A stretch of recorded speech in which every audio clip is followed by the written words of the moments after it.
Good afternoon and welcome to today's New York City Council preliminary budget on the Committee of Governmental Operations, State and Federal Legislation.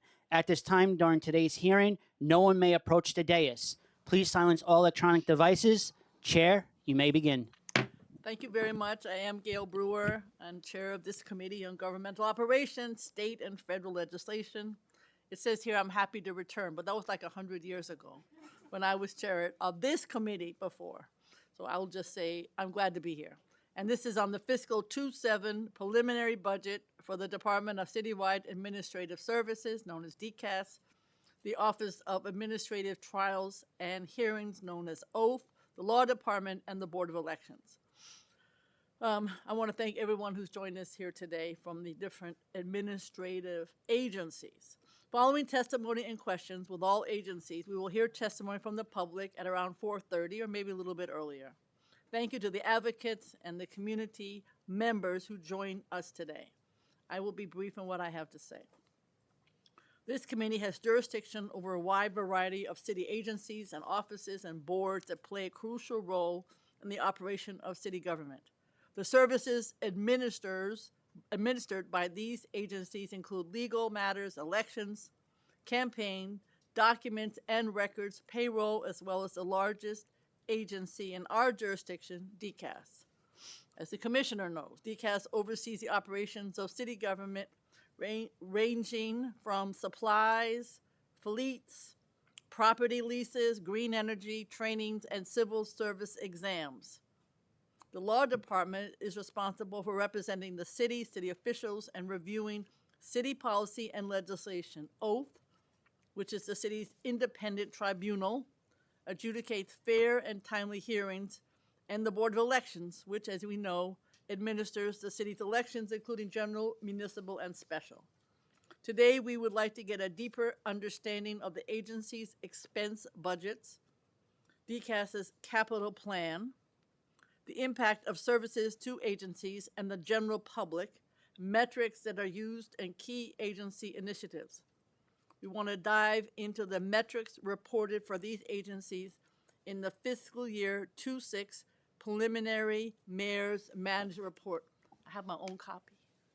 Just want you to know.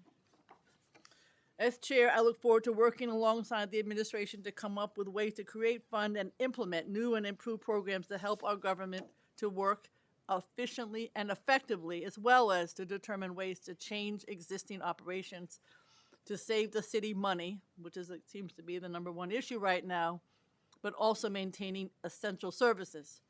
So, to begin, I want to thank the Commissioner of DCAS and her staff. Today's first hearing will be with DCAS. Welcome to the newly appointed and very capable Commissioner Yume Kasai. DCAS's fiscal 27 preliminary budget is, according to here, $1.69 billion, but I don't know that that's the exact number according to DCAS, which is 81.2 million less than the fiscal 26 adopted budget. DCAS is absolutely the backbone of our government, making city government work for all New Yorkers, including recruiting, hiring, and training city employees, managing 55 public buildings, if that's the right number, acquiring, selling, and leasing city property, purchasing goods and services for agencies, overseeing the vehicle fleet for the city, and leading the city's efforts to reduce carbon emissions. The preliminary plan includes 3 new needs totaling $8.3 million in FY26 for non-capitally eligible repair projects, including emergency facade and roof work, office consolidations, and the very look forward to new tours at 1 Center Street. Although as borough president, I was the first and mine were free. I just want you to know. I look forward to learning more today about DCAS's efforts to convert the city fleet to electric vehicles, to increase revenues generated for the city, and how the agency will respond to the mayor's savings mandate, which is quite extensive. I would like to thank the committee staff who have helped prepare this hearing.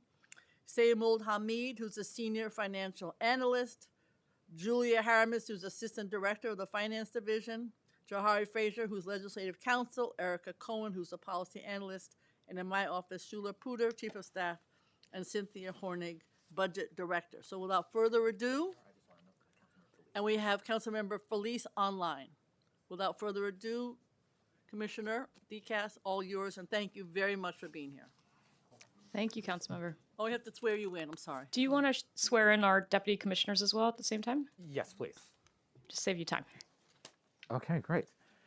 We will now hear testimony from the administration. Before we begin, I will administer the oath of affirmation. Panelists, please raise your right hand. Do you affirm to tell the truth, the whole truth, and nothing but the truth before this committee, and to respond honestly to council member questions? I do. All right, you may begin when ready. Thank you. In deference to the temperature of this room, I'm going to read the 5-minute version of our testimony, but we're submitting a longer version that for folks online and for the council member here, you can certainly dig into. So good afternoon, Chair Brewer and members of the Committee on Governmental Operations. I am Yume Kitase, Commissioner of the Department of Citywide Administrative Services, and I will say that I am very happy to return here. May I just say that I think that we collectively did a very nice job on the renovation here. As I begin my second month at the agency, I'm pleased to join you all to discuss the preliminary DCAS budget for fiscal year 2027. Last December, we announced that since 2006, the city government had reduced greenhouse gas emissions by 31%, outpacing the private sector by over 6 percentage points. At the same time, government operations have reduced energy consumption overall by nearly 16%. In short, our facilities are utilizing cleaner sources of energy like solar and consuming less of it, all while steadily increasing service delivery. Despite our progress, there's still important work to be done. Local Law 97 is a necessarily ambitious mandate to match the greatest existential crisis of our time. Notwithstanding this, we are on track to meet the mandate in the local law by 2030. We've also made tremendous strides in upgrading, updating, and greening our municipal fleet. We have the largest and cleanest fleet in the nation, and in partnership with DOT, we operate the largest electric charging networks in the state. Our current count of plug-in electric vehicles stands at over 5,750, with orders in place to reach 6,100 in the coming months. To complement the growth of our electric fleet, we installed and operate over 2,400 charging ports.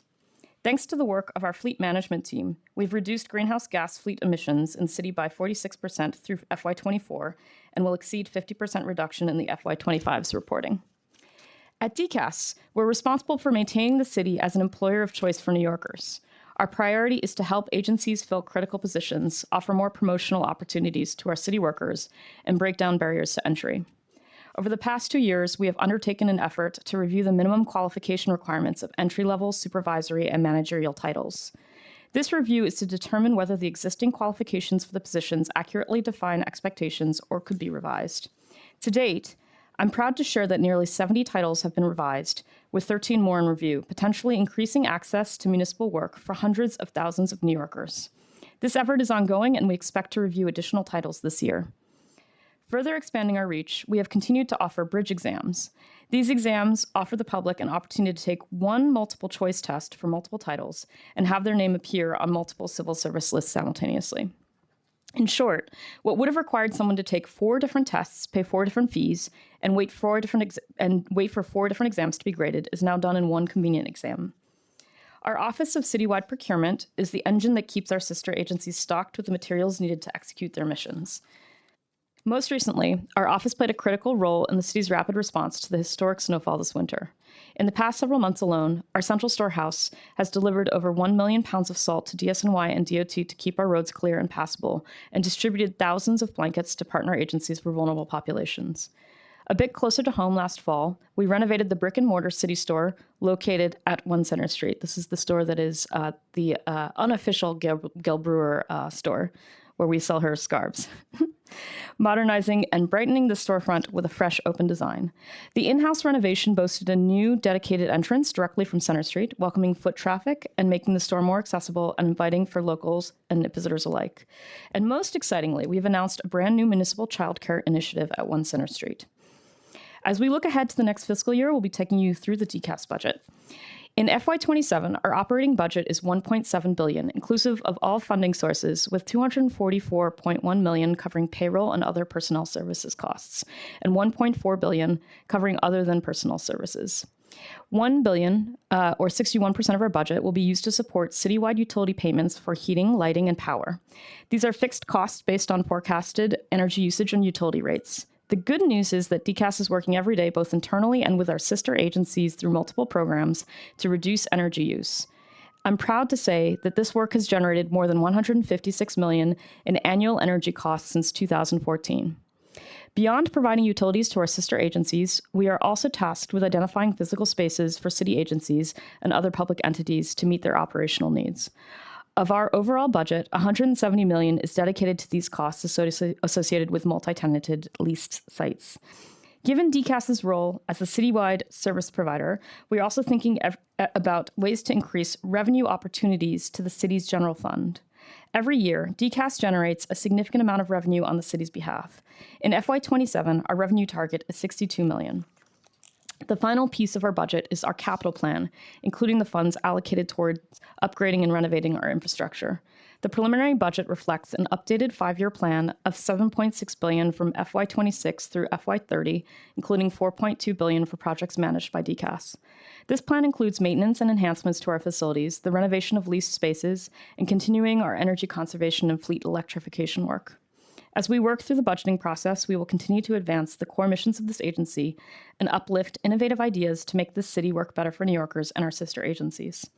Among these, leading into fiscal year 2027, we will double down on our efforts to modernize the civil service system and speed up hiring efforts, critical for filling vacancies across the city. We will also lean into our work to reduce carbon emissions through electrification and retrofitting existing infrastructure as we advance towards our local law mandates. In closing, I want to thank the Council for its partnership and for providing me with the opportunity to testify. And I also want to just thank my staff. They did not write this into my testimony, for all the work that they did in preparation for this.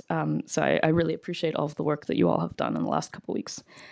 With that, I would be happy to answer any questions. Thank you. We've been joined by Councilmember Dinowitz and Councilmember Morano, along with Felice. No, Felice is on and Morano is here. Felice is on Zoom, as I said earlier. So thank you very much, and thank you for wearing the scarf. Oh, yeah. I want you to know It was this too is hot, my though, to wear it, prize yeah. for the city store.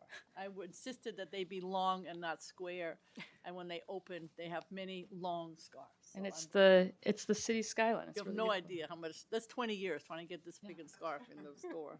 Also, you get all city employees get a discount, just a reminder, at the city store. Thank you.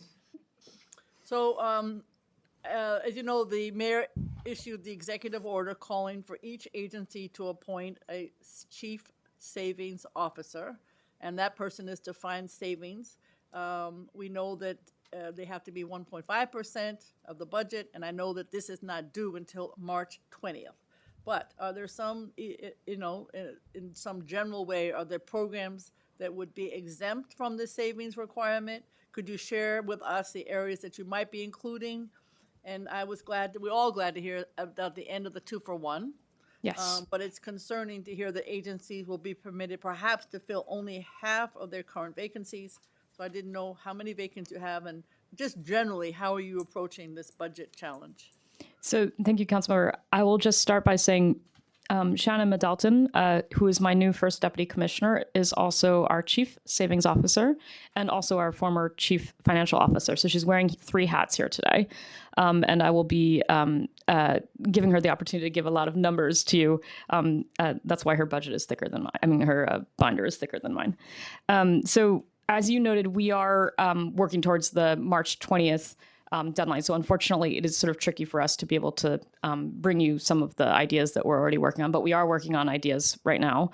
And I think we feel, as an agency that has a lot of opportunities to generate revenue and find savings through creative means, through our procurement and other mechanisms, I think we're cautiously optimistic that we'll be able to help the city in this current fiscal circumstance. Okay. I don't know if you want to add anything. No, I think you covered it. We're looking at our strength. Can you as a- speak into the mic? Sorry. The commissioner covered it. We're looking to leverage our strength as a buyer in procurement and how we can look to deliver those services more efficiently and cheaper for all other city agencies, not just for DCAS. And how many vacancies do you have? Because that could be impacted. Yes, so our total vacancies is 370 as of January, and that's about a 15% vacancy rate. Okay. So I guess that could be used as part of it, but. Correct.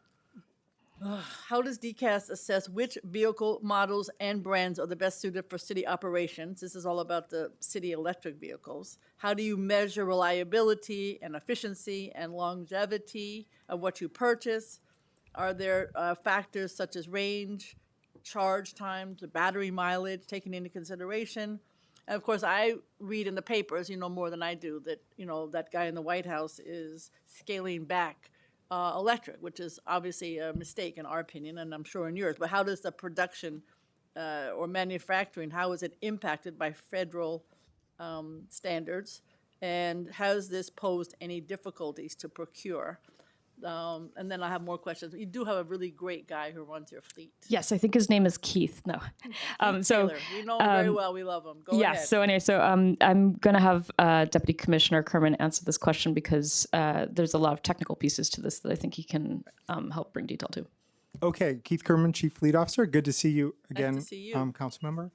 So one, we work with the agencies to specify all the different vehicles. The city has an unbelievably complicated fleet, 120 on-road models, 70 off-road. We're really running hundreds and hundreds of different service operations. So when we say it's a fleet, but it's a pretty complicated thing. We work with agencies on the specifications, including for electric vehicles. We continue to be all in on electrification. And we've made a lot of progress. Just 3 years ago, I could not have told you that we had a single all-electric pickup or van. We're operating 800 now and growing that fleet, and very popular vehicles working tremendously. We've introduced our first electric garbage trucks, non-plowing units, our first electric box trucks, our first electric sweepers, our first electric rack trucks, and many other models. We're working with NYPD. We just introduced the first pursuit-rated, police-rated all-electric vehicle, the Chevy Blazer EV, and NYPD has their first 50 units and are testing them now. There's a lot of proof that has to go into that kind of transition. So we're continuing to be all in. There's no question that federal policy has led to some announcements recently. We really were a big adopter of the Ford Lightning, the pickup truck, and that's going to go off the market, at least for a short period. But we do have another EV model that is available. We are the largest national user of the Chevy Bolt. And so there's going to be a short period left that we can get the Bolt. We're going to try and get as many as we can. But right now we have not, we read the news too, and these models, and we are talking to manufacturers constantly. They're still manufacturing electric? Because Absolutely. if you read the papers, you'd think not. No, correct. That's not true. No part of our program has stopped. Have we lost a few vehicle models? Yes, but we have other models to replace them. Are we concerned about the supply chain? Of course, we're out there. But I will say that DCAS is doing everything possible to advocate for electric vehicles, to partner with other cities, with other jurisdictions, and we hope to say a lot more about that in just the next couple months to make sure that we keep the pressure on. EV hybrids are unbelievably efficient. You mentioned efficiency. We just published our Local Law 75 use-based fuel economy report, and we thank you for that. Going back, I think, about 15 years. Electric vehicles are incredibly efficient, 9 times more efficient than combustion vehicles. If you care about efficiency, then electrifying your transport is what you would do. A plug-in hybrid is more efficient than a hybrid. Well, I should go. An EV is more efficient than a plug-in hybrid. A plug-in hybrid is more efficient than a hybrid, and a hybrid is way more efficient than a gas.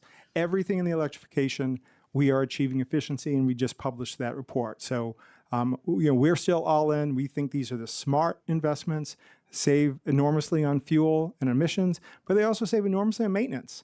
60 to 70% fewer breakdowns, less maintenance costs.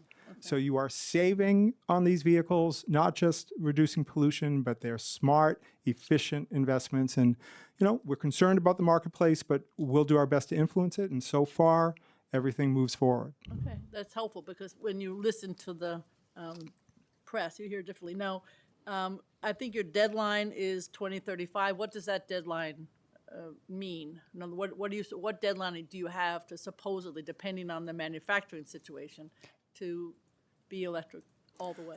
So, oh, go ahead. So Local Law 140 requires the light and medium duty vehicles of the city to be electric by 2035, Right. and then the heavy and specialized and emergency by 2038, Okay. if doable.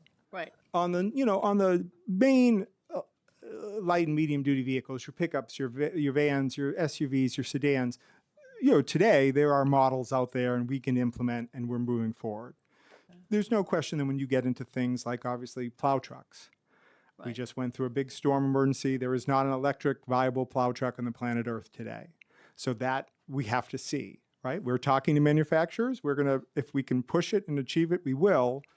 But, we have to be realistic. Right. There are We have to limitations. be realistic based on the federal situation too. As well, right. Certainly, our ability to implement electric models depends on further investment in the industry. It depends on further development in the industry. Okay.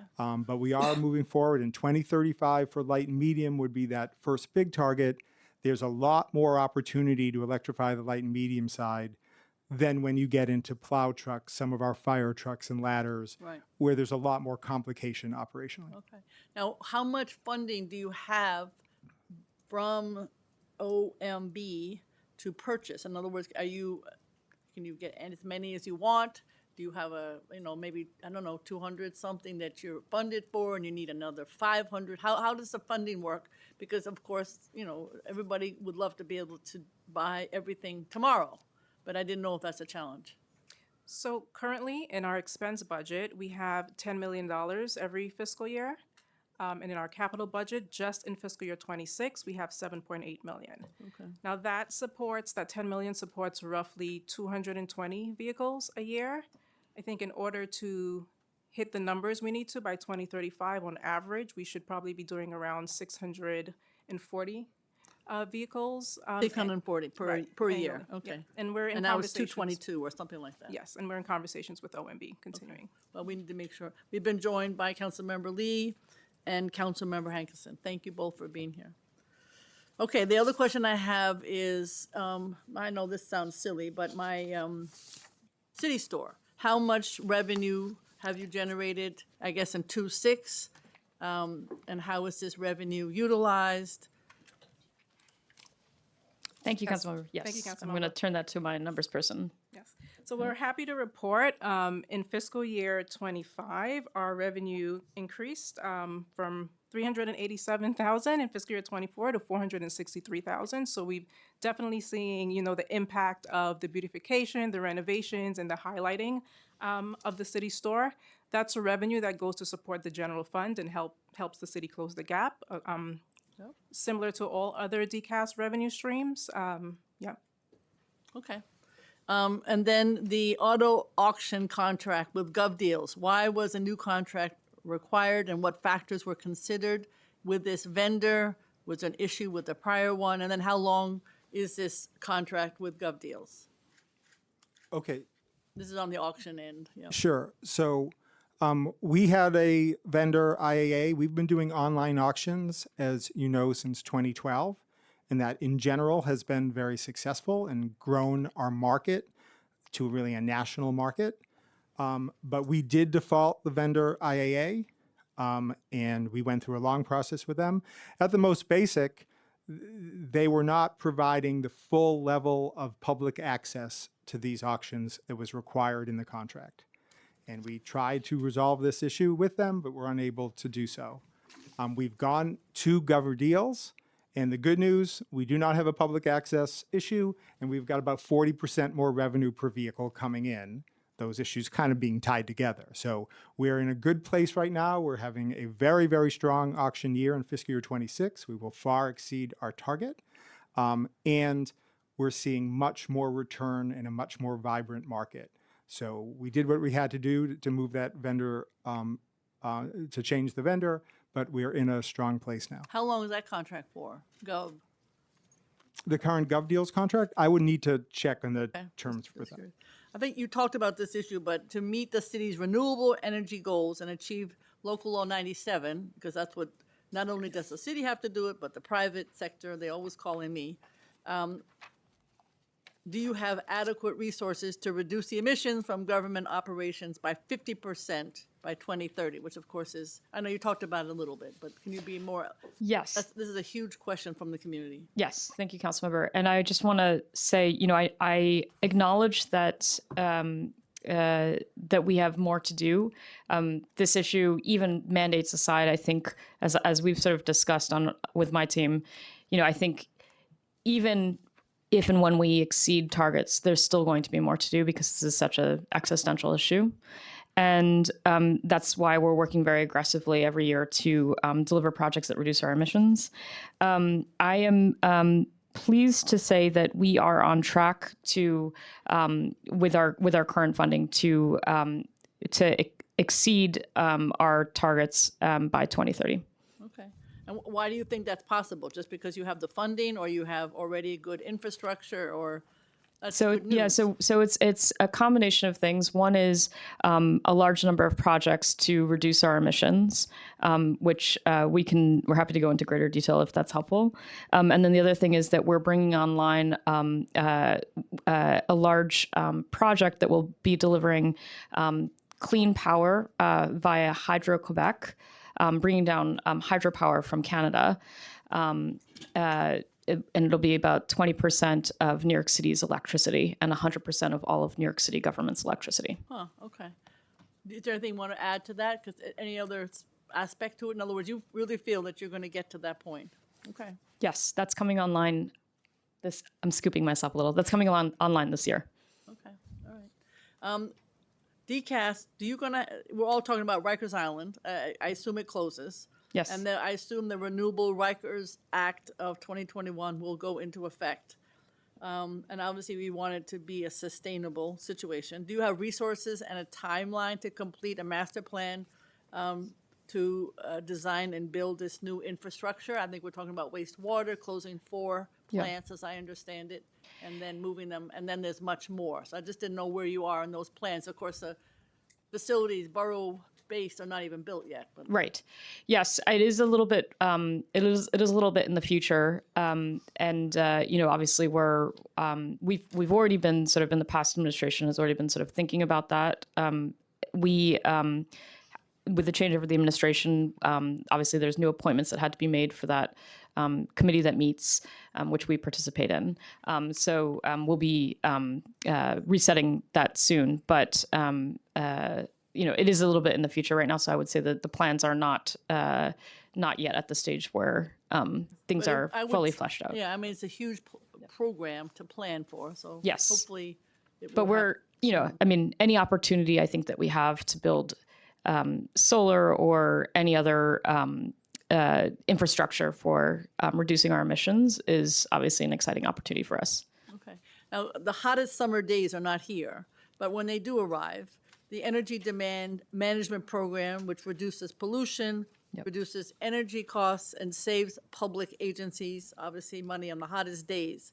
The data shows that DCAS has energy savings and revenue generated by the program have plateaued in recent years. So my question is, do you have the resources to expand this successful energy demand management program?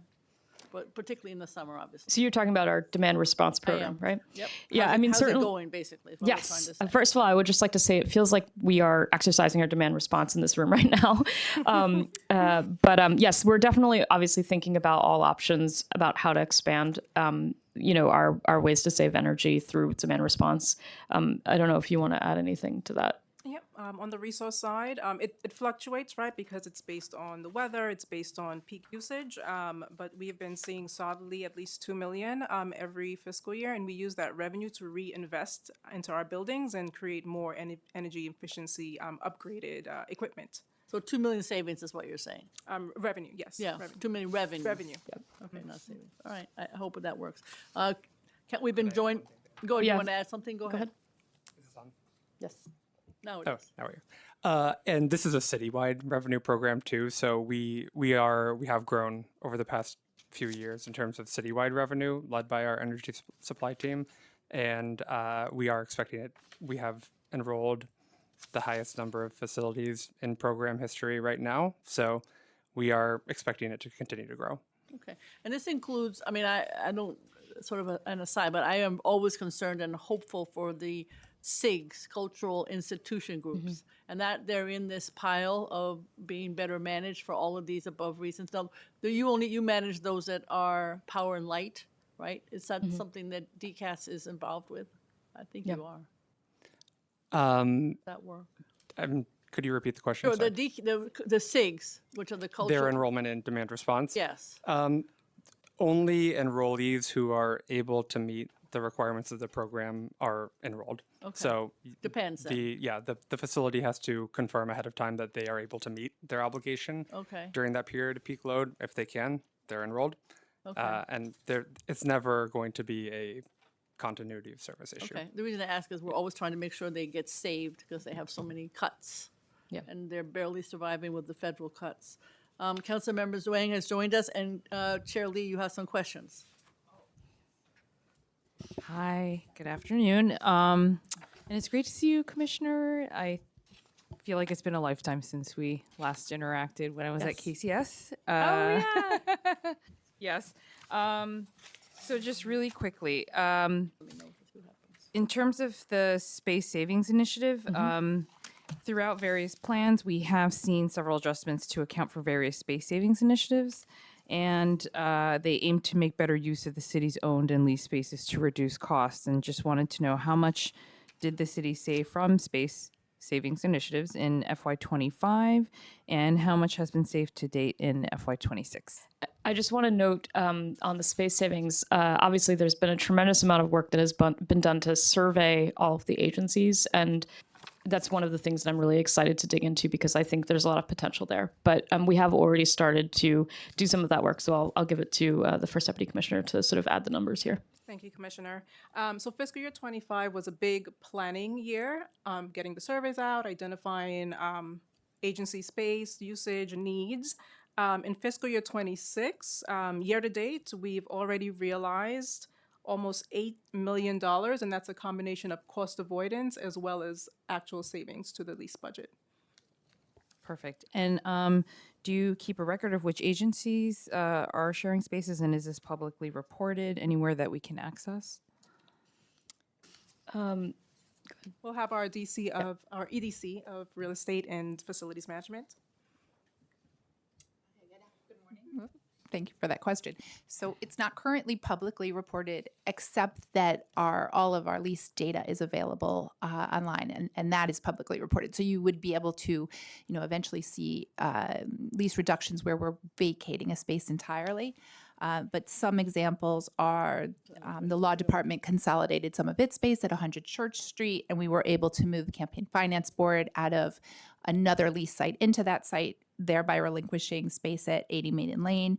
Another example is HRA consolidating out of 404 Pine, or Department of Finance consolidating into one of their other sites, so HRO could move into their vacated sites. So it's just some examples of how we got to those numbers.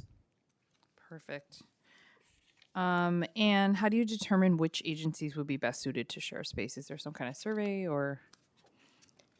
We persuade them nicely. I'm sorry? We persuade them nicely. Oh, I mean, got it. really work. Sorry, do you want to Well, I was just going to say, I think the general process as we're sort of, as people's leases come up and stuff like that, we look at a case-by-case basis and what the agency's needs are, and we think about like where we can actually put them. And at that point, because there's a little bit of a moving target as we're sort of doing each of these moves, because, the space evolves as people, as you know, from being in an agency, the space evolves as people sort of have moved from one space to another. So we're constantly sort of refining and having conversations with the agencies about their needs, and then we'll figure out where we can fit people. But our number one goal, obviously, is to make sure that we're being responsible with taxpayer dollars, and also making sure that agencies have adequate space to work in. Perfect. Thank you. And just moving on to Con Edison Smart Charge and other adjustments. I say this as someone who drives an EV car, full EV. And selfishly, I have a question because She wants a charging station at City Hall Park. no, but you know what's crazy is that I asked if I could charge here and I was told no because I'm technically not a city vehicle, but I would gladly pay if I was like in some kind of emergency situation. So I'm just wondering if we're allowed to charge at City Hall. She's been asking this since the day she started. Yeah, exactly. I will just say we are very aggressively expanding our charging infrastructure. And in fact, one of the things that I like to brag about early and often is that DCAS has the largest charging infrastructure in the state, along with DOT. We are constantly looking for places to install charging, not just for city fleet, but we also are now starting to install public charging places. So we are very eager. If you have any sites in your district that you think might be a viable option, One in City Hall. obviously tell us. Yes, no, but, but- I'll let Keith speak to just- a specific location. Yeah, and just to add really quickly, I can recommend places because we're a transit desert in Eastern Queens, Yes. and so there's no trains or subways or Long Island railroads, and so this is something that the community would love. That would be great. Yeah. And I mean, I think obviously there are certain criteria that you have to sort of look for in terms of like the electric grid. And that's something that we work closely with Con Ed on. But I don't know, Keith, if you wanted to add anything. Sure. So the good news, we have a workplace charging initiative. City Hall is in it. We can work out right after this meeting for you to charge. You will have to pay because it is your I can personal pay you, car. yeah. But that done. We will have you set up Yes. before the end of the day or as soon as we are in touch with you. And then, we are very open to ideas about additional charging. Finding space is the challenge for us. We are in the field every single day with Con Ed, assessing locations. If it's viable at a logistics level, right, you got to have access. And of course, there's got to have juice. We have to have available electric. But if you provide us with lists, we can be out there, very soon and assessing those locations. Perfect. And then just more going to the budget piece of this, the smart charge. I know the preliminary plan includes an additional 1.2 million in other categorical funding for FY26, only for incentive revenue received for the city's participation in the program. And so, how does Con Ed determine the incentive funding, and what types of services and activities are considered? Keith, you're our most popular guest star. Yes. So Con Ed has been a really important partner for us, and they have the Smart Charge, but then the Ready Charge is actually the big one for us. And so they are providing for every one of the electric chargers that we're installing. And just for background, we run the largest fast charging electric network in the New York State. We have 415 fast chargers. We are installing more fast chargers literally every single week. So they're providing an offset based not on the pedestal, not on the unit, but based on the electrical upgrades or the electrical costs. And those are extraordinarily important funds for us, and we are using those to reinvest. That's actually how we do level 2 chargers. So the slow charger, the overnight charger, most of that is funded through Con Ed grants. It's also how, consistent with Local Law 140, we train mechanics and city fleet operators to really learn about EV and understand how to operate and maintain EV. So the Con Ed partnership has been very important, and it really is a daily thing. We are in the field with Con Ed today and every day. And what are there any limitations in terms of how you can utilize the funds once they come back? I don't believe there is a limitation. Okay. I do believe it comes in as general purpose grant funding because it is an offset to expenditures. But the reality is how we do, in fact, use it is to reinvest in our sustainability program. Right. And have you assessed ways to increase participation in the program by city agencies to increase the incentive revenues from Con Ed? So on the Smart Charge, yes. So we do have a Smart Charge program. It involves incentivizing you for basically off-peak charging. And so we do that with all our non-emergency agencies where we can, right? So there are some agencies, I can't restrict the charging of police electric cars and other emergency response vehicles. We have to give them flexibility. But certainly, say at the Parks Department and DEP, where you can charge overnight, we are doing that. And we are bringing in a revenue stream, as you noted. We are bringing in that Smart Charge revenue stream. Okay. And I just have one quick question, Chair, if that's okay, on Local Law 97, only because this is a law that really impacts my district heavily. Because despite what people may think, I actually have the most number of co-ops and condos in my area. And so I bring this up to say that there's a couple bills we have that are sort of making adjustments. I know it's probably different for you all because you're city buildings, but based on what I'm understanding, the governor and the state comptroller themselves have come out with reports basically saying that the grid's not going to be ready in time. And so we're trying to figure out a way, at least on the constituency side and the residential side, how to not have the penalties be exorbitant. Because I know in 2030, that's really when the higher fines are going to start. And so if there's a bill in place that we have that literally just matches the penalties and fees to when the grid will actually be ready, is that something that would be helpful, or is it something that would? I think from DCAS's perspective, I think feel not only are we mandated, but we have a moral obligation to move as fast as we can on this. And as as I was sort of referring to him earlier when we were doing Q&A, we do have this large source of hydropower that's coming online soon, which will actually allow DCAS to allow the city to meet the targets. So and exceed, I should say. And also we are very aggressively working on all of these projects to reduce our consumption. So I don't think that I think for us. Even mandates aside, we want to do as much as possible. No, and I totally get that, and I think it's just challenging I get, and it's good that on the city side you feel very confident that you can meet those goals. I think the other issue just goes on beyond the, city buildings and where we land with that. So I just wanted to get your thoughts on that, but that's good to hear. So thank you. Thank you. Thank you, Chair. Thank you very much. Councilmember Hankerson? Thank you, Chair. I just have a couple of questions regarding some of the recruitment strategies that DCAS uses. What is DCAS doing to attract more applicants for city jobs? If I can start there. Thank you, Councilmember.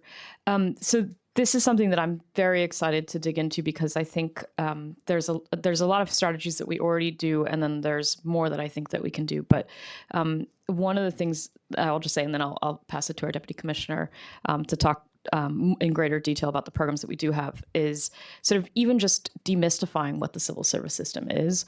80% of our jobs are civil service jobs. And I think if you ask a normal New Yorker, they probably couldn't tell you what civil service is. So, I think we're having, conversations with the team, including our comms team, about, how can we sort of explain to New Yorkers what civil service is and make sure that when tests are posted, that people actually know about it, and not just people who, would normally know about it, but also broader parts of New Yorkers, especially our graduating high school students and our graduating college students. So we just cut a Instagram video, with our DEP commissioner, for example, to promote one of our engineering intern exams, which will be which will hopefully help us reach sort of a broader audience. So things like that. But I'm going to pass it to Deputy Commissioner Porter because we also have a number of public service core programs and such that also specifically target broader populations. Sure, thank you for the question. So first and foremost, we work hand in hand with city agencies to develop our annual examination schedule. As Commissioner mentioned, 83% of the positions used across city government require a civil service list. So we work very closely with agencies to ensure that their hiring needs are met through the civil service process.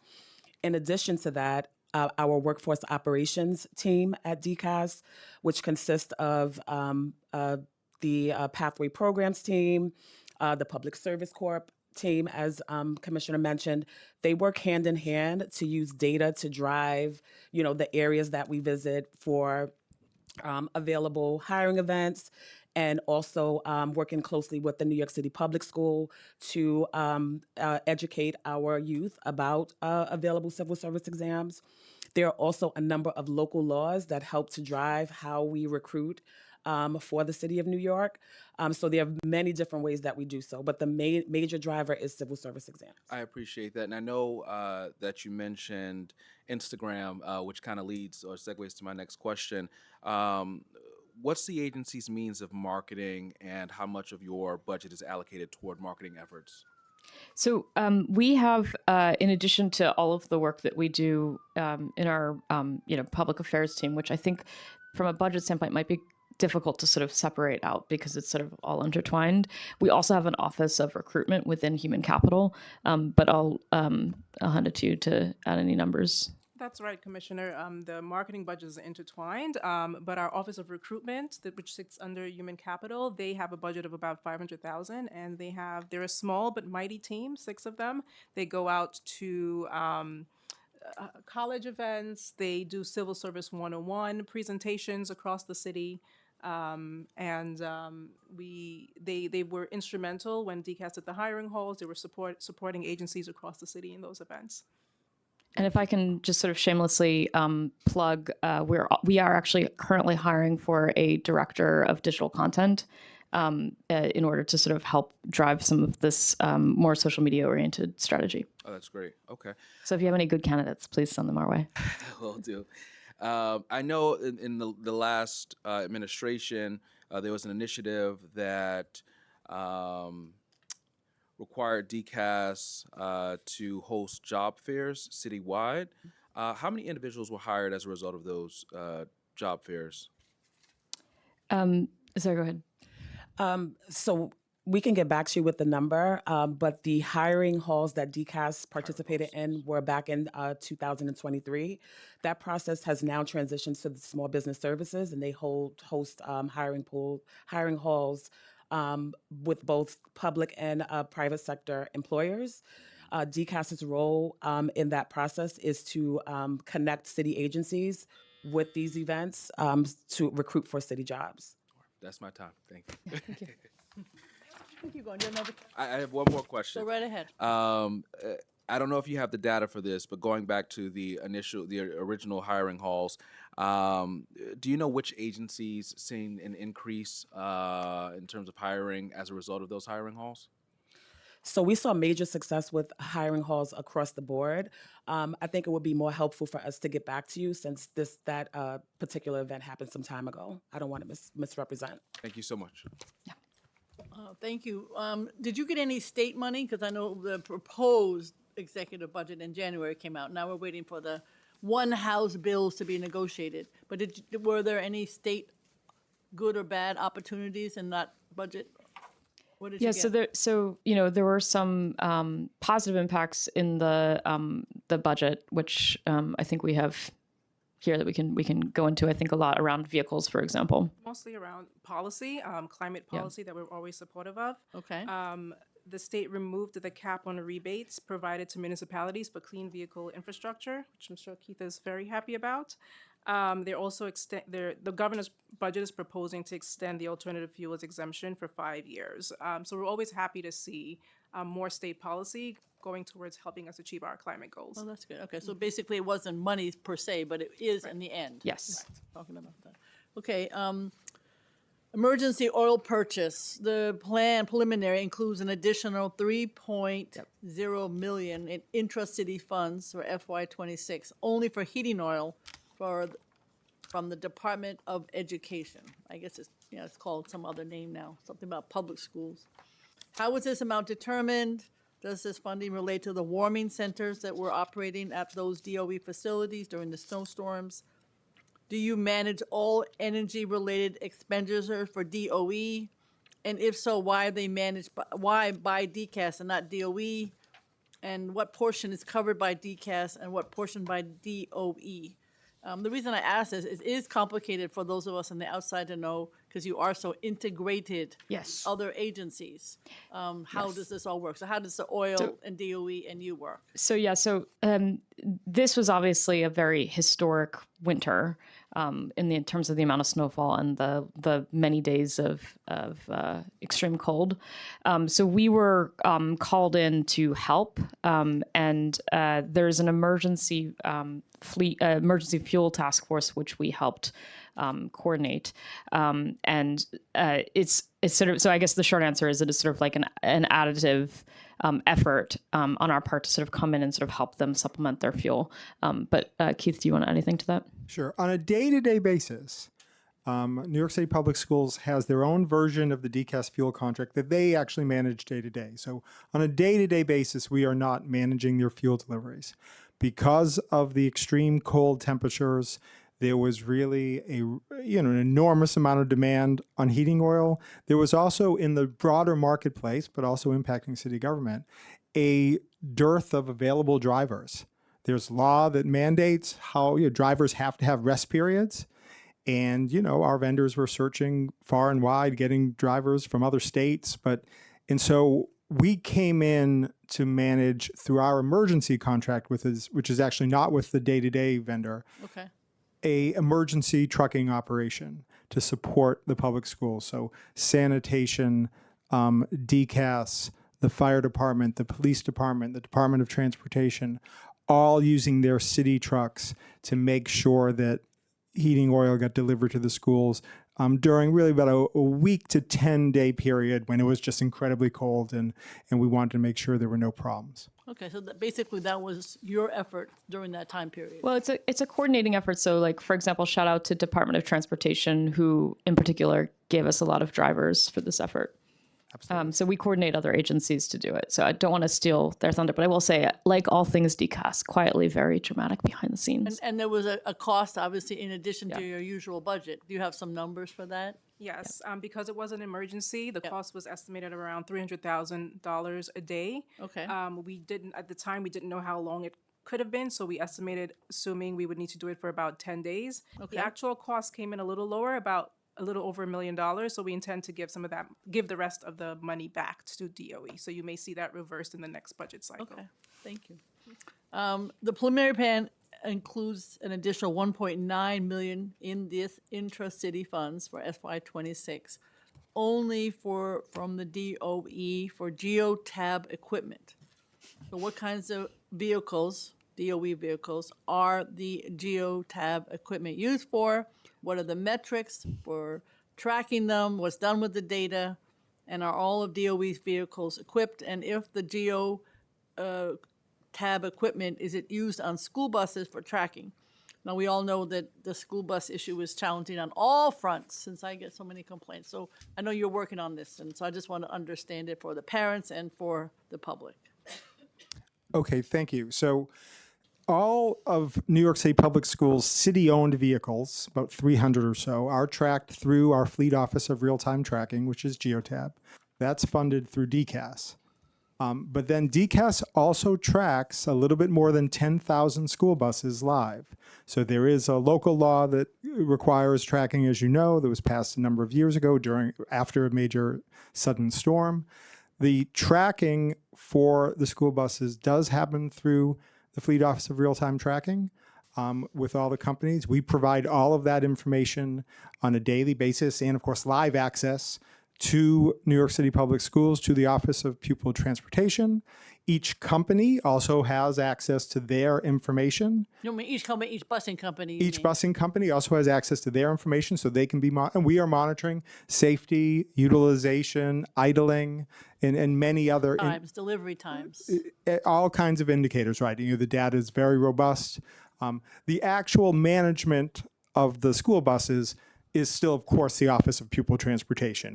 We're really the telematics support service, but we also develop a lot of reporting for them. And what do you do with that data? The reason I ask, of course, is that unfortunately, you don't get the accolades for doing a great job. Everybody thinks this is all DOE, just so you know, in terms of this program.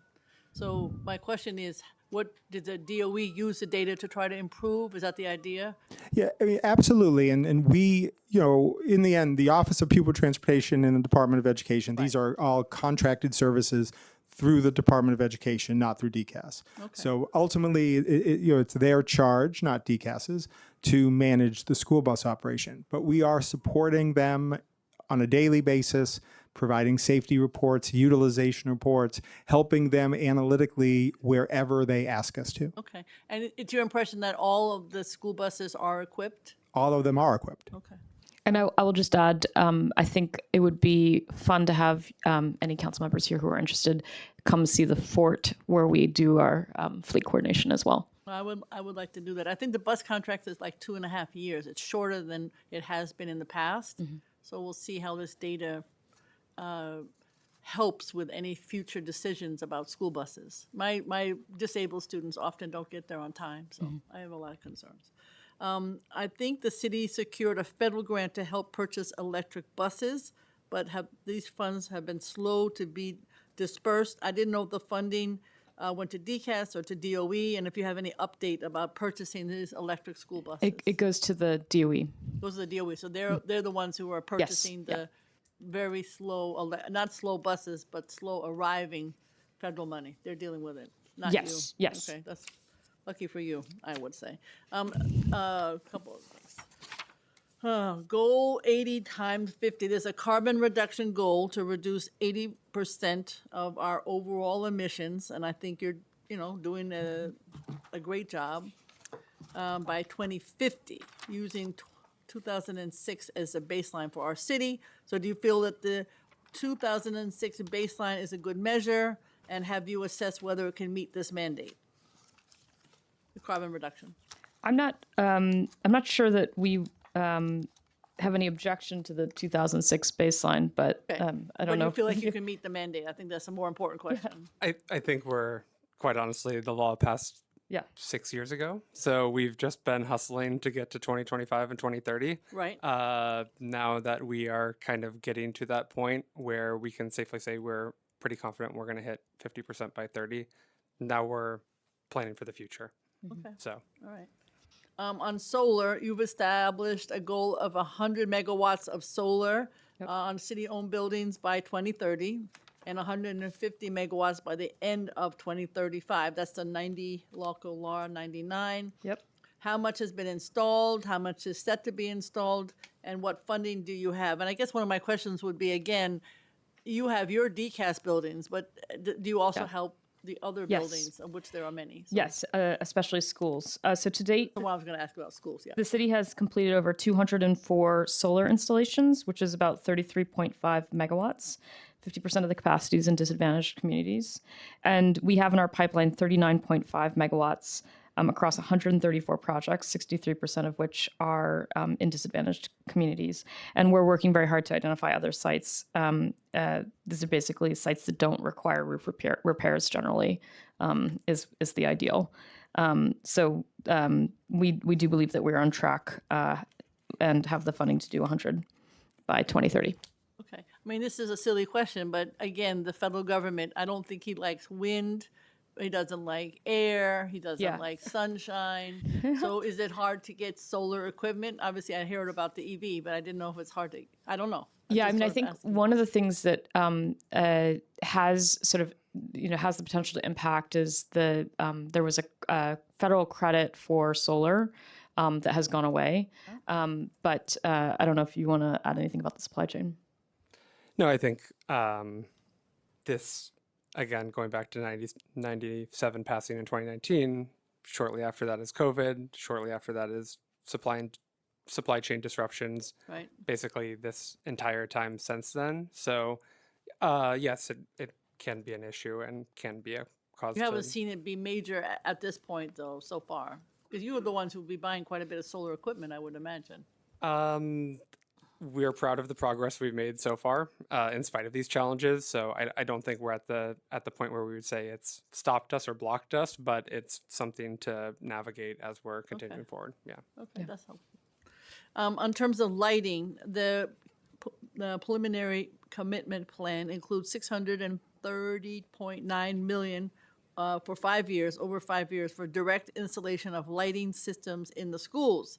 So how many schools does this funding provide for? Can you provide a list? Not necessarily right now. What's the scope of this program? What's the completion of this program? And I believe there's another 300 million planned for other DOE lighting projects.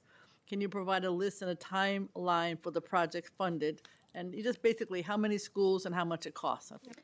General So idea. I think you're talking about the direct install Yep. program, yeah. Yep, So yep. we've completed lighting upgrades in 367 schools, and we have 433 to go to achieve the 800 school target. And we've allocated 630 million in the capital plan to complete up to 800 additional schools after the original target is met. Do you want to add anything? No? Okay. So you feel that you're on schedule, basically? Yes, as with all things, we are working as fast as possible. Okay. The Citywide Resiliency Measures East Side Coastal Resilient Project, a project that you and I know very, very well. I do indeed. I feel like I have gray hair from that project. So the preliminary plan, the PCCB, includes 432.5 million across 5 years for citywide resiliency measures. That's part of this plan. What is the scope of the project and what's the estimated timetable and completion? Now you just have a small portion of it. It's a much bigger plan. But how are you involved and what's going on from your perspective? Yeah. I will just say this is actually a DDC managed project, so Yes. I'll have to defer them on some of the details here. Okay, all right. 70 Mulberry, another project that you and I know very Yes. well. Because we spent some time when the fire took place, horrible fire. So it's 149.1 million across 5 years for reconstruction of 70 Mulberry. Can you give us an update? Can you tell us about the scope? What's going to happen in the future? I know it's not happening as fast as people would like, put it that way. Yeah, and again, I'm not trying to pass the buck, but this is also a DDC managed project. So you don't have anything to do with either one of these? I mean, ultimately we will, but in terms of the actual construction, yeah. yeah. Managing 70 Mulberry, for sure. Yeah. They're currently in the process of amending the CP. They're working with OMB on that. 21 million. So the budget passes through our budget. So Correct. 21 million has been registered already. I believe they're waiting on that amended CP to continue. But we would get more specific timelines from DDC on that. Okay. Yeah. You can ask them too. Staten Island, I know is Frank. Yeah, he's going to ask. Go, Frank. You ask the Staten Island question. Not the forgotten borough, though. Go ahead. Well, for starters, since I have the opportunity, I'd love to ask about the status of the borough flag that used to be atop of City Hall, and I know that was discontinued. And I'm wondering if there was a financial reason for that, or what our chances of getting each borough's flag flying above City Hall again might be. Yeah. So I did look into this, and actually that falls under City Hall operations of the building, so it's not a DCAS decision. Fair enough. Sorry. So in terms of Staten Island, the preliminary capital commitment plan includes $202 million across the 5-year plan for Staten Island's master plan, the phase 2 renovations. What's the scope of the work being done? Which building are we talking about? This is a court capital project. Okay. This is a DASNY managed project. Also, this is one of the ones where it's in our budget, but we're not actively managing it. It's being managed with OMB and state DASNY. Understood. Yeah. Got it. Let me see what else I might have. Could you give me a moment, Chair, to... Thank you. Please. I'm very excited about your tours, I have to say. So you have money for one position, increasing to 172 for 2 positions to go to the top of 1 Center Street. So what are the 2 positions? What are they going to be doing? And then just talk a little bit about the $6 million, which is the capital amount to do. I guess you're going to put fences. We didn't believe in fences. We just did it. So I'm glad you have a little fence around it. Go ahead. Yeah, so there are, I guess, two pieces to this. So the first is the personnel. We have, as you noted, we have two people that we're hiring for this. One is for IT to support the actual sort of reservation system. We need somebody to actually maintain that system. And then the other is a DCAS police officer who will help escort the tours up. And so that's what the two positions are. In terms of the 6 million, one of the things we're touting, of course, the public access that will be the people will be able to reserve from the city store, but the city store and online, I should say.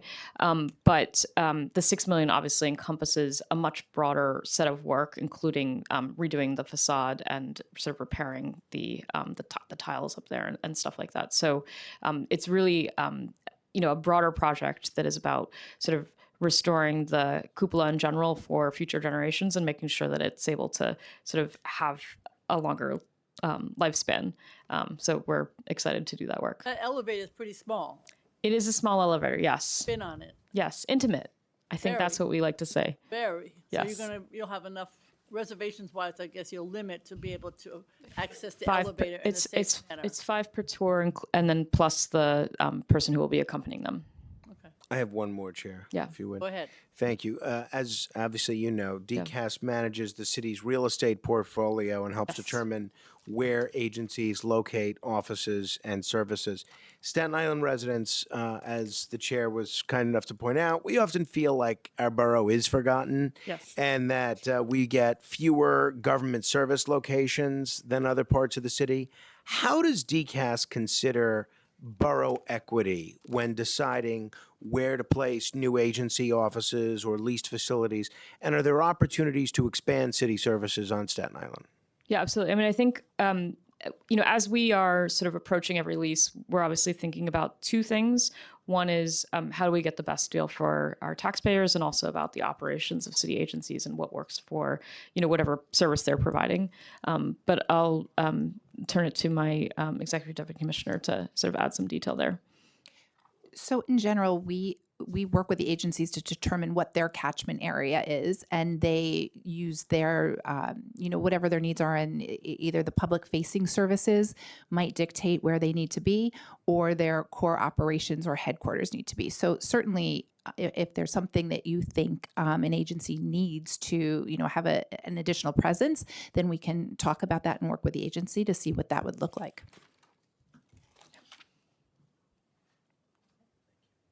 Just sitting here the other day at the Department for the Aging, there was a discussion about 14 Wall Street and the fact that it seemed really expensive in terms of their moving from, as an agency, into there. I think that somebody from the public or from a council member asked that it was almost as expensive as the entire budget of the agency. So can you talk a little bit about 14 Wall Street, how that got determined as a location, and how you're going to look at it in the future? Because I'm sure it's lovely for the Department for the Aging, but we're all trying to figure out how to save money. So yeah, I think the best deal we could get. I'm not.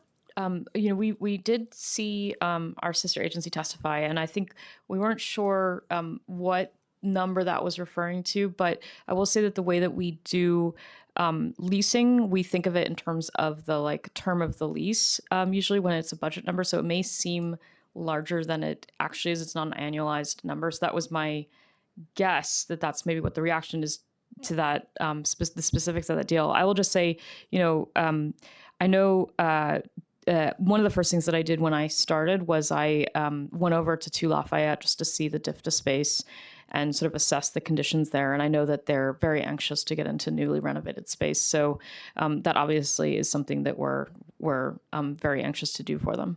Okay. And then I know we heard earlier about the need to do applications and information about civil service. There was a story in the city the other day about 31 people hired from the 80,000 people who applied for the Mandami administration. This was coming into office. I know that. So my question is, I don't know if it's possible to have some conversation with those 80,000 applicants. 31 were hired from that list. So to say, sorry, you can apply for civil service, that would make sense because you need, or maybe they're not interested, who knows? Is there some way to do that, or is that not possible software-wise or some other way? Yeah, we're looking into that. That was actually a question that I asked when I started as well. I think it's a separate system, obviously, from the hiring that we do. But obviously, if there's an opportunity to sort of do something there, we'd be very open to it. It's just, I think a question of, where that data is stored and how easy it is to sort of speak to between the two systems. All right, I think that's helpful. I think the main takeaway for me is you need more money to buy more electric vehicles. And so I would say that is the takeaway that I have from this conversation. Thank you very much. And we look Thank you, forward to the Councilmember. next, the Law Department. Yes, thank you.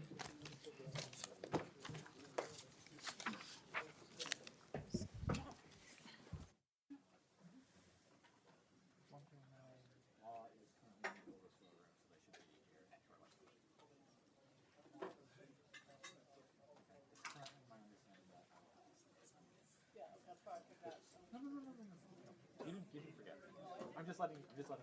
Okay. Just letting you know that my understanding is that we'll do it before we start.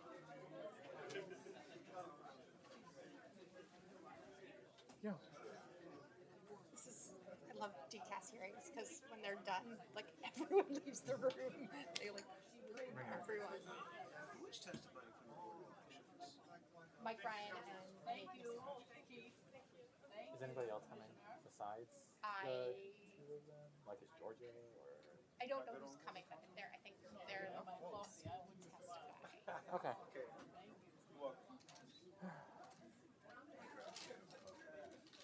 Okay. Nice.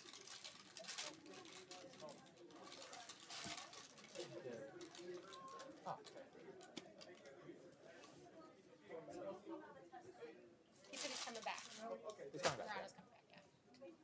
Okay, any I other? don't know when exactly, but who was just here? That's Oh, that's Marana. Verona. That's Marana. Those are her sunglasses. I was like, where's If any other council member who's not on the committee shows up, That's right. yeah, that's you. Then they can ask questions. We have four. We don't.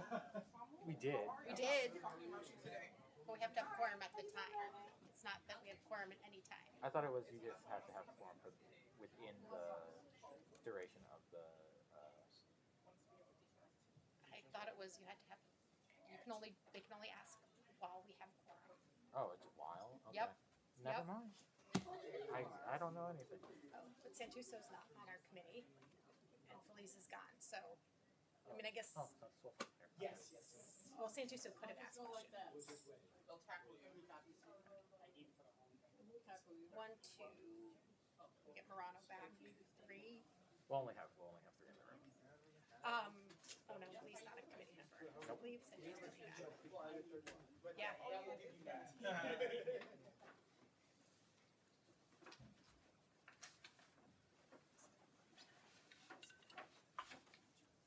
Did you get the?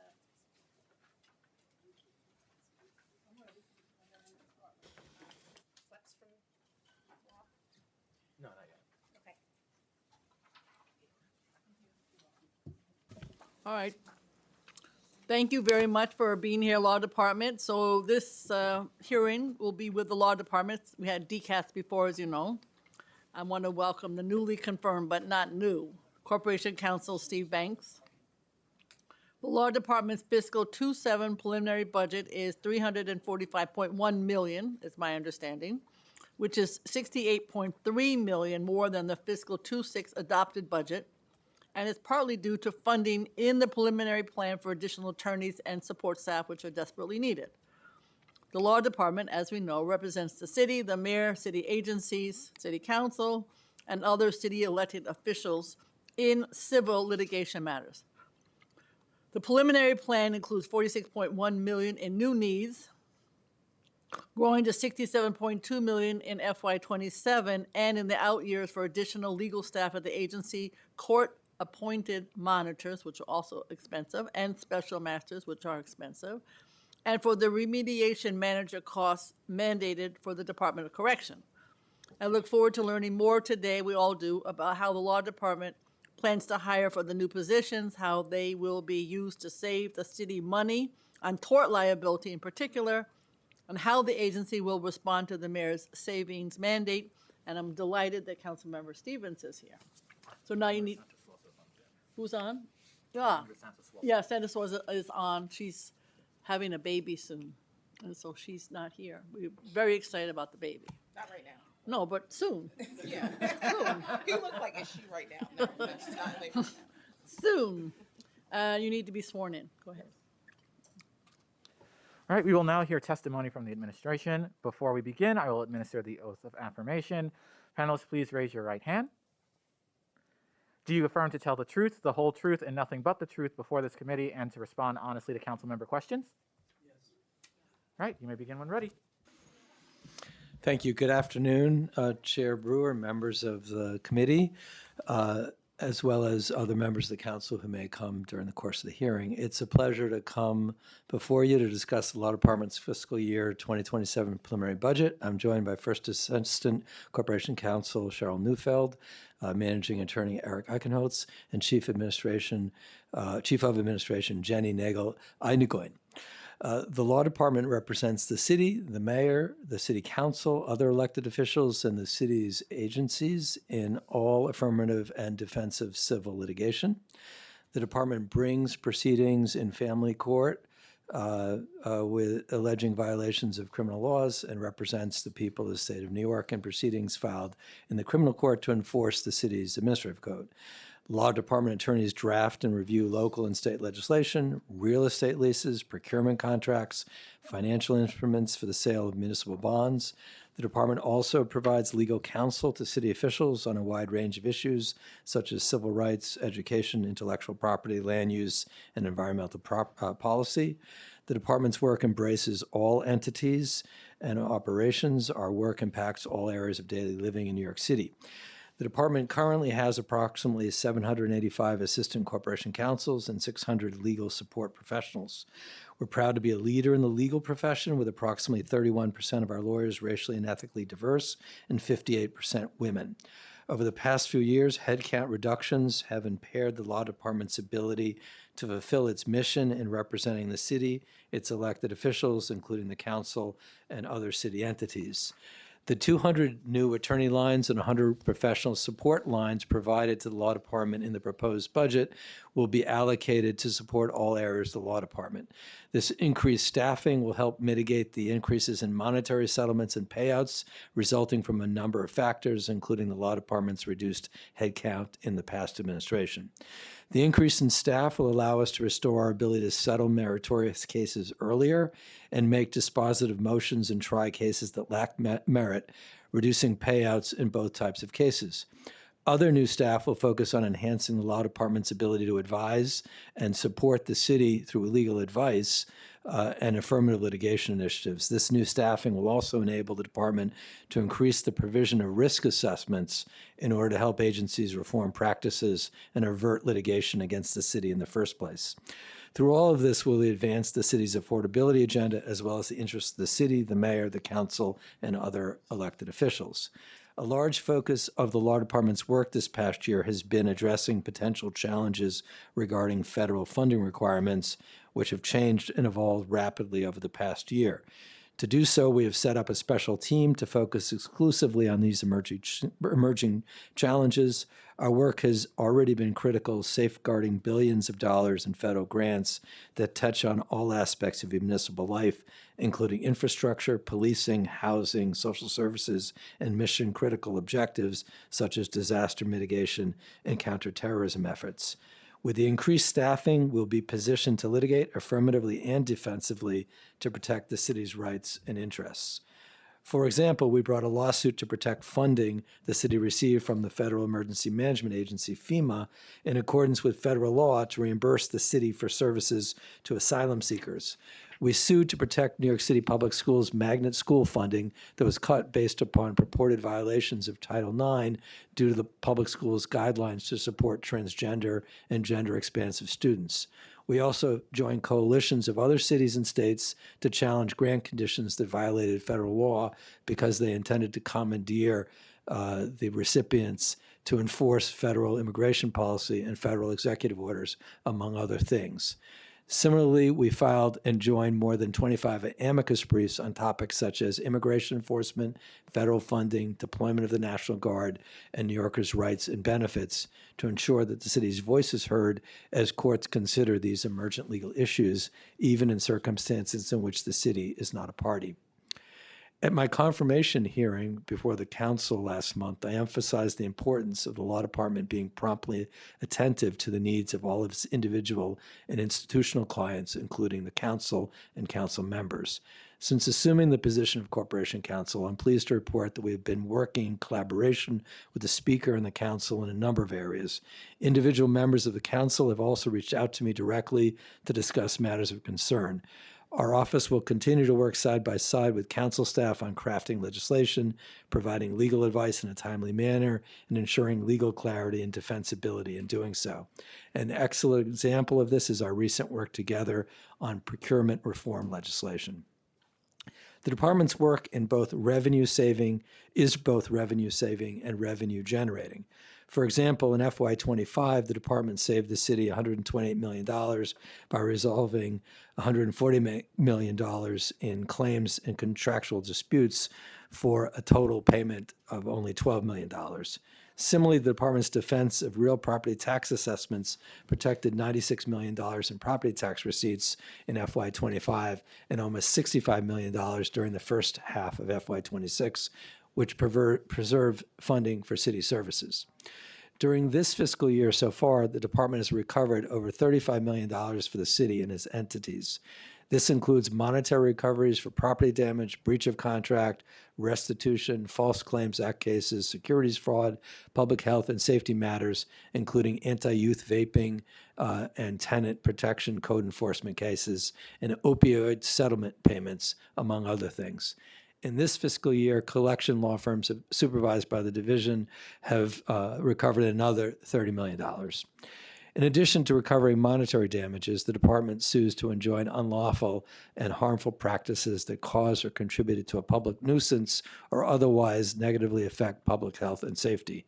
For example, we are currently litigating against Kia and Hyundai over their failure to install industry-standard engine immobilizing technology in low-end models of their vehicles, which, when highlighted as part of a TikTok challenge, led to massive spikes in thefts of those models in the city, as well as dangerous driving, property damage, injuries, and deaths. We're also currently litigating against 4 major social media companies for harms that have resulted to the mental health of young people and the cost those harms imposed on the city as a result of the deliberate design, marketing, and operation of addicted social media platforms which intentionally target youth. And as reported yesterday, we recently obtained a ruling assessing $2.1 million in fines against a landlord who has failed to make repairs to a residential building and $1,000 in ongoing daily fines until the conditions are corrected.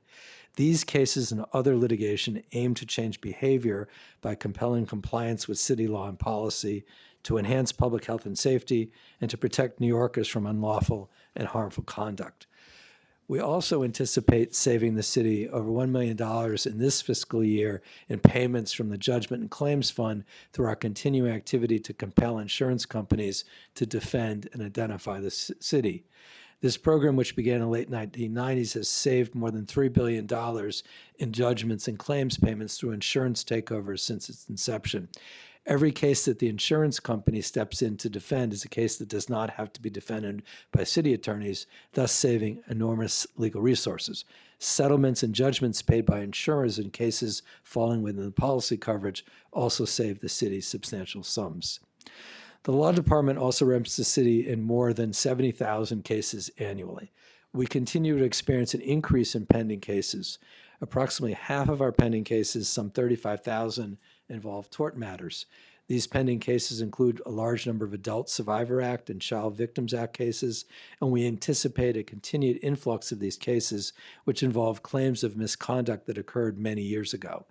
We also expect a continued increase in Gender-Motivated Violence Act cases with claims for past conduct. Given the significant impact of these cases on the city, we are looking for solutions to give the city certainty regarding exposure while properly compensating survivors with meritorious claims. The department also serves as the statutory mandated presentment agency for all juvenile justice, adolescent offender, interstate child support cases referred to the New York City Family Court. Under the rehabilitative mandate of the Family Court Act, the department must work to achieve outcomes that serve the needs of each individual young person brought before the court, while at the same time protecting the interests of crime victims and ensuring the safety of the community at large. Law department attorneys also appear in the New York City family courts to handle petitions to establish parentage and obtain, modify, or enforce existing child support orders. In 2025, juvenile justice case referrals increased by 11%, from 7740 to 6964 referrals in 2024. 66% of the referrals represent felony charges. In 2025, there were 348 firearms cases referred to the department, which is a decrease of 15% from 411 firearms cases in 2024. The number of child support referrals in 2025 remained virtually the same, with 1,889 child support referrals in 2024 and 1,894 in 2025. My testimony today provides an overview of the very broad and varied legal work performed by the law department. By keeping the interests of all New Yorkers at the center of our work, we can do what is right and just, solve problems, reinforce trust in government, and help meet the needs of New Yorkers. I thank you for your support for the law department and look forward to our continued collaboration. Happy to answer any questions that you may have. Thank you. We've been joined by the speaker, and she has her first question. And then I'm going to ask the woman who's having the baby soon for a question. Okay. Thank you, Chair.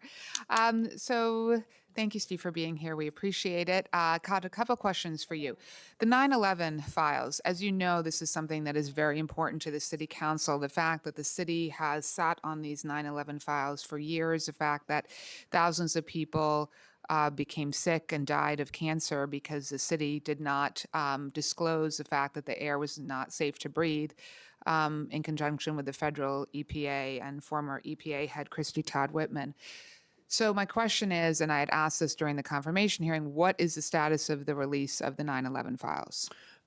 Thank you for that question. I can report that since I was confirmed a couple of weeks ago, we have set up a team that is reviewing what documents can be posted on a portal to provide access to the public and the cost for maintaining such public access, and what documents cannot be posted. For example, documents with personal information or individuals such as medical information.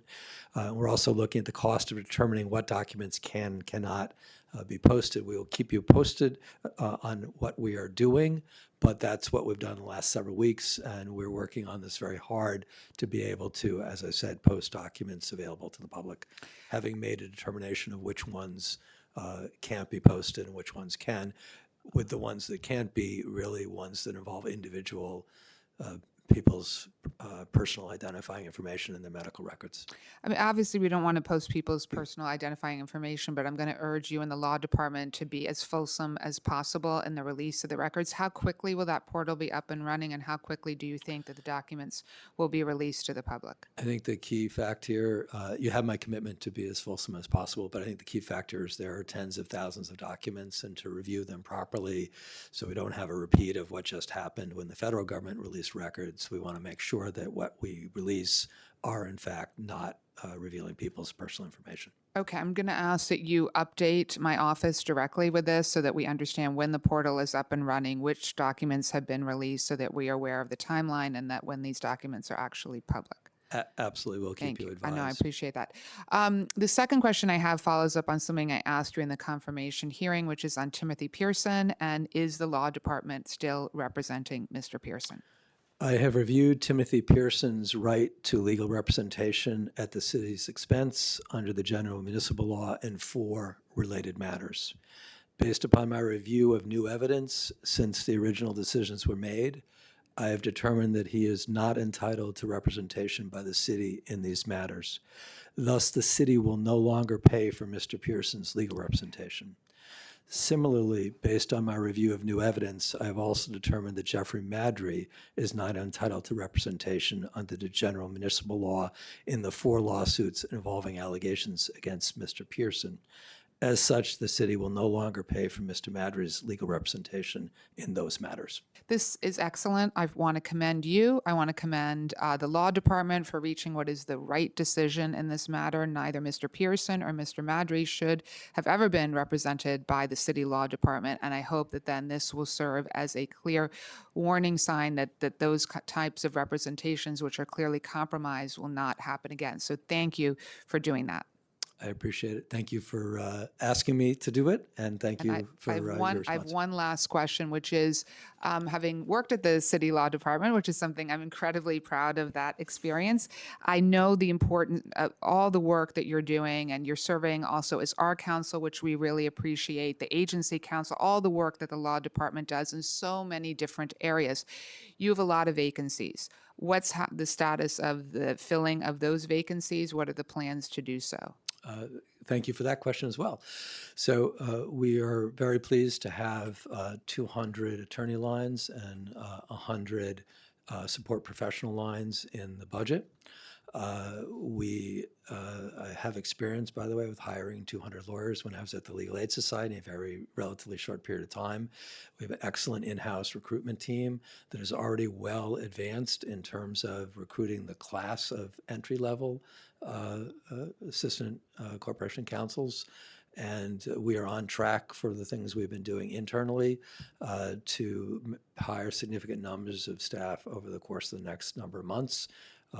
We will complete this certainly during this fiscal year or this coming fiscal year, FY27, and as soon as possible during the fiscal year because of the urgent need to fill these positions in order to do two things. One is to fill lines that have been hollowed out as a result of the last administration. The need for those kinds of lawyers is prevalent in when we look at things like judgment and claims. But also we want to make sure that we have enough lawyers to take on the kinds of things that we think will help New Yorkers in their everyday lives. Like, for example, the announcement yesterday of the $2.1 million fines and $1,000 a day fines with respect to a landlord on the worst landlords list. So we have two goals. One is to be able to return ourselves to the strength that we think is needed, and two, to be able to be ready to move forward with the kinds of needs that New Yorkers have. And appreciate your championing the law department, given your role as a speaker, but also your role as a former member of the law department. Great. Thank you so much. Those are my questions. Thank you. I just want to follow up on 9/11. So I really do appreciate the fact that you understand the importance of this. It was certainly the DOI that I think got the discussion started before you started, and when I was chair of oversight and investigations. And now I understand that there was an answer to a FOIL. Now there's a response. So that's sort of what you're going on in terms of the time frame, trying to figure out the previous response that law department made on FOIL, and now you're taking up when they've sent a second letter. Yeah, I think there's and I appreciate that you had reached out to me and would had conversations about this. I think that the challenge is to address the situation which is built up over several decades. We want to be expeditious, we want to be fast, we want to be responsible. The FOIL law has much tighter timeframes than we can be responsible in responding to. So we want to be respectful of the people that filed a recent FOIL request, respond to them, and try to address their concerns in the context of whatever appeal they're filing. But you have on the record what we're attempting to do. Might there be disputes about how fast we're acting?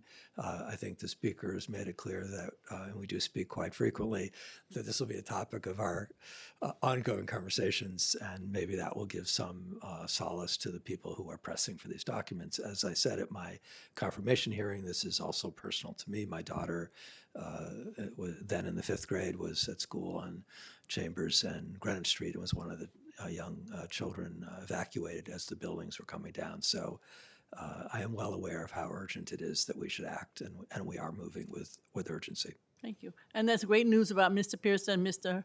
Adre. Do you know how much money we would be saving, or how much money has already been allocated to their legal assistance? The total amount that had already been paid out in these cases that I was referring to is approximately $645,000. Okay. So that's what will be saved in the future, plus. Okay. Just for the record, Chair, we can't predict exactly how much it would have been. No, It could I be understand that. spending at a higher rate, spending at a lower rate. Don't know. But we won't be spending this money anymore. Okay, thank you. From the council member Sarah Sousa, who's on the Zoom, I am reading her question because she cannot ask it. What mechanisms can the law department take to reduce our average settlement costs? You alluded to that. And utilizing the risk department could help prevent liability before it occurs and thus result in savings. What is the plan to boost the influence of this department across agency operations? So And again, a person also who worked at the law department at one point. first and foremost, congratulations and wishing you all the best. Secondly, at my confirmation hearing, I appreciated very much the council member's questions based upon her experience in working in some of these units. For the record, the law department did establish or has established a risk unit that is intended to look at the kinds of problems that arise in these cases that are featured in the judgment and claims number. The additional hiring will enable us to enhance that unit so that we can be proactive and address underlying problems that lead to the judgments and claims. I think, as the council member correctly pointed out, when we have appropriate staffing, we can assess cases at an earlier point in the litigation and therefore make settlements at a rate and at a level that we are unable to do when the case is in a much later stage of litigation.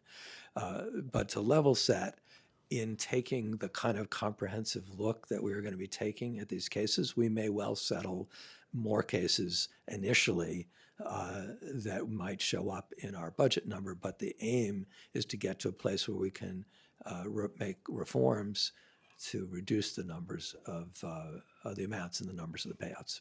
Okay. Councilmember Ressler can't be here. These people love asking you questions. So I understand the contracts division of the law department has 13 attorneys responsible for reviewing every single contract that the city's executing, in addition to doing other things. They do a great job, but that's not a lot of people for reviewing $40 billion in contracts.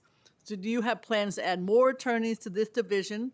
Does the law department track contract delays and how long each contract is under law review? And do you have plans to increase the tech expertise of the division to help on review of the increasing tech contracts, obviously AI being in there, I assume, that the city is executing? We will be increasing the staffing in the contracts area, and we'll be evaluating what kind is needed based upon the contracts. I think, as Councilmember Ressler knows, addressing procurement issues is near and dear to my heart as a former head of a nonprofit and then the former head of an agency that had about 25% of the city contracts. And I have a number of approaches that we're going to be taking to try to address what has been a problem for many years in terms of contract processing in the city. Okay. I have many more questions, but Councilmember Lee, you have questions? Yes. Hello, how are you? Good, how are you? And I too love talking about procurement reform. So, as a former nonprofit head too. I think we talked about some of the needs for procurement reform did. before my confirmation hearing. Yeah, no, we did. Okay, so really quickly about the court's appointed monitors and special masters new need. The preliminary budget includes $36.6 million in city funding in FY26 with a baseline $9.3 million in city funding beginning in FY27. And this funding is for such expenses as special masters, experts, court-appointed monitors. And so how were these funding amounts determined? Well, to give an example, that budget line includes the recent appointment of the remedial manager for Rikers Island, and that was a court-approved amount of money to pay for the special master. I'm sorry, for the remediation manager in addition to the court monitor. So maybe if we could take a step back, one of the things we're looking at is all the cases that have monitors or special masters or different levels of oversight, and what can we do to work with agencies to begin to bring the agencies to a place where the oversight can be phased out. The oversight is there because problems have built up over many years. And one of the things that we want to be able to do is to work with the agencies to begin to get to a place where that kind of oversight is not needed. In terms of the core of your question, the amounts are being set in the context of the litigations that are involved, as opposed to the law department independently establishing the rates. Got it.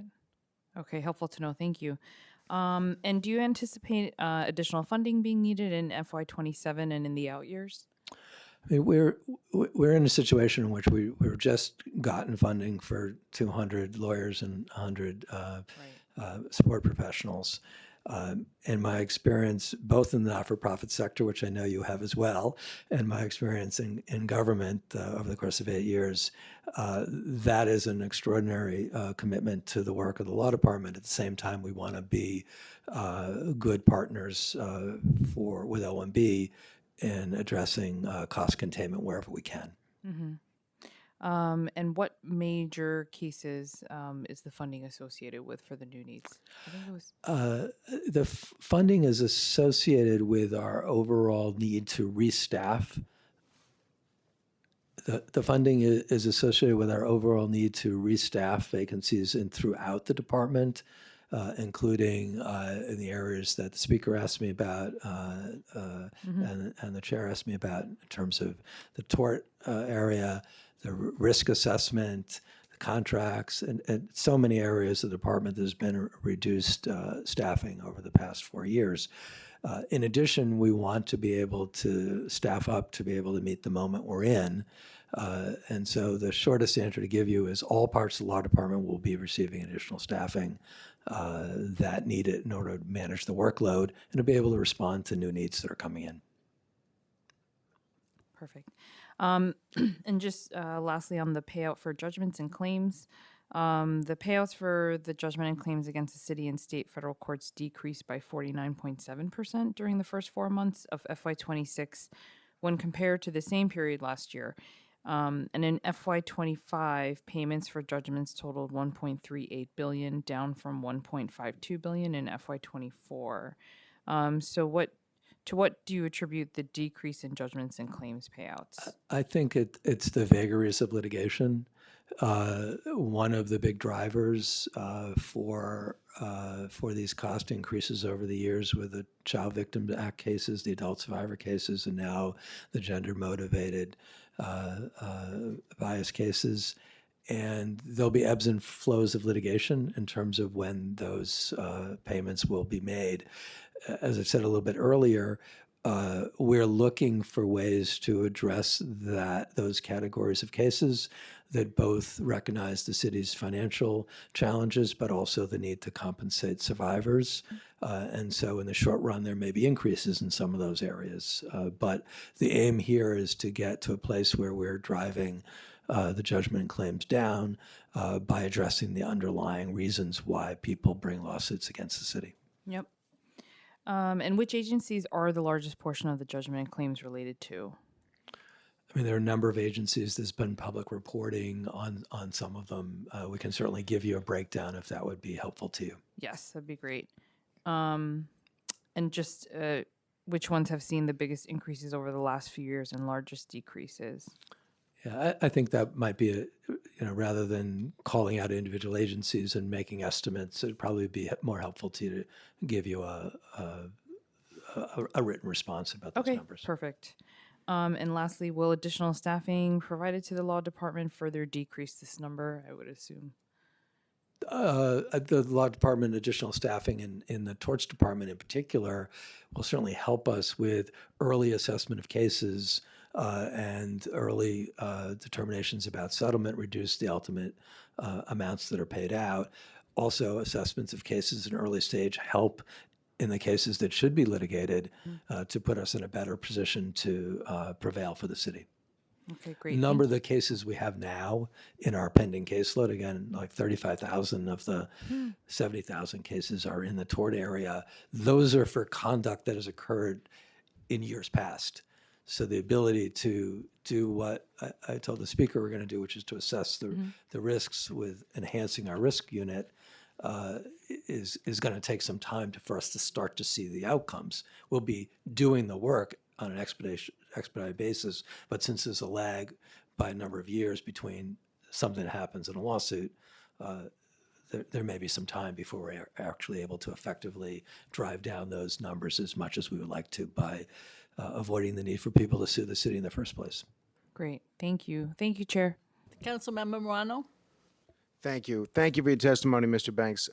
It's great to see you again. Congratulations on your appointment and your confirmation. New York City taxpayers, as you've been talking about, they pay hundreds of millions of dollars each year in settlements and judgments. I know when Councilmember Lee was asking you about this, you didn't want to mention specific agencies in this forum, which I understand. I'm wondering if you could identify the 3 categories of cases that are costing the city the most money and what policy changes we might look at or the administration might look at to reduce those costs going forward. I mean, it's a great question. And again, it's not that I'm unwilling to give the agencies. I just think it would be better to have you look at a full presentation that way. I mean, there are disputes that arise when the public interacts with members of the government. And that happens across agencies. It could be the police department. It could be the Taxi and Limousine Commission. There are, torts that arise in connection with potholes. A number of them, as you probably heard in the last couple of days, are being filled to avoid that kind of problem. So, I think it would be out of context to just say these 3 are the most common problems, because I think what I have known from my own time as a civil rights lawyer is that when government and people interact, there's the potential for friction, and then that potential for friction results in potential lawsuits. I see the law department's role as not simply defending those cases, but what can we do to minimize that kind of friction between the public and the government. Your testimony references a number of lawsuits and amicus briefs involving federal policy and national issues. How does the law department decide when it's appropriate for the city of New York to involve itself in a broader political or policy dispute rather than focusing primarily on defending the city from litigation and protecting taxpayers? I would certainly answer that question. I would want to modify your question slightly, which is to say our determination to get involved with litigation, either if it's us suing affirmatively or joining an amicus, is when there's a financial interest of the city at stake. So to the extent that funding for Head Start is at risk, or to the extent there's funding for our housing programs are at risk, those are the kinds of situations that we would want to make sure that the city's interests are represented, given the potential for a substantial loss of dollars for critical city services. That was just to give an example, when there was the potential loss of counterterrorism funds, which would have had a tremendous impact, particularly here in Lower Manhattan. That was the kind of case that the law department would get involved in, given the financial impact on a very important city service. You mentioned litigation related to FEMA reimbursements for services provided to asylum seekers. Can you give us a sense of how much money the city is currently seeking to recover, and what the law department assessment is of our likelihood of actually recovering those funds? My recollection is that was approximately $80 million that were dispersed to New York City based upon an act of Congress, and the city has had success at various stages of that case. In the grand scheme of things, every $80 million counts. Your testimony also mentions that insurance takeovers have saved the city billions of dollars over time. Are there additional areas where the city could require more robust insurance coverage from contractors or vendors so taxpayers aren't left covering litigation costs? Among the areas that our risk team will be looking at are those kinds of issues. Yeah, obviously, there's a lot of attention, as always, paid to what's going on in the world of social media. And the law department's currently suing several social media companies over youth mental health. and other related issues. What specific damage is the city seeking, and how confident are you that the city will actually recover meaningful financial compensation? Any good lawyer would always tell you I'm very confident in the cases that we have pending, and we intend to litigate them vigorously. But they are, again, the city's interest is the cost that the city is paying for services for young people who are caught up in the kind of social media efforts that we are addressing in the litigation. Final question. You referenced the continued influx of Adult Survivors Act and Child Victims Act cases. What's the estimated long-term financial exposure for the city, and how's the law department preparing for that? Yeah, I think that the estimated impact is something that is still being developed because the cases are still coming in. And in fact, there were additional modifications that were made in terms of people's ability to file those claims, so they still could ripen in the future, as opposed to it was a closed time period and none could be filed. So projecting the city's potential ultimate financial exposure, it's literally a moving target given the ability of people to continue to file those cases. What we're doing about it, as I said in the testimony a little bit earlier, was looking for ways in which we can address the cases that are both in the city's financial interest, but also respectful of the real needs of survivors of the kind of conduct that caused the legislature to originally pass those kinds of acts. Thanks for those questions. Thank you. One question I had was the external legal counsel. The plan includes an additional $1 million in intra-city funding in 2.6, only from the Department of Education to extend their use of an external legal counsel contract held by the law department by 1 year. The plan also includes another $240,000 of intra-city funding in 2.6, only from the Department of Environmental Protection to utilize the department's contract with external legal counsel. Can you talk about these two opportunities and situations, what legal matter is being addressed, and why are external law firms required? And do you see a need for further funding in this area? Well, the environmental protection one is just a good example of why contracts are some periodically needed. There's particular expertise in water rights that are relevant to the kinds of advice and potential litigation support. Upstate, the Croton situation, upstate Croton? No, I think it would be best in a public forum not to get into what exactly the matter is. Okay. I've been up to Croton and seen all those issues. It's not that one, though. Okay, all right. But it involves particular water right issues that ultimately the expertise will be really important for us in terms of defending the city's interest. And then there's the DOE also. The DOE is that kind of advice is also relevant to a whole range of different legal matters that they have. There are times when the law department will say we don't have in-house expertise. One of the challenges in the last several years is whether the law department had the internal resources, and the additional staffing will help us be able to make judgments about whether to go and get external counsel in fewer instances because we'll have the in-house expertise. Okay, you talked a little bit about... Sorry, we'll have the in-house resources. So hopefully less outside counsel. When we have the resources as opposed to the particularized expertise, which it's more cost-effective to seek outside help than to build expertise that may only be needed periodically. Okay. You talked about juvenile detention a little bit, but the plan includes an additional $21 million of state funding in 2.6 that replaces city funding for the department's role providing support service related to juvenile justice. What role does the law department play in juvenile justice, and what is the total amount of funding in the budget for costs associated with juvenile justice? And I didn't know if the state would do this or if it's back to the city. And the reason we ask, of course, there are so many more young people, as you know, in detention than in the past. Right. I mean, the law department's role is representing the city's interest in Right. in those matters.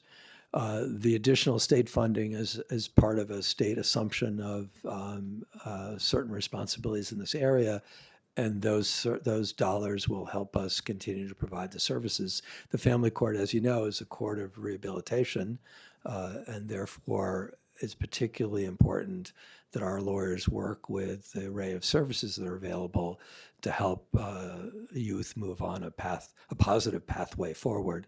And that's the additional resources will help us do that. So I think we all know a lot of situations that exist in family court. Is that a place where some of your new attorneys might also be situated? Because it's a very slow process between ACS, et cetera. It's a slow process. All across the agency, including our lawyers that represent the agency in family court. That will be one of the areas where we'll be providing some additional support. As I said at the outset, almost every area of the law department suffered pretty significant staffing impact Okay. over the last 4 years. We talked about correction a little bit earlier. The plan includes $4.3 million in city funding in 2.6, increasing to a baseline $9.8 million in 2.7 for this new manager, which I guess we now have from Judge Swain, we have a name. So how were these amounts determined? Was it just the court? Do you going to need more funding? I guess maybe you don't know. And then, how do you make sure that people are on the remediate manager's team? And I guess also back to what you said earlier, fix the problem, and then you don't need the remediation. So this is a big challenge. Well, on this, I would say we've met with the remediation manager. Ms. Neufeld and I have met with the remediation manager, both of us on a number of different occasions.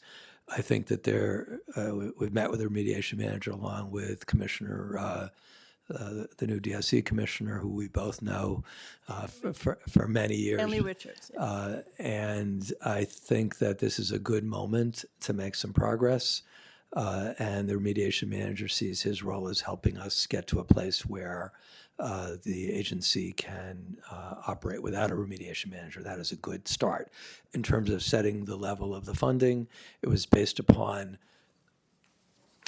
the remediation manager's desire to presentation of what he needed, and ultimately it was with the approval of the court, and the law department would be reviewing the request for payment. Okay.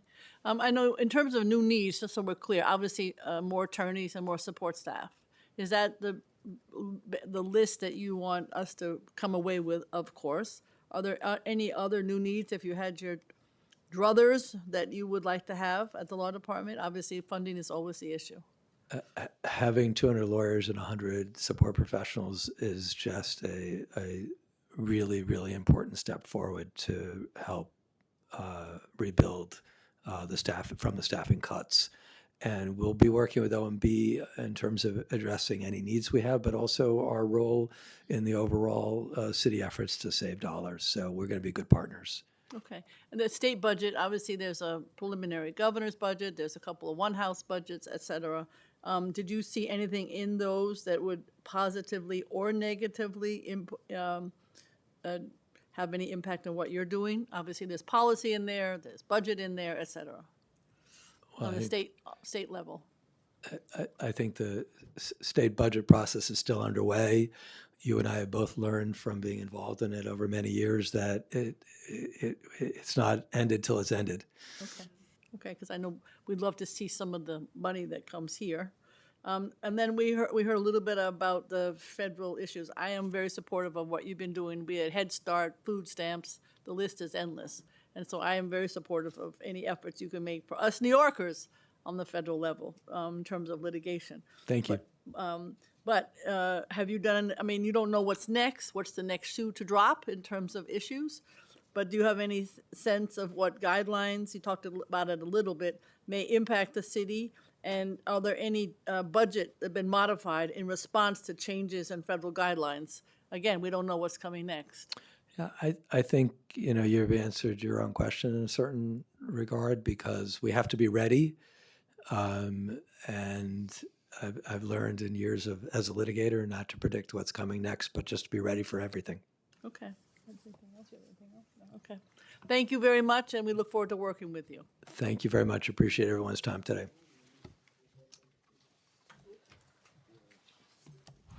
Next will be the Board of Elections.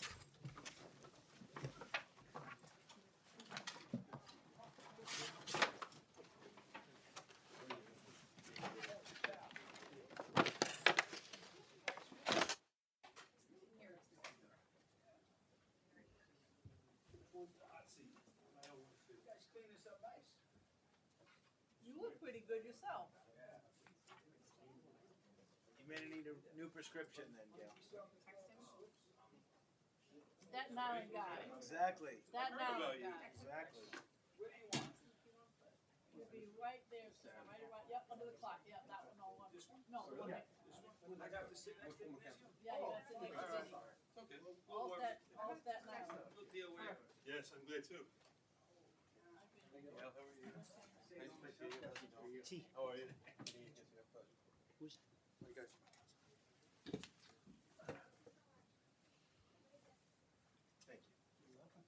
That's okay. I didn't know that was a rule. You damn well know what the rules are. Why, none of the rules. I guess, I didn't realize. Even unless you're now. But even Miranda? They gotta have one rule for everybody. Exactly. That's what I mean.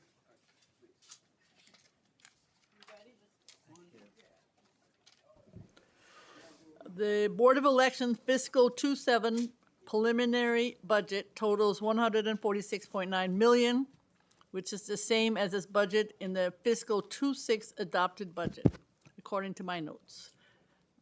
The Board of Elections is responsible for the implementation of fair and honest elections within the city pursuant to state law, playing a major role in educating New Yorkers on their right to vote and administering elections. The plan includes one new need of $32.5 million in fiscal 26 to support election costs in fiscal 26. I look forward to learning more about the Board of Elections election costs, how early voting locations are selected, always a discussion point, maintaining voter privacy, and how we can increase voting access for justice-involved individuals. And now I'd like to turn it over to be sworn in for the presenters.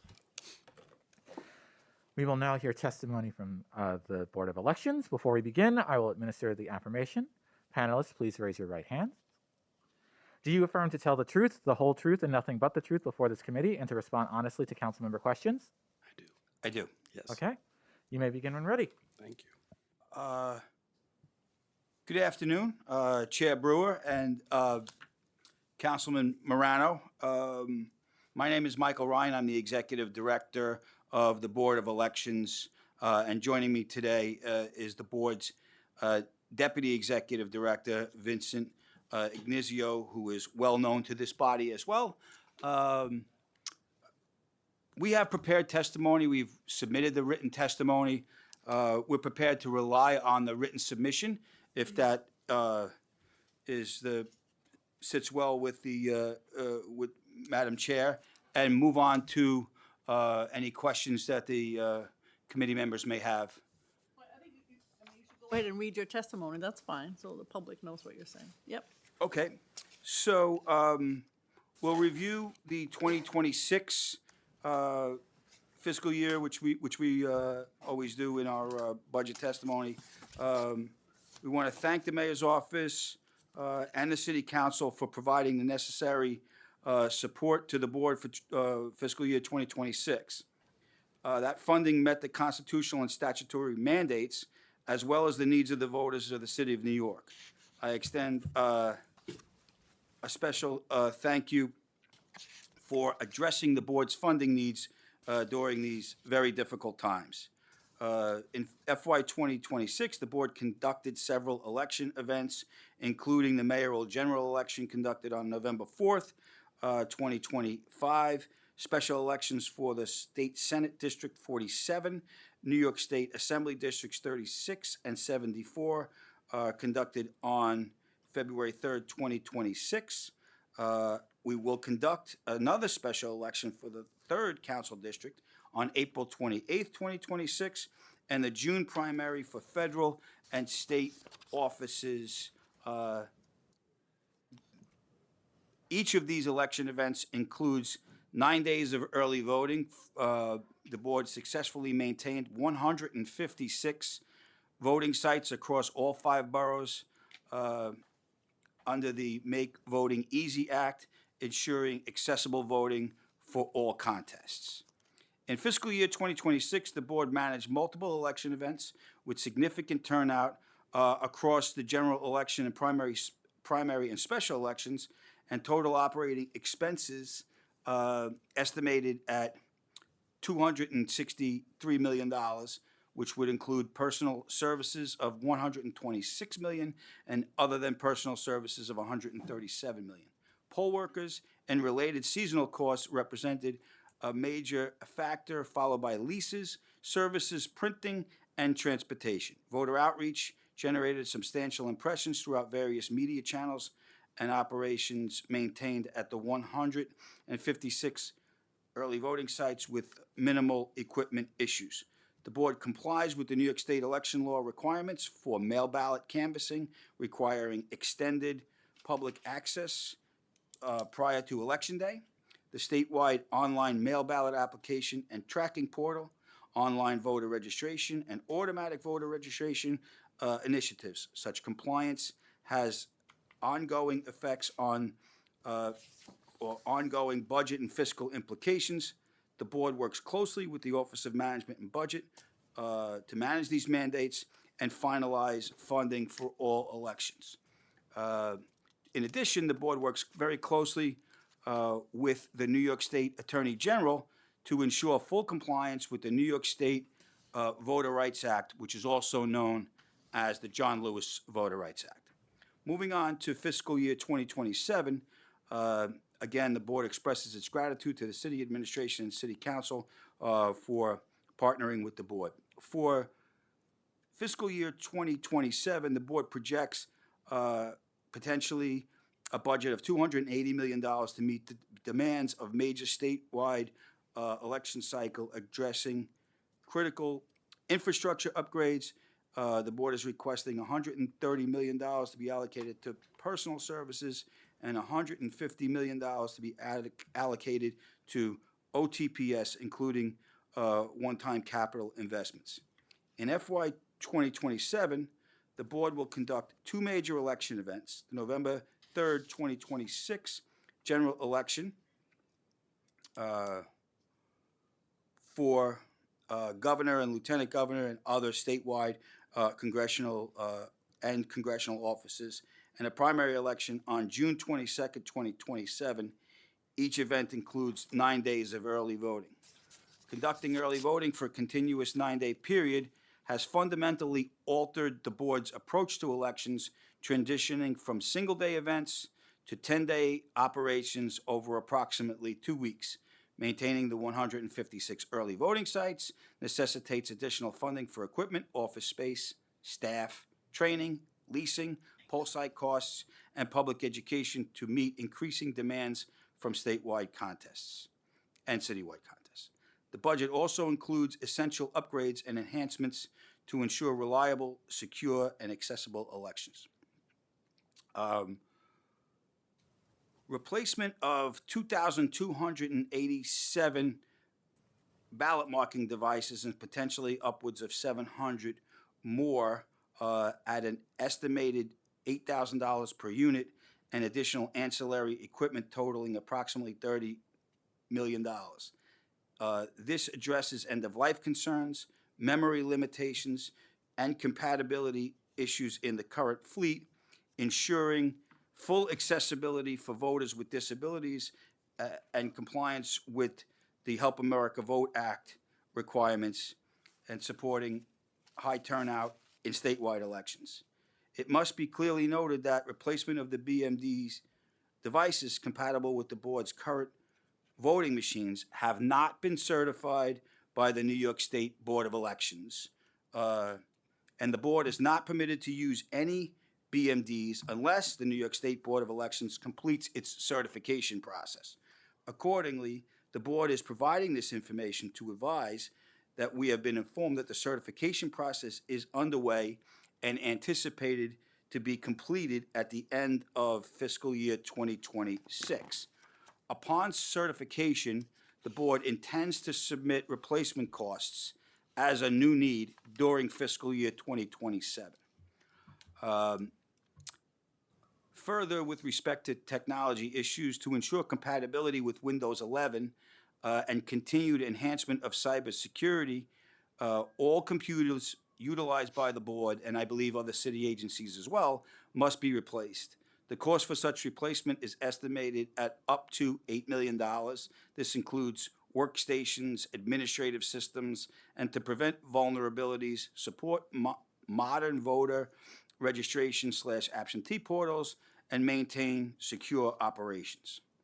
We'll also have to replace some vehicles, replacement of 4 aging Sprinter vans used for transporting voter equipment and supplies that are utilized by the borough offices. Although we have 5 borough offices, only 4 are presently eligible for replacement, and that estimated cost is between $300,000 to $500,000. These vehicles are critical for logistics across more than 1,200 election day locations and 156 early voting sites, as well as regular business conducted between the boroughs, particularly during extended early voting periods and multiple event cycles. The board is working with DCAS to finalize the approval process for the purchase of the vehicles that fully meet the board's operational needs. These capital investments, coordinated with the Office of Technology and Innovation and Fleet Management protocols, are vital to prevent disruptions in the 2026 gubernatorial cycle and align with ongoing mandates for secure, accessible voting. The board is committing to phasing these in where possible to manage fiscal impact. The board will continue appropriate outreach to voters and poll workers. The board reaffirms its request to establish a municipal workers /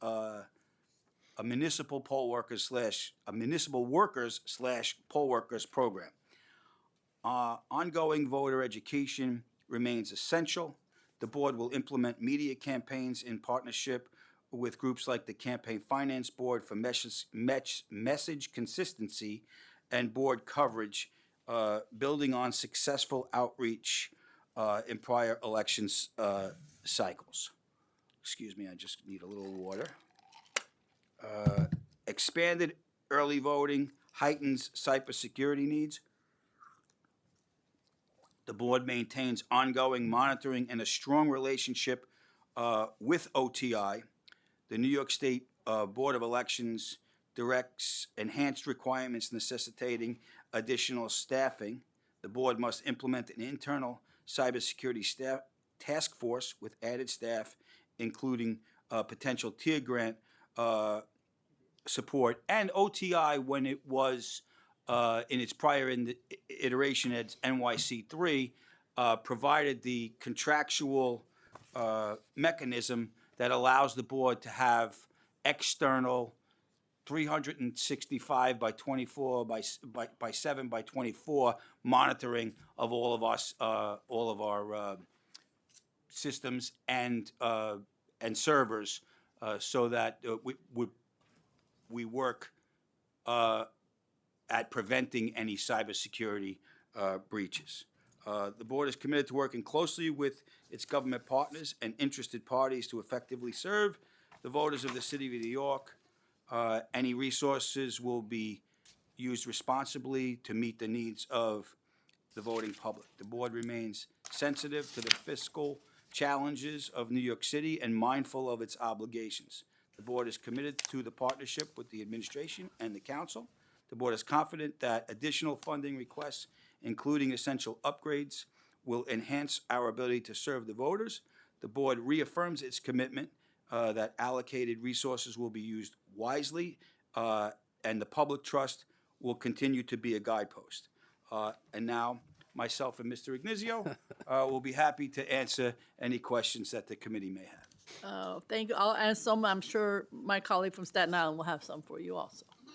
I know you talked about the need for these new machines whenever it gets certified by the state, et cetera. So what capital request is the department, the board, making to OMB now? Are we starting with the machines? We don't even know what machines we're getting. So. Right. What we have done to this point is basically indicated to OMB that we're anticipating a new need ask. We can't make the ask, as the chair rightly points out, until the machines are certified. We have been given other dates in the past when the certification process would have been completed.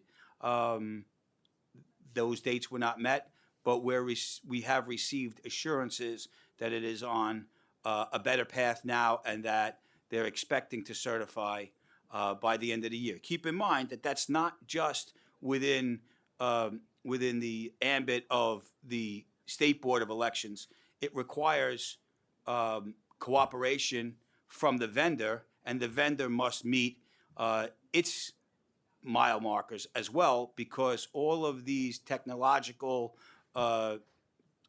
equipment that is related to elections all gets verified through an outside lab to check that all of the coding is done properly and works effectively.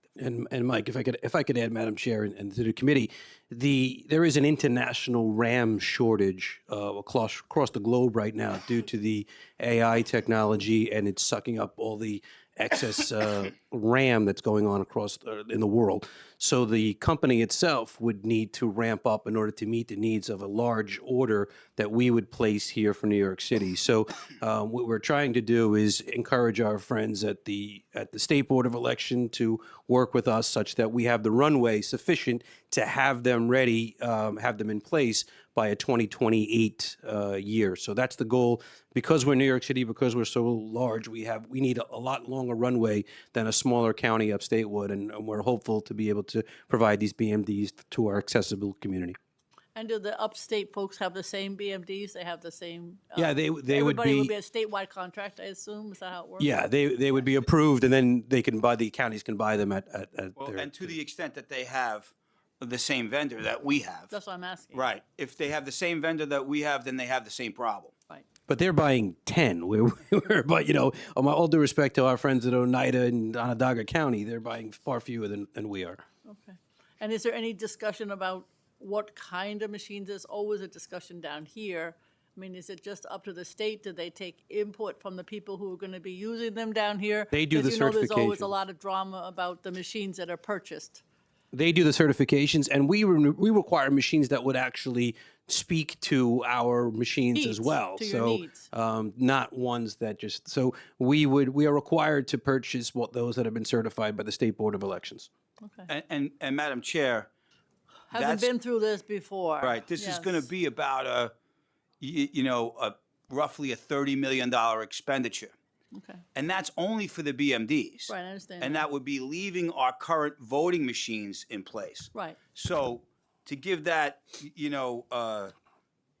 a perspective of scale, if we were to, at some point down the road, replace the voting machines themselves, we would be talking about a far greater I know. expenditure. But I'm just So- saying, even within the disabled community, which is something that we're talking Right. about, they always have what they like and what they don't like. So that's why I was asking. So I think the reason for us bringing this up today and making sure that we stress it now is so that we don't sneak up on the fiscal planners for the city of New York, number one, which would be unfair. But number two, to let the accessibility community know that we are thinking of them. We acknowledge that the current ballot marking devices are not meeting their needs, and we're doing everything we can to be prepared to meet their needs better when the new machines are able to be utilized. okay, we've all been through this before, so I didn't want to go through it again. Are there other requests that will be, obviously this is not immediate, going to OMB for capital? The vehicles that we referred to that are at their lifespan, we will be requesting of those. But that's it for additional needs. Right, you talked about those. Okay. I was thinking about some of the, I mean, I don't know, they're not as expensive, but you always need, I don't know what you call them, gangplanks to get from one end of the non-accessible area to another. You know, sometimes you need those long. Are you referring to our ramp contracts? I call them gangplanks. Yeah, yeah. yes. Well, I think we have approximately 17 vendors that provide for ramp contracts throughout. And those are throughout the capital or city. that's expense? That's expense. That's expense money. I mean, we've encouraged several times to work with both all of our providers to see if we could have capital improvements that meet the requirements that we wouldn't need them, and those conversations are ongoing for every school whenever they come up, or for whatever library. I know it You know, only obviously, too our well. preference would be for all of the buildings that we utilize to be permanently Accessible. For accessible. For your guidelines. Right. Towards our standards. But yeah. we do what we have to do. No, I know. And that's all coming out of expense money. So along those lines, obviously there's the lab school on the east side is the one that sends me many emails, and there are probably other schools. I know you'd love to get out of the school business. I understand that it's hard to find other places. So my question is twofold. One, in that particular instance, they had suggested some nearby cultural institutions. I know you were kind enough to make that change on the Upper West Side where we went to the American Museum. So I'm just wondering, in that particular situation, is there movement to find another place? This is the lab school. Yeah. So And then also just generally, how can we help you get out of some of these schools? the umbrella is out of 158 schools that will be 158 early voting sites. About 25% of them are schools. Right. We would love to be out of them as much as possible. We reach out to council members, we reach out to market makers and say, please provide us with ideas on how we can do so. The problem, once again, is the runway. We can't decide in 2026 that for this primary or for the general, we're going to switch and move into a different location. So that's always been an issue. And finding suitable sites that are accessible, that do have the ability to hold a polling site and the requirements therein is not as easy. With regards to this specific site, I might say it wrong. Is it the Rubin Museum? Yes. Our understanding is that building was sold and unavailable. It has been surveyed, and there was a second suggestion, which I think it was a Whitney.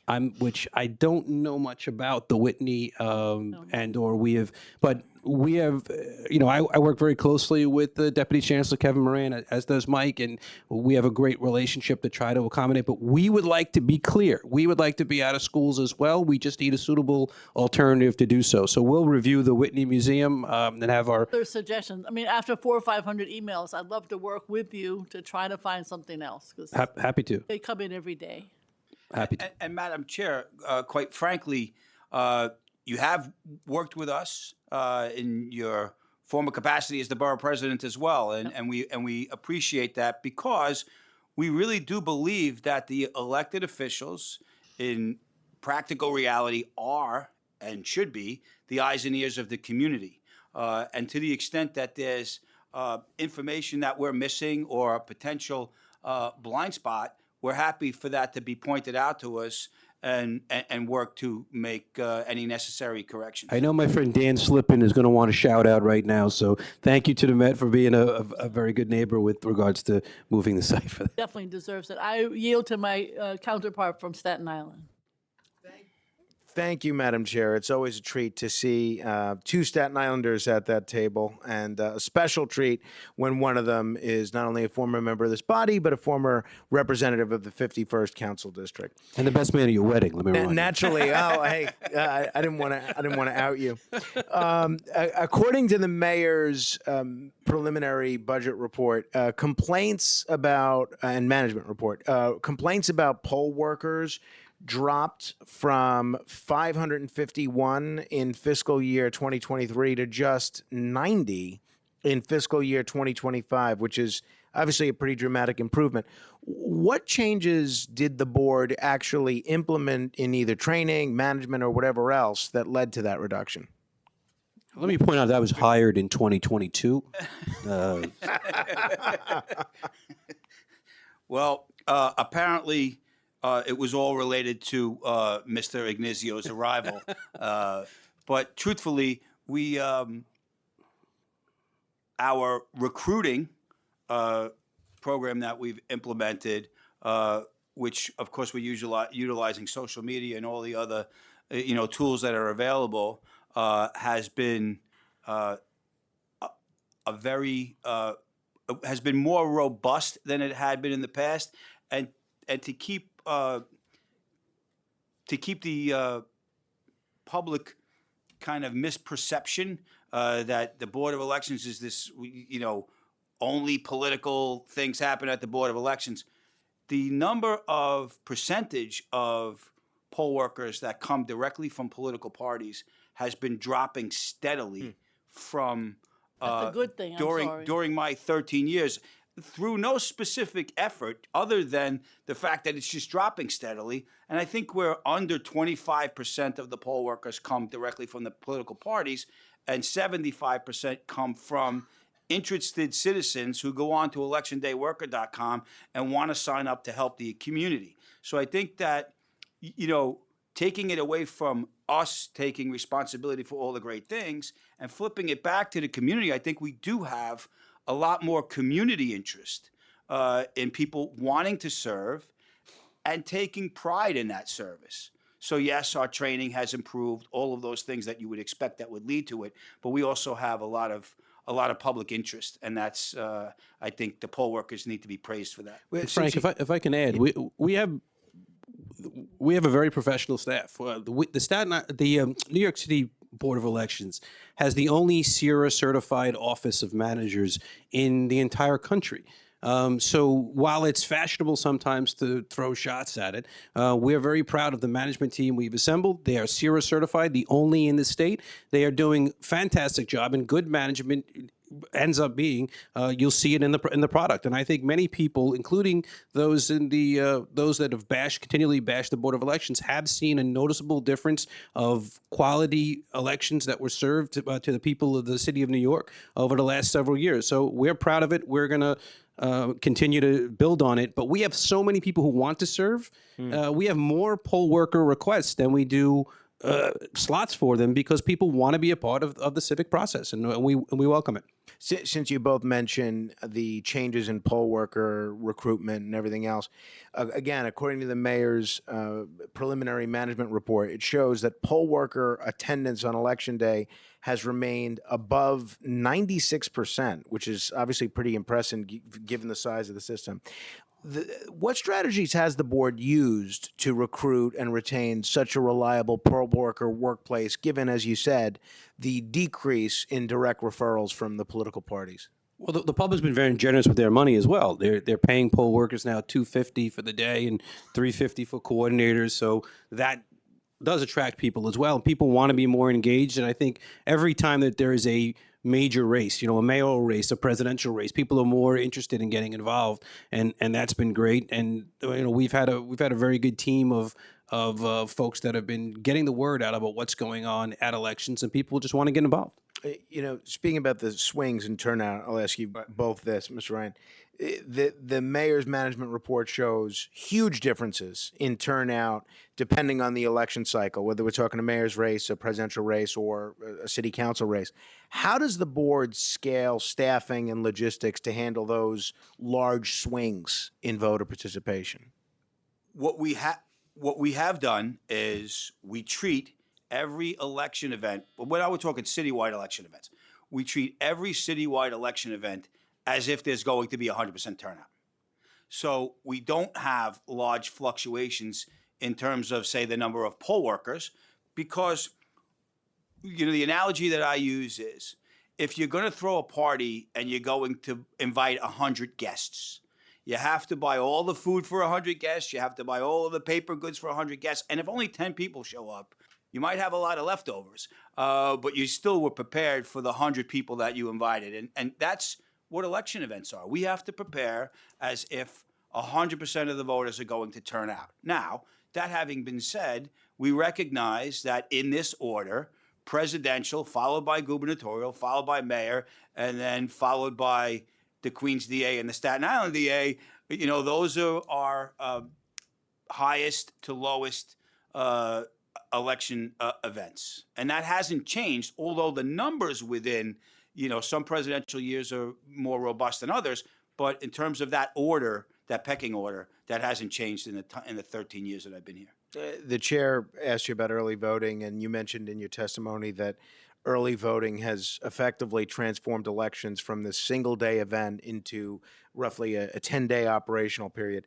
How has the board adapted its planning and staffing to manage an expanded time frame like that? Well, we had to establish, it's a little bit technical, but when we would do the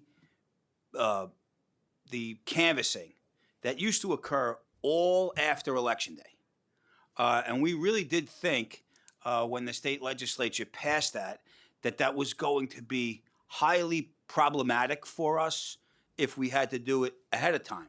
What we found out was, with appropriate planning and appropriate readjustment of full-time staff, we didn't have as many problems as we thought we were going to have. And in fact, it has turned out to be a blessing, not only for the Board of Elections, but for the elected officials and the voters as well, because we have to stop canvassing mail ballots on the Friday before the Tuesday of Election Day.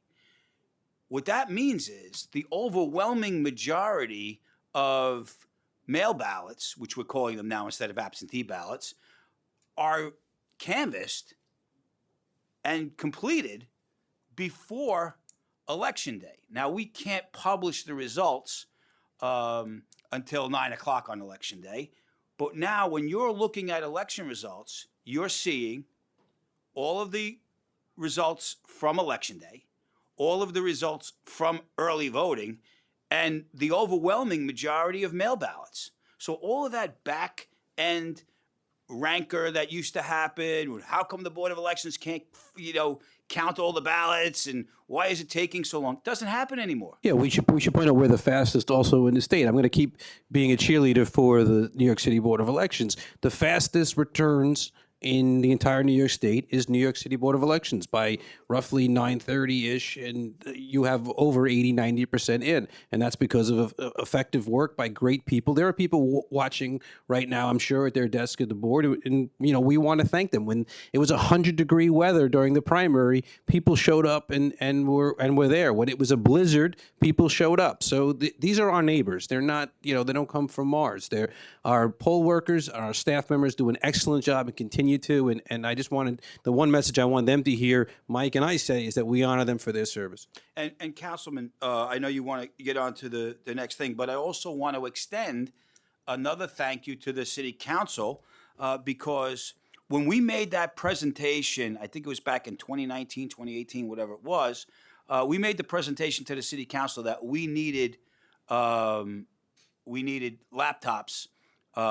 for the poll sites so that we could upload the results from the poll sites. That was an investment that continues to pay dividends today because that's one of the major things that allows us to get our results so quickly on election night.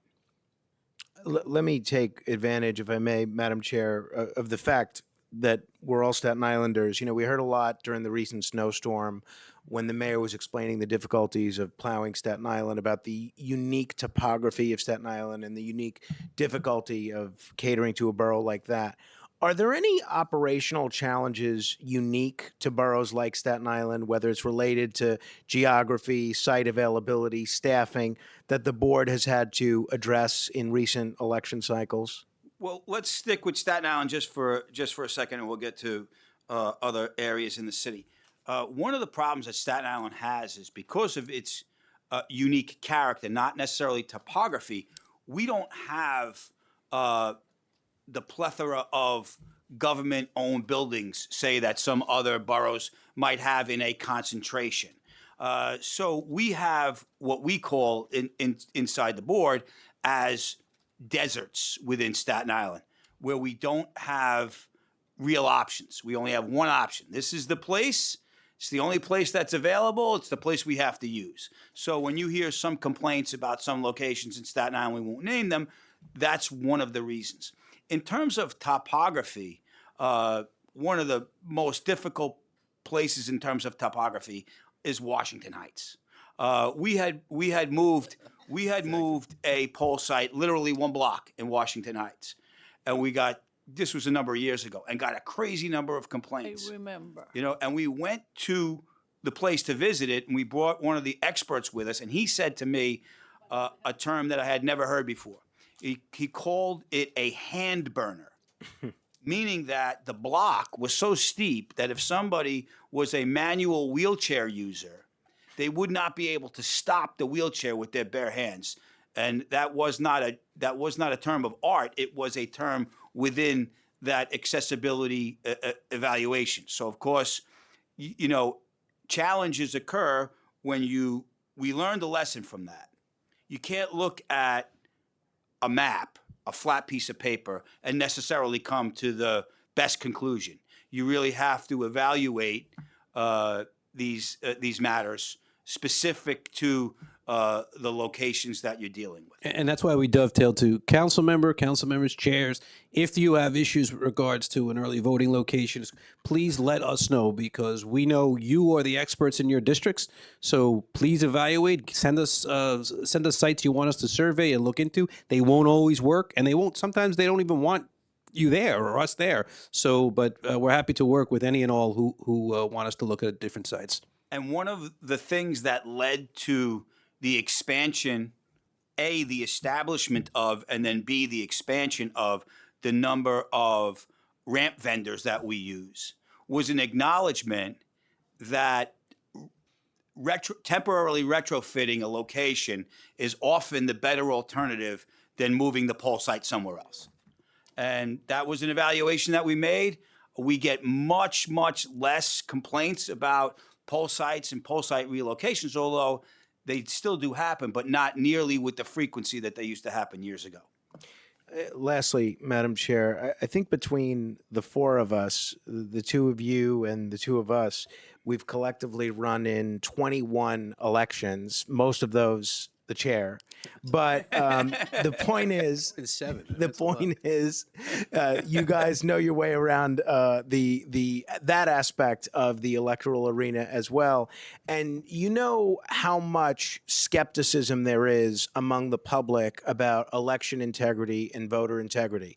In 2004, when President Bush won, you had a lot of Democrats claiming that the machines in Ohio were rigged, or some version of the result was inaccurate. In 2020, when President Biden won, you had a lot of Republicans voicing similar skepticism.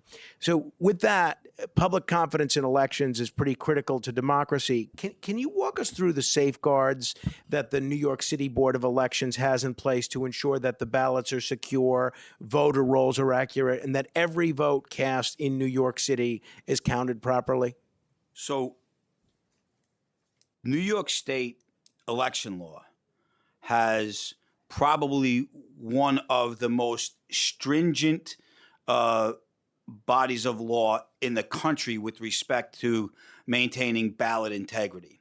Now, one of the things that they did from the very beginning, and it was a matter of robust debate in the State Board of Elections and in the state legislature, was they do not allow voting machines at poll sites to be networked.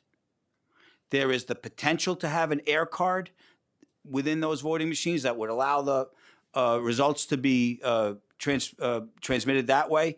And there's also the potential of the voting machines being linked from one to the other. None of that is permitted in New York State. So when you vote on a particular voting machine, the ballot goes in, it gets kept into a secure box in that cabinet that you're voting on. But more importantly than all of that, there's no way to externally access that machine to be able to change the vote totals. You would have to have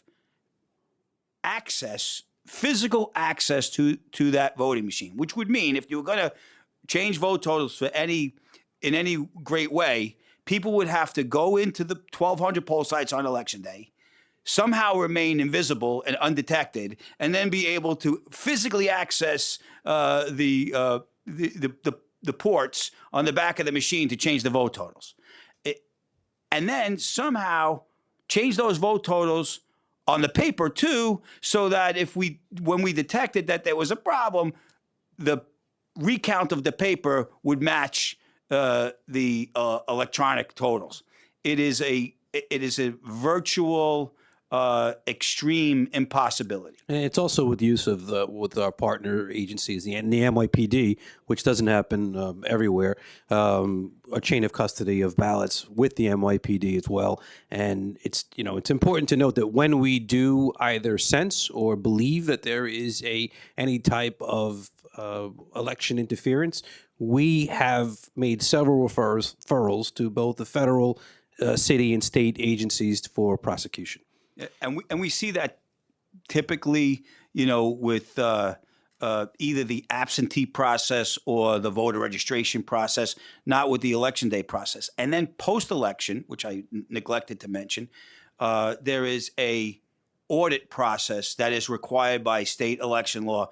You'll hear it called a 3% audit, but it's really not. It could be up to 100% audit, but it's 3%. If there's a problem with the 3%, it goes to an additional 5%, which would be 8%, and then up the chain. In my 13 years, there's only been one time where any audit has gone beyond 3%, and it was in a few districts in the Bronx about 8 or 9 years ago. So we're confident in the integrity of the system, and we're further confident with the integrity of our employees who are responsible for making sure that all of these vote totals are calculated properly. Thank you both. And next time you're here, I hope you'll bring the board's operations manager, Georgia Consomanis, with you so we can thank her on behalf of the public for the great work she's doing as well. Well, she's watching it from her desk. And probably cursing you right now. So you just thanked her. So thank you. Thank you very much. So justice-involved voters. There are many individuals in our jail system that are eligible to vote, as they're either awaiting trial and haven't been convicted of a crime or have only been convicted of a misdemeanor. According to the fiscal 25 MMR data, the city's jail population has grown each year since 21. It is quite possible that there are also many who are eligible to vote that are either unaware or have trouble figuring out how to vote. And I know League of Women Voters, Legal Aid, and so on, they're all trying to make this barrier less so that people can vote. So what are the barriers to facilitate voting? How is voter eligibility communicated to those in the facility, at Rikers in particular? What lessons have you learned from election cycles? I know there has been some effort to make this a reality for people. What coordination exists between the board and agencies such as probation and correction? And how are you addressing misinformation in justice-involved communities where individuals may incorrectly believe they are permanently barred from voting? I hear a lot when I go to NYCC family days that people feel this is not you, this is just the way our society works, that they have completed everything in terms of their sentence, but they do not feel they can vote. That's a real problem. Well, just the umbrella, and then I guess Mike he's very well schooled on this, having served as a probation officer and as the board chair. But we have instituted a working group with all interested parties that speaks every single month, and they've done a great job of working with both the interest groups and the Department of Corrections to ensure that they have a system in place that any incarcerated individuals can vote. I don't know, Mike, if you have... Right. So it is the responsibility of the New York City Department of Corrections to impart the information to those whose care they are responsible for the period that they remain incarcerated. So in the past, it was the board doing its job and the Department of Corrections doing its job. And I don't want to say never the twain shall meet, but they were further apart than they should have been. And since Council Member Morano already mentioned Ms. Consomanis, I'll mention her again.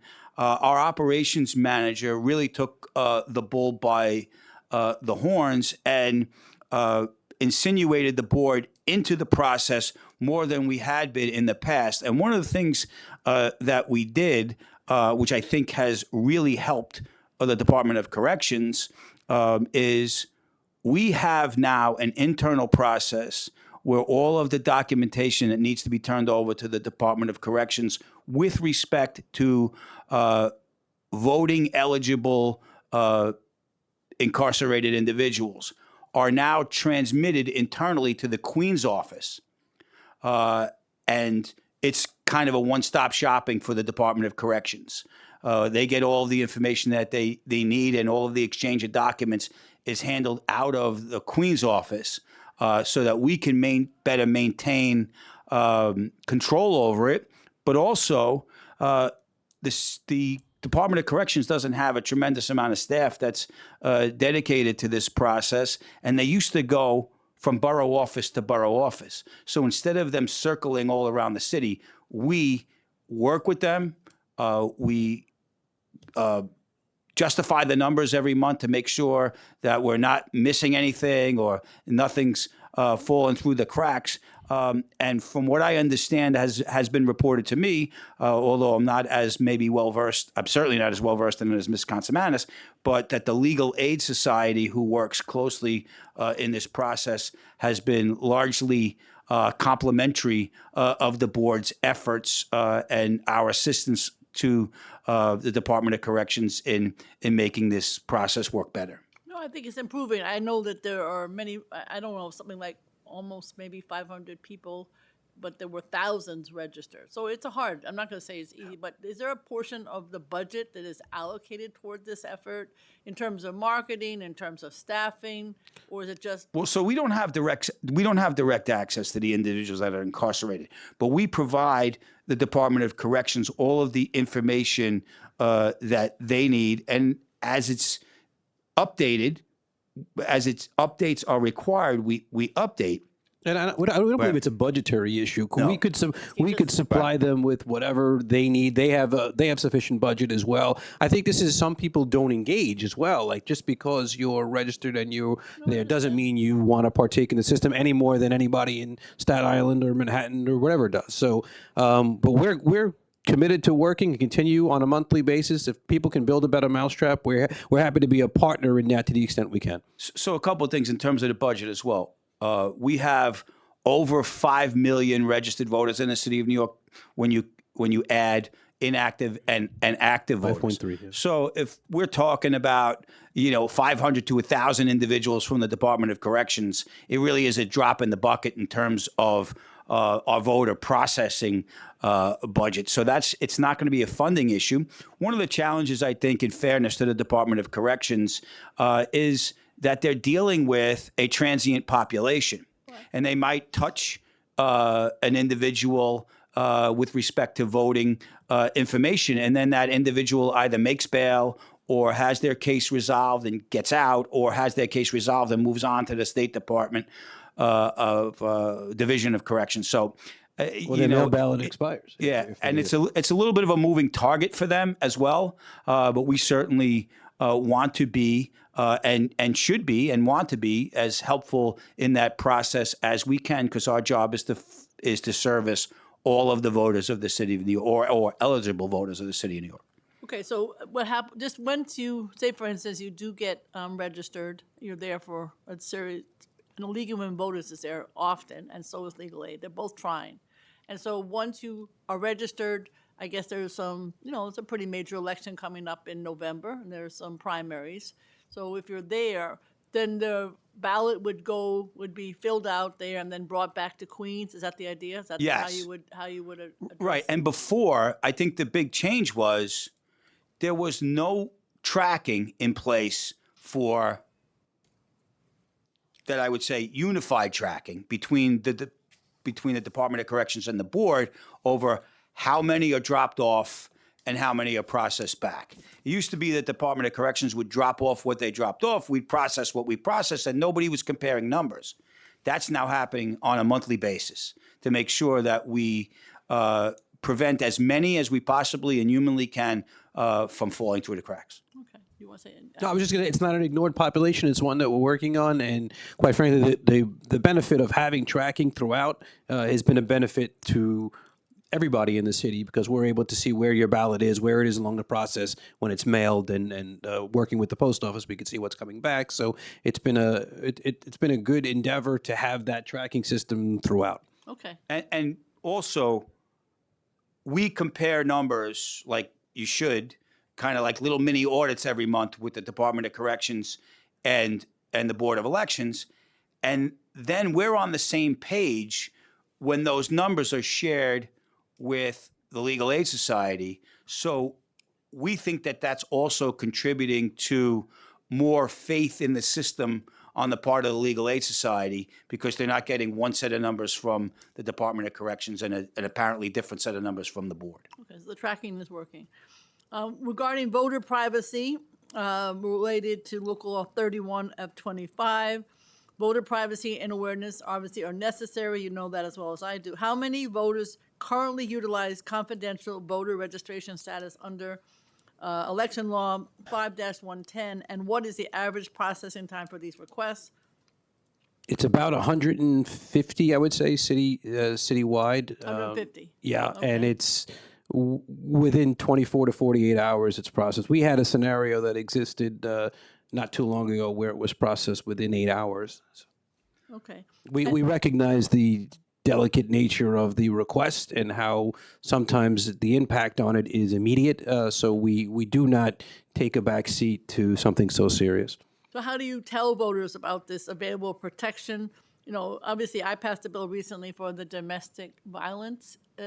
Yeah, that's right. So the CFB was charged. The CFB was charged with that through your bill. However, we have it on our website. It's on the state board's website.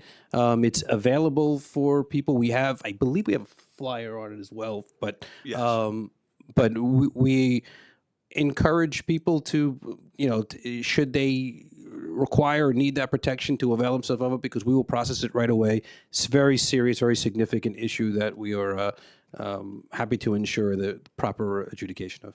And the state law was amended when it first was initiated. An individual who was the victim of domestic violence had to actually go to court and file. Correct. So the good thing is now there's a state board of elections promulgated form that allows the victim of domestic violence to simply fill out the form, and then we process it, and it's much easier for those individuals that need it. Okay. And do you have any way of sort of knowing whether or not these campaigns that do say you can be private in your vote are reaching the residents and people who need it? Do you have any way of doing that? Or? I mean, it's hard for Or us do to I know? tell because how do you define the domestic violence population? Or any? I mean, there are other populations too. It's not just DV. Well, so. even with the judges, I mean, we have worked closely with the federal court most recently, but before that, the state courts. The alternative for a judge that wants their address to become private is that they have to vote either by affidavit or in the office. And what we've seen so far is there hasn't been a mass migration towards that process. There have been some, but a lot of people still like to vote on the machine. No, I agree. They just may not know about it, though. Yep. I'm just, There has been internal education processes in place in both the state Office of Court Administration and at least one district of the federal court that we've dealt with. And my understanding is the nonprofits in that sector, and primarily DV and whatnot, are very well aware and have advised them to do that as a way of taking their names off a list that the potential somebody can see. This is Civics for All Week in the City Department of Education. So 16 and 17-year-olds can pre-register to vote, as you know. My daughter did. And make sure that they do. So what steps are you taking to ensure you receive voter information or registration so that they can vote when they're 18? What data do you do, because you're tracking, I hope, what is signed up for? And are there some school district disparities? How do you evaluate the success of this voter registration in high schools? Do you participate in Civics for All? Or I was there this morning and yesterday at the programs.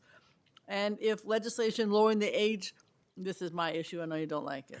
The voting age for municipal elections were enacted. What changes would be required and what timeline? I think that has to be done by the state and not the city. I tried it.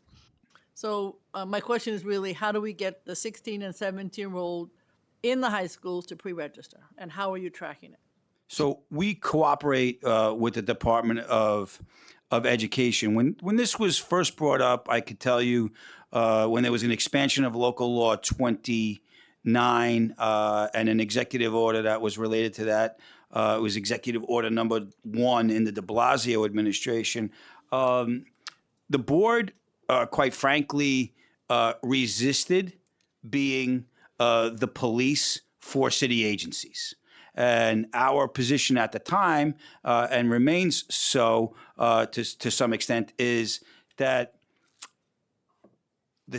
to the extent that those agencies, whether it be the Department of Education or others, have a reporting requirement to the city council, then it's their responsibility as your kind of co-equal partners in government to make sure that they're reporting accurately. It's not really, the board should not be put in the middle as a go-between or a policing of the city agencies. That having been said, we understand that there's been certain requirements imposed upon the Department of Education by the city charter, and they have asked us to issue voter registration forms with a code on them. So you may recall that code D is for the CUNY.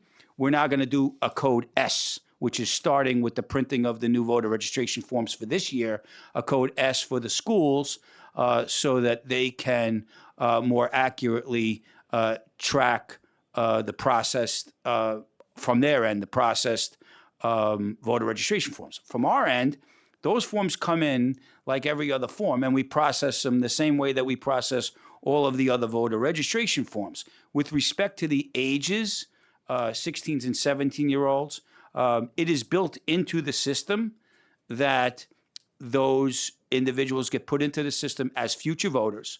And when their birth date hits, the system automatically graduates them, for lack of a better term, into a full voter. And I can tell you it works because my daughter did it. So it works well. We did participate in Civic Week this week. We did have the code.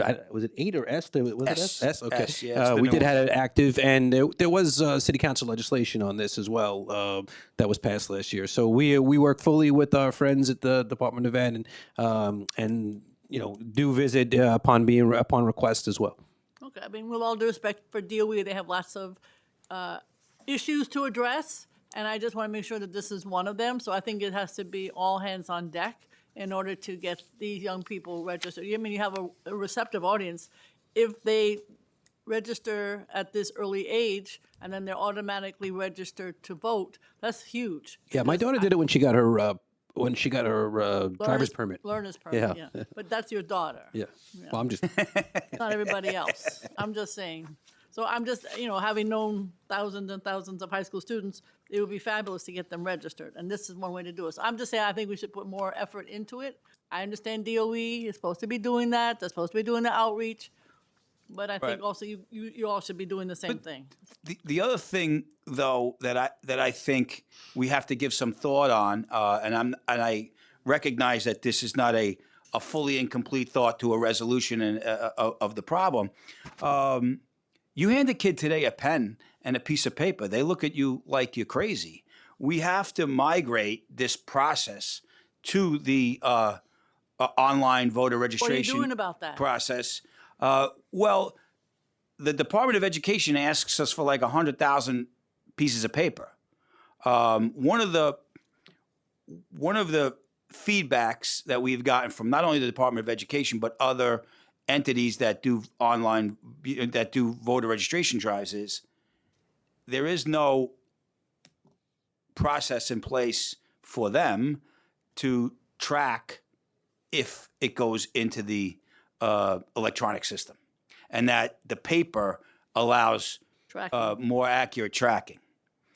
But if the paper is allowing for more accurate tracking, but not accommodating a population that is otherwise resistant to filling out pieces of paper, you know, I think that's a just- conversation worth having. That's like a software issue. Why can't this be addressed? We have overcome that. That's with the new codes that we have The S. deployed. Well, we can, but now it's about having our friends and colleagues in schools adopt the model of bringing more iPads or laptops in order to register and not hard copy. But you know, it's a work in progress. We're doing well. We just So have you to. can't track the S if it's online. Who would fix that? Is that a who? No, what I'm saying the opposite. I'm saying the opposite. What I'm saying is that the entities that are doing the voter registration drives can't track how many individuals they processed if it's online. Well, why not? That's what I'm saying. In other words, you're in the you could track it if they use your code, right? Right, it's a hurdle that we've overcome just this year. You can track it. Yeah. But so you'd have to take some paper and some online and combine them, right, for the tracking. Yeah, Would we can convey to the Department of Ed, should they want, what and whom, how much registrations we've had this year alone or next year. That's the ultimate goal of it, which we've done. It's just about. I don't think it's an impossible task. Oh, I What it don't is either. It's the software it's about breaking an old habit. Yeah, but People are used to doing it this way and used to handing out the forms, and you know, we need to get to the point where the younger folks, especially, Oh, I whether agree. it's school students or know. millennials, as they say, have to know that they can pick up their cell phone and do it right from their cell phone. I'm aware of that, but it's not going to be a cell phone in the high schools, Mike, in case you didn't Right. know. But it could be a laptop. So I Right. think we'll work with DOE to try to get them to do it. But as long you can count, somebody may still do it on paper. We put the two together. You got to. Right. It's not hard. It's Correct. one plus the other is what the total is. All right, so that's something to work on for us. Homeless people who are housing instability situations. Obviously, it's hard to them to receive voter information. Voter registration forms ask for an address. I think you can vote without having a permanent address, but please answer that. What steps have you taken to deal and get people who are homeless to understand that they can vote? And what guidance is provided to poll workers when somebody comes in, when they do list a shelter or, I said, park bench? I've seen that. Do you coordinate with the outreach workers at different shelters? Have you conducted outreach to city shelters or to supportive housing facilities? And again, do you have data? Is that another place where you collect data on this issue?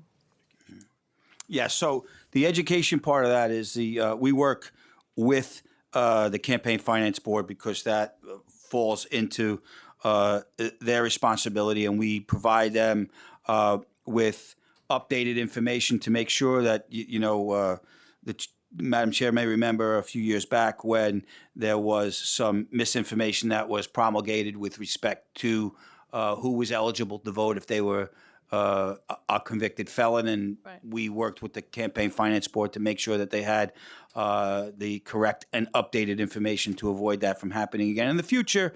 And in similar regard, when there are outreach requirements that the Campaign Finance Board has, we have worked very closely with them to make sure that they have the accurate information. In terms of special instructions to the poll workers, the registration system is designed to accommodate people who don't have a permanent address, and it's in the system. So as long as if the person shows up to vote,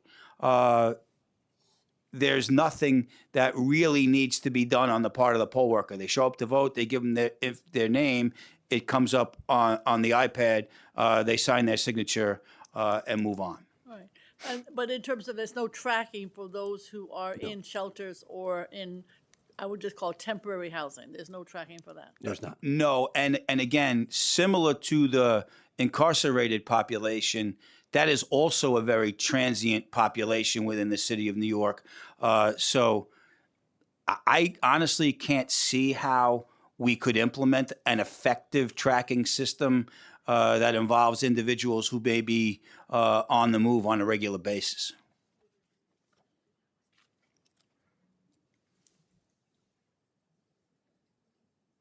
All right, I thank you very much. I would look forward to dealing with that one school that is quite upset and trying to find another location. We can work with you on that if you want. Sure. And then, we work with you on your capital needs that are more immediate with your vans. And then just look forward to getting as many people as possible to vote. I think, obviously, in the last election, many more people did vote. What was the new number that you had in terms of voting for last election? It was north of 2 million. North of 2 million. Okay, all right. I don't know the exact number. Right, which is, that was in the mayor? I do have one more question. Thank you for reminding me. Councilmember Dinowitz has a question. I forgot that he's had a question. Let me read to you right now. Hold on. Yeah, I know. I'm just trying to find it. Here it is. Okay, it is. Thank you for reminding me. I think he sent a letter to you in 2024 outlining the concerns about the way party positions appear on primary election ballots, and he didn't get a response. So, number one, party positions such as district leader, state committee appear on the primary ballot when there's a contested primary. How historically, there were 2 seats for each position within an assembly district. One designed for a male and one designed for a female, and the ballots reflected that structure. Male and female candidates were listed separately, and voters were instructed to vote for one candidate for each seat. More recently, the rules governing these positions were changed so that the 2 winners must be the top vote getters of different genders. However, the ballots have not been updated to reflect this change. At the current time, all candidates appear under a single heading, regardless of gender, even though 2 candidates of the same gender cannot both win the seats, that's for sure. This creates confusion for voters and candidates alike because the ballot does not clearly communicate how the winners are actually determined. So the question is, will the Board of Elections commit to updating its ballot design so that party official candidates are clearly separated by gender, and the ballot explicitly states that only one candidate from each gender may be elected for a maximum of 2 positions? Only Councilmember Dinowitz could think of this question. So that may be the impression, but I can tell you without naming names that one of the board's commissioners agrees in some respects with Councilman Dinowitz. The difficulty here is, and the short answer is to the councilman's question is no. And the reason, no, we will not be changing. And the reason is not because we want to be obstreperous or we want to create difficulty, but what's not being factored into that question is X. Right. Right? So if the question was, we have 2 variables, male or female, then the question is more straightforward. When you add in X and turn 2 variables into 3 variables, there's really nothing that the city board can do about it, and have been so instructed by the State Board of Elections. I think one misconception that I always try to beat back is that we simply have a free hand to do whatever we want. The state legislature tells us to do things. The State Board of Elections, and in this particular case, did tell us how we have to do it, and we follow what they're telling us. And from time to time, this body has made enactments that tell us to do things. So we're not just, free-handedly doing whatever we feel like doing. So we follow the state law. We follow the State Board of Elections guidance and directive in this regard. And unless and until there are changes in one of those 2 areas, we're going to continue to do things the way that we've been doing them. Councilmember Dinowitz spends much more time. I just get elected and win, so I don't. My question is, so you could end up with 2 men or 2 women or an X and a, because then that's not how the process works. You have to have, it could be X and a man or whatever. But I guess when you end up voting in this situation, I have not paid attention like he has. So you could end up with situations where it's not viable. To make it simple, and by the way, the party rules. There's a party bylaw that the party rules and bylaws factor into this as well. But because the councilman is a Democrat, we'll stick with the Democrats. If it were, say, 3 people running for a party position, correct, 2 women and a man, we'll leave X out of it for now. both women can't win. No, they can't. So if the man gets a vote Right. and the two women get 2,000 votes and 1,500 votes, it's going to be One of the the one other. that got the 2,000 votes and the one All right. vote man that voted for himself. Okay, so it's in the end it works out. Yeah. Short answer is not us. I got it. You're gonna have to talk to the council member. Second question: poll site changes result in voter confusion, and can have the effect of disenfranchising New Yorkers.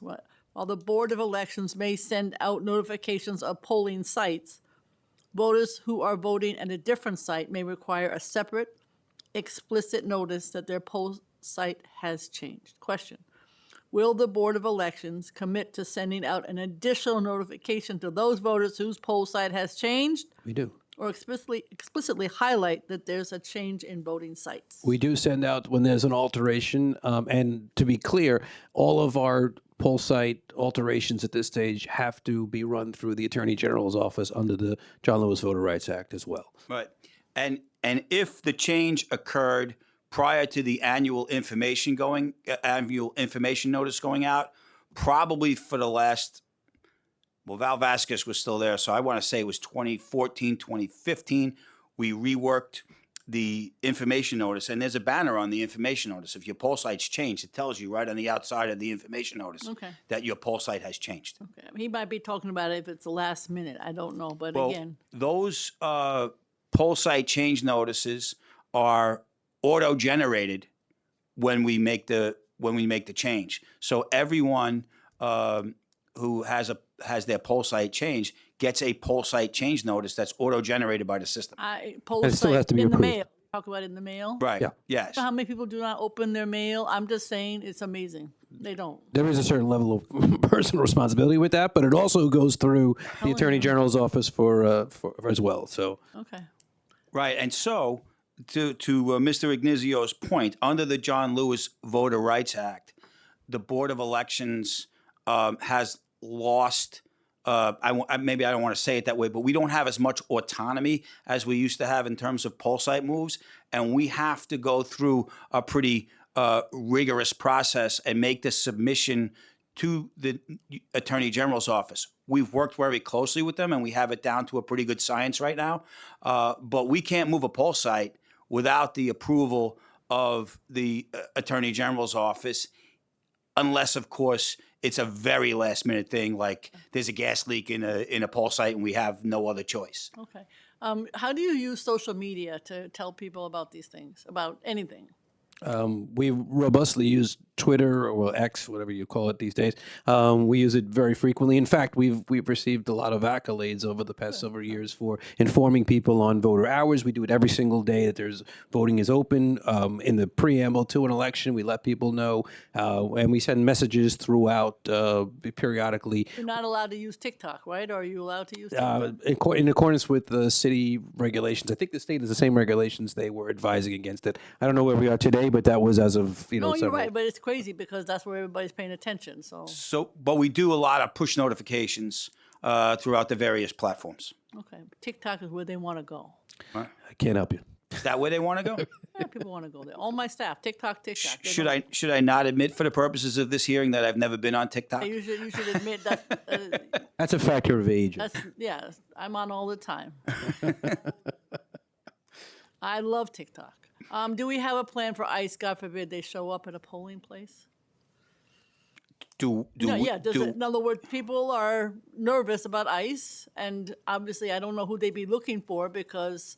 I mean, we most have people who- NYPD at every poll site. Yeah, but most people are voting are Americans, but they don't seem to care these days. So the question is, the public is asking, do we have a plan for ICE showing up at a polling place? Would it be part of your training? So, I mean, to me, the answer is you cannot come in here if you don't have a judicial warrant, get out. Right. But I don't know But whether that training is there. Overall poll site security is the responsibility of the New York City Police Department. So we work very closely with the New York City Police Department, and if there was an individual circumstance where it was impeding voting, we have mechanisms in place to deal with circumstances where people are being deprived of the right to vote. And as per the New York State Constitution, only citizens can vote, so we don't expect any No, issue. I know, but it's a question that people are asking generally now these days. Right. All right. Thank you very much for your testimony, and thank you for your. Thank you, for Madam being Chair, and thank you to the members of the committee, and thank this council. Thank you. Thank you, Madam Chair.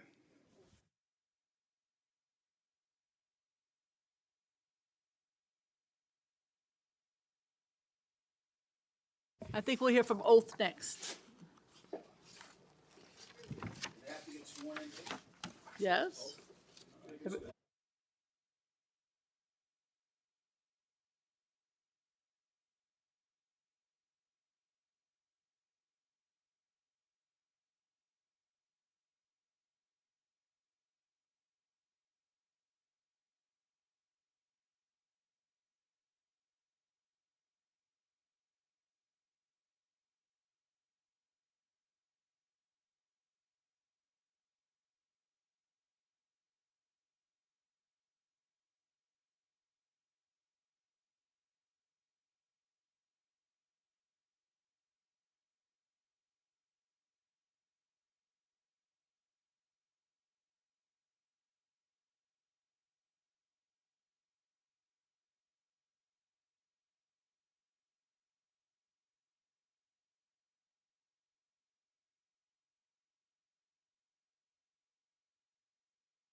Okay.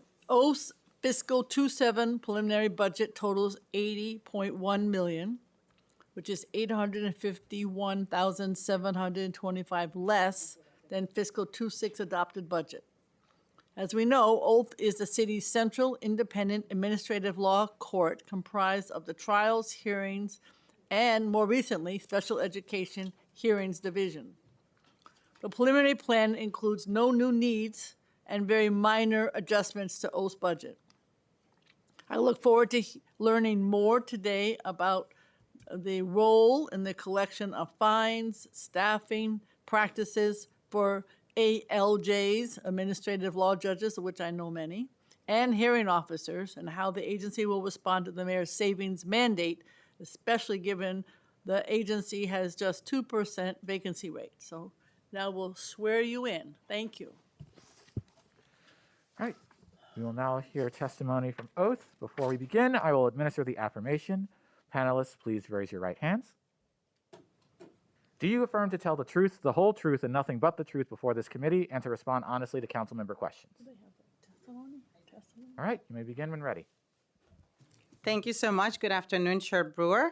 From the Committee of Governmental Operations, State and Federal Legislation, my name is Vilda Vera Mayuga, and as Chief Administrative Law Judge and Commissioner of the New York City Office of Administrative Trials and Hearings, I thank you for the opportunity to testify today about the tribunal's work over the past year and the budget projection for this coming year.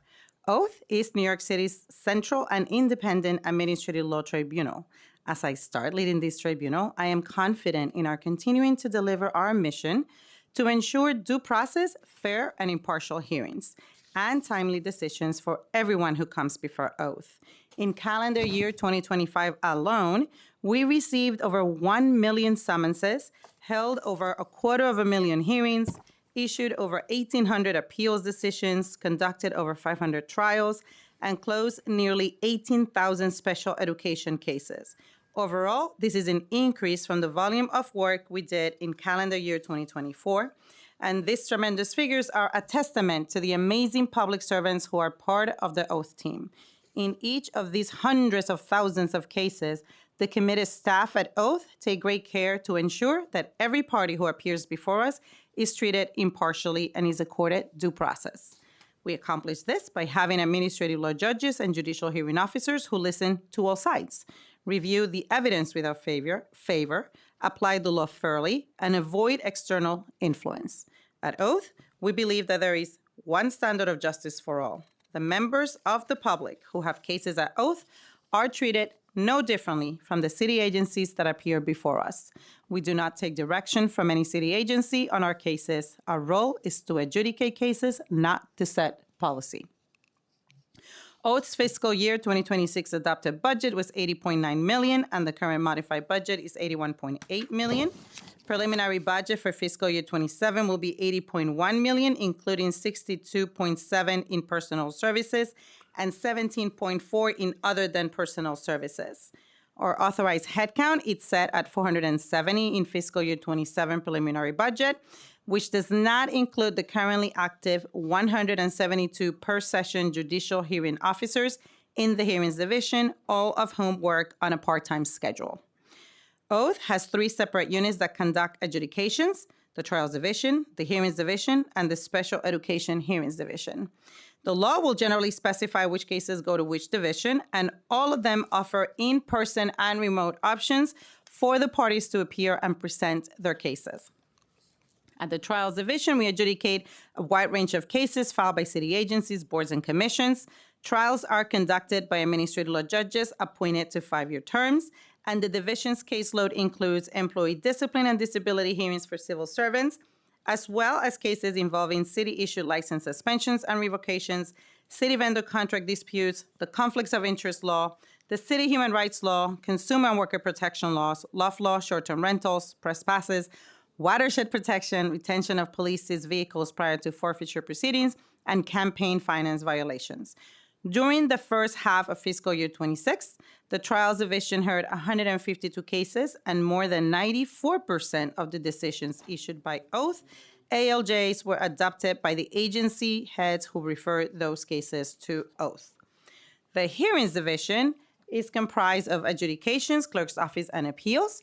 Adjudications conducts hearings on summonses issued by more than 20 different city enforcement agencies for alleged violations of law or city rules. City enforcement agencies that issue these summonses include building, sanitation, DEP, fire, parks department, DCWP, health, the departments of finance office of the sheriff, and the taxi and limousine commission. During the first half of fiscal year 26, the Hearings Division processed over 500,000 summonses, heard over 250,000 cases, and handled 875 appeals. This reflects an increase of 14% in cases heard from the prior year. Although respondents have the option to appear to a hearing in person, most continue to take advantage of our telephonic hearings, a safe, easy, and convenient option. Our clerk's office assists respondents with scheduling remote hearings by email and offering a callback option to eliminate the need to wait on hold for the hearing officer to start their case. The Special Education Hearings Division handles filings related to claims for services for students with special needs. Each complaint is assigned to an impartial hearing officer who must adjudicate the matter in a fair and timely manner. As of March 2nd, there have been close to 13,000 cases filed in fiscal year 26, and cases do continue to be filed each day. And of those cases filed, the division has closed approximately 6,700, and I am happy to report that 89% of those cases closed this year have been closed within the statutory compliance deadline. Now, since 2016, Oath Center for Creative Conflict Resolution has served as the city's government central resource for conflict resolution services and restorative practices in support of city government agencies, businesses, and the general public. The center offers a number of workplace conflict services for city agencies, including mediations, conflict coaching, group facilitation, restorative circles, dispute system design services, education, and training. And a primary goal of the center is to support city government agencies and offices build alternative dispute resolution and restorative programs to strengthen agencies' internal conflict resolution capacity, including in their public-facing work.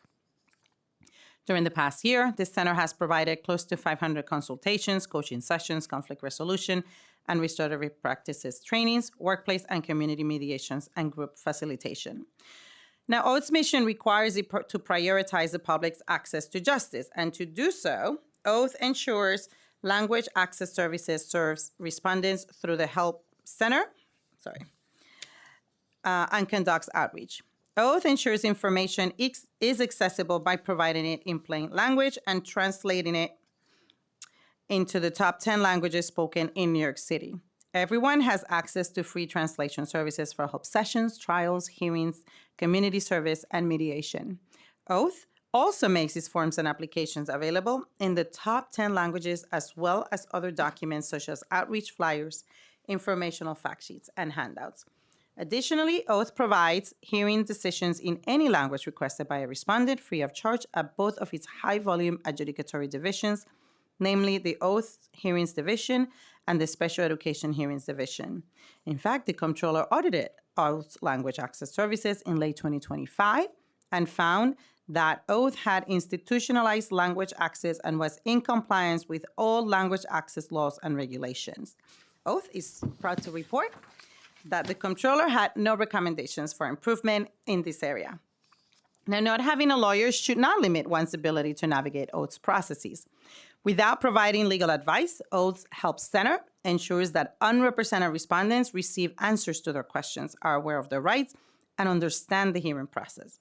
Engaging with unrepresented respondents in their language of preference via telephone, text, email, and in person at Oath's offices.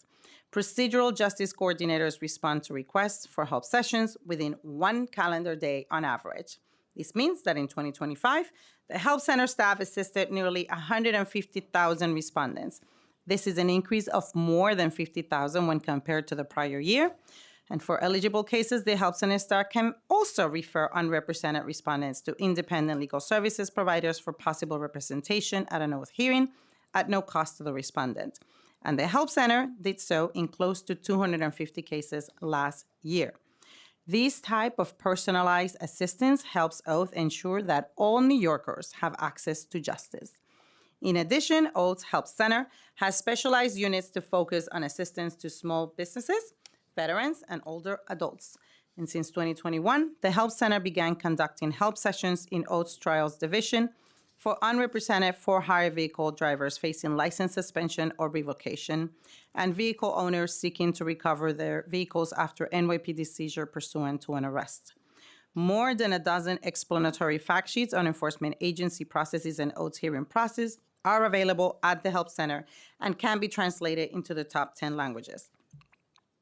Understanding that city government can sometimes be challenging to navigate, Oath has various vehicles for keeping respondents and practitioners updated on new developments.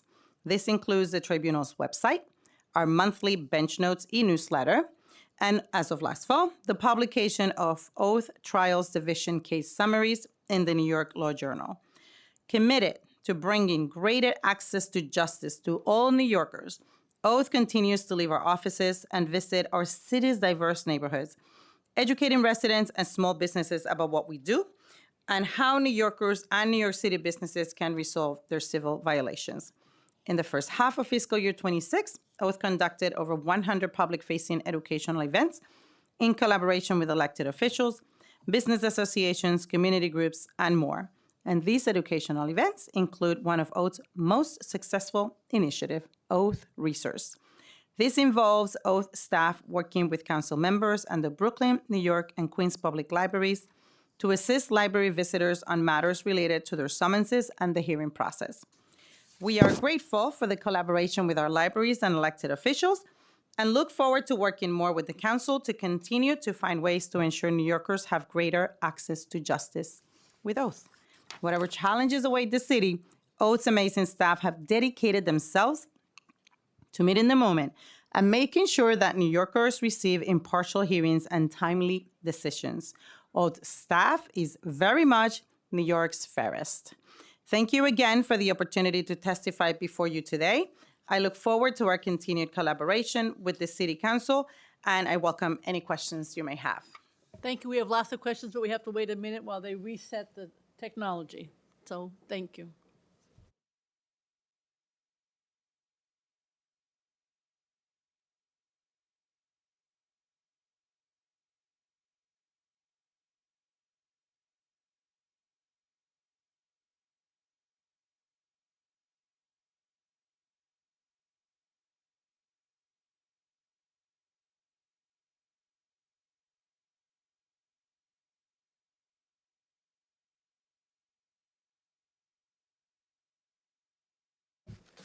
Well, first I want to thank John Castelli. That's like number one in my world. I know where you're sitting there, sir, but you are awesome.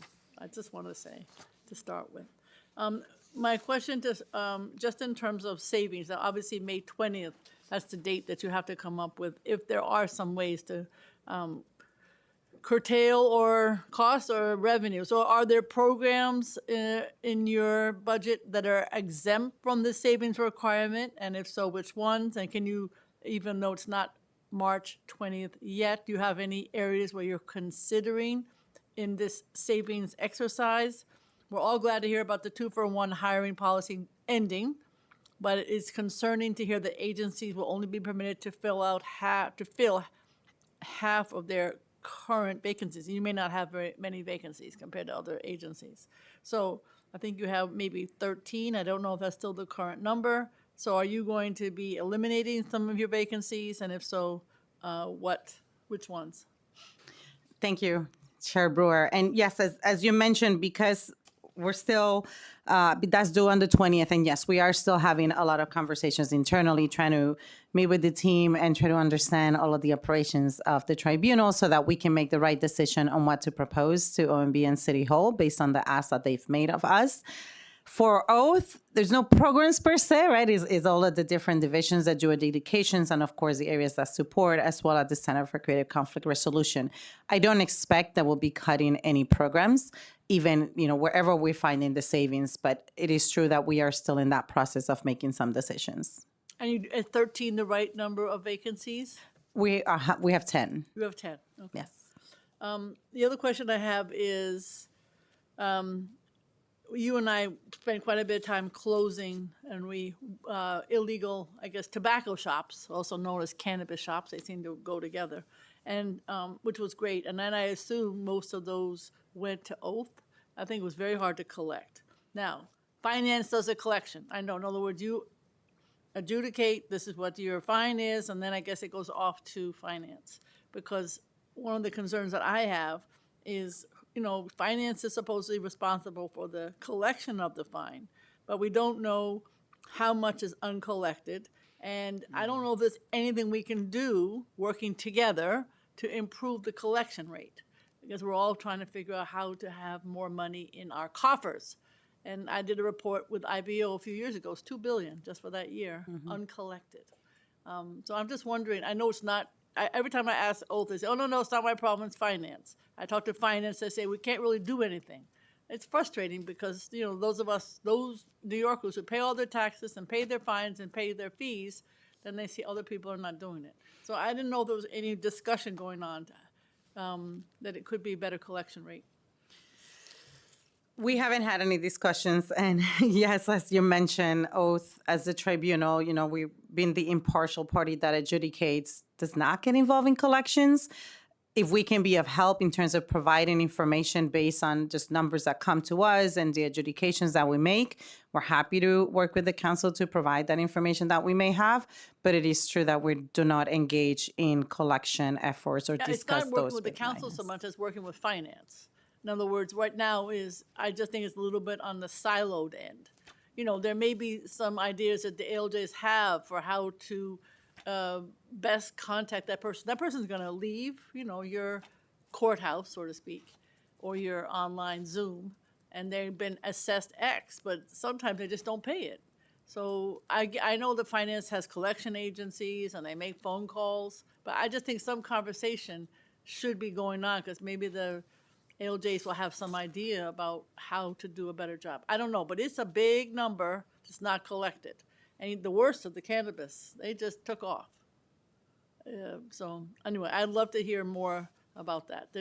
We're all excited about making sure that people have justice, but they don't pay their fines a lot. So I want more on that. Same issue, Environmental Control Board, those fines make up the largest cohort of unpaid fines. And the uncollected revenue, all of this could be used to close the budget gap. So I didn't know, again, do you talk to the Environmental Control Board? Is there anything OATH can do to help collect those fines? Again, a different body. Yeah, I mean, we limit ourselves to issuing those decisions, and certainly we do have a lot of reporting that we can share in terms of decisions that we make, what are how we adjudicate them, what are the results of those, and the enforcement agencies are, of course, at liberty to then use that information for the next steps based on the decision that the tribunal has issued. Okay. And just in terms of online versus in person. So I guess pandemic, much more online. And I think now, even there's no pandemic, but I think much of it is online. So I just didn't know, do you need as much staff? How do you supervise? How does the technology, I have a whole bunch of friends who are ALJs. And they're always sitting in their kitchen, I guess. I think you should come in, but that's okay, all right. So then, again, I would assume less space needed. I would assume, you mean more supervision? I don't know. How are you dealing with this very new? I'd like to know the percentage that are doing their work online, and I'd like to know what the technology is at home. Can you get into the IT? Some of them say it's sometimes hard to get an IT person, I'm just saying, because it's, people having problem with their home computer. And then also supervision. How do you know it's going well? When you're in the office, you can check.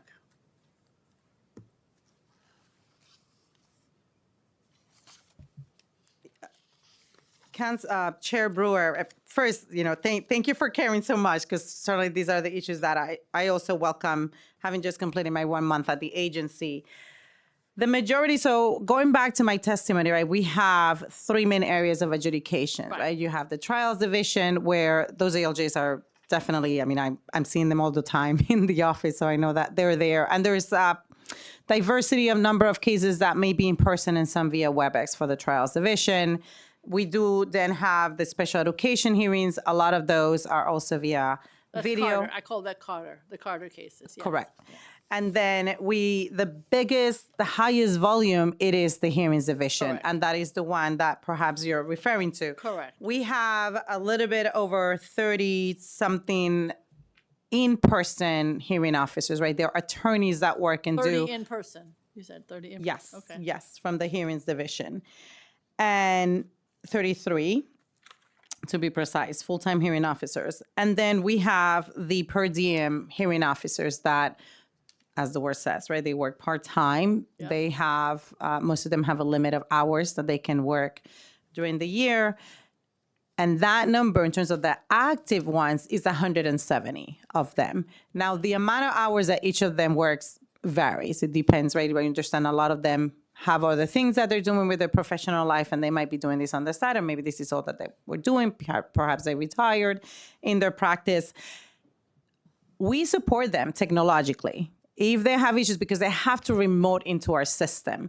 So there are sometimes we have space issues. Yes, if we want to have more people come in person, or we want to have more in-person hearing officers available.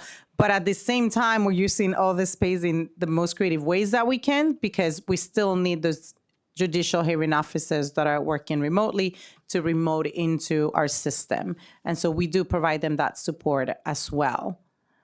So, That answer but your what's the question. percentage? I said a number, you gave me 170. We don't know how many of those are online, right? I mean, what's the percentage of, what I'm trying to find is online versus in person, just in terms generally for the hearings. I know about the trial and the Carter. But in other words, how many of all of your per diems, I guess the 33 are all in person.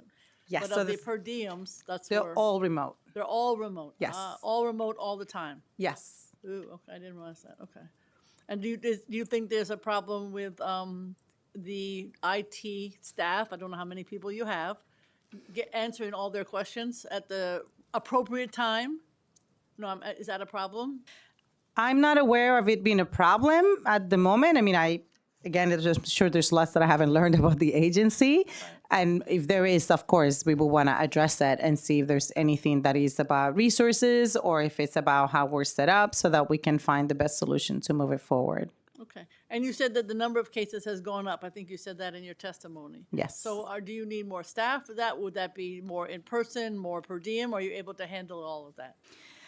I mean, at the moment, we are doing that assessment, because just as part of the chief saving officer exercise, to look at, is there anything, are we seeing a bump, but do we expect are there any predictions that we can make, right, in terms of how do we address if that continues to rise, or is it something that we will need to ask for new resources to OMB and City Hall? Okay. Well, just one more question to the per diem versus, can the person who is paying the sanitation ticket or whatever, can they request to be in person, or do they have to go online? How does that work? So most of the hearings are conducted by phone. When somebody gets their summons, there's information for them to call us to make sure that they get a PIN number so they can call for their hearing. If the respondent, the constituent, desires to do it in person, then they can also let us know. We put that information as well in the summons, so that usually it's 5 days. We ask them for 5 days so that we have more time to plan and can give them a date that will be available for them to come in and appear in person. So they have a choice. They do have a They choice, yes. between the two. I guess most people select the online. So when I say online, I mean telephone. Yes. It's not appropriate to do it online? I mean, in a Zoom situation, is that more expensive, more time-consuming? I'm always trying to think of what's the fairest thing for the person who's got the summons. I don't know. So to answer your question, Chair Brewer, to go video, to offer the option of video for the hearings division, our highest, the one that produces the most or handles the most summonses, we're not prepared for that right now. We don't have the technology for it. We do 700 to 800 hearings, telephonic hearings a day. So we don't have the infrastructure for it. But I do want to emphasize that any of the options are fair for those that are appearing before us. There's no compromise in the due process that we give them. Every single one, whether it's in person, whether it is by phone, they are afforded entirely all other due process. If they do prefer to show up in person, by all means, they have that opportunity. We want to continue to educate everybody who has to appear before oath, because what I've been learning is that some of the businesses or individuals who request in person believe that they might encounter the agency issuing officer also in person. And that is not an expectation that they show up, because that agency will still appear in a remote way. And so we don't want to waste anybody's time. So the agency will be remote no matter what? Correct. Okay. The other question I have is just training, I guess, for everybody, but maybe particularly the per diem, because do you not go from TLC to sanitation to restaurants to daycare centers? I don't know. You could come up with some others. So do you specialize, or do you get everything and you're supposed to know about restaurants and taxis and so on? How does We that do work? The expect, training. of course, thank you, Chair Brewer. We do expect them to be able to handle any of the cases that may come before oath, and we provide the training to make sure that they can handle those cases. All right, so they can go from one to the other and you feel it's seamless? Yes. Okay. For the Carter cases, I know that was Liz Vladeck who put that together many years ago. Maybe you said that, but how many, because that's a topic of discussion in every corner of the city because of the cost. Again, I don't think anybody's talking about cost of sanitation summonses in general, but they are talking about the cost of Carter and Connor, there's two of them, cases of just astronomical for the city of New York, up and up and up. So, because you're paying tuition for all these schools. So my question is, like, how many, and are those all in person or are those online? How do you handle what you call Department of Education? I call Carter. Carter. Thank you, Chair Brewer. A lot of those, most of them are going to also be via video, not necessarily by phone and not in person. Those are video, those are video and not by phone. Correct. Okay. Yes. And they have been going up. I mean, as I shared in my testimony, we have received today, let me get you that number again.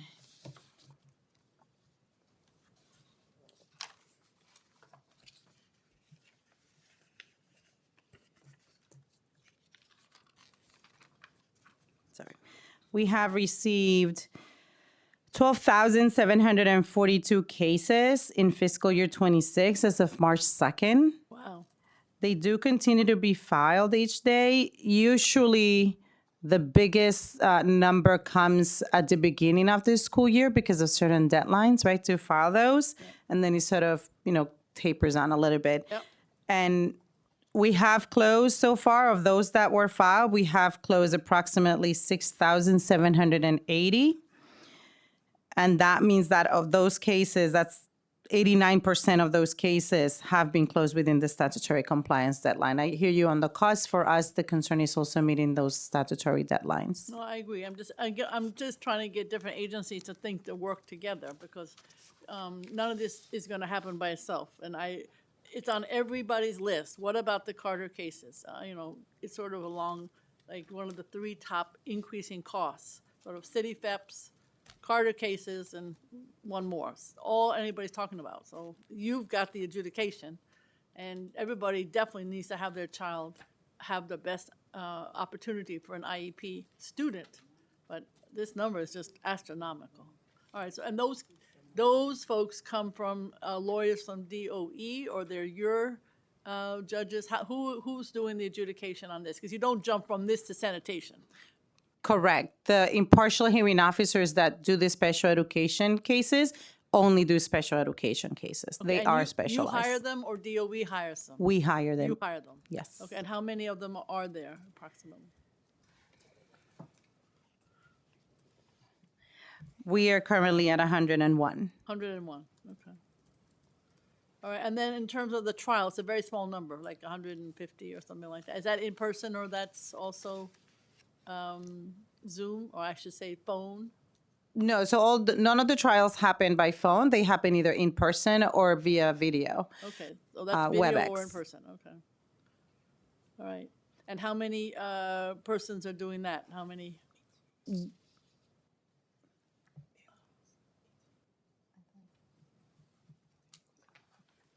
17. 17, okay, all right. I guess, and then again, back to this, so I guess what happens is you're basically not needing space for I call them the hearing officers, ALJs, because they are never there. Okay, so if you want in person, then you deal with one of those 33 people and Yes. not one of the part-timers. Correct. All right, how do you recruit the part-timers? I know that's not the right term, but the ALJs, how do you come on a regular basis? Do you need them on a regular basis?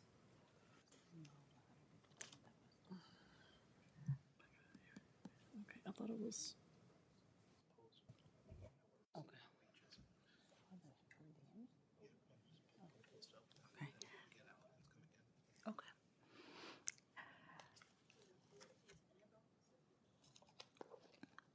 Go ahead, I'm sorry. Chair, yes, of course. I was just trying to confer here because I'm still learning some of the things of some of some of the stuff that we have.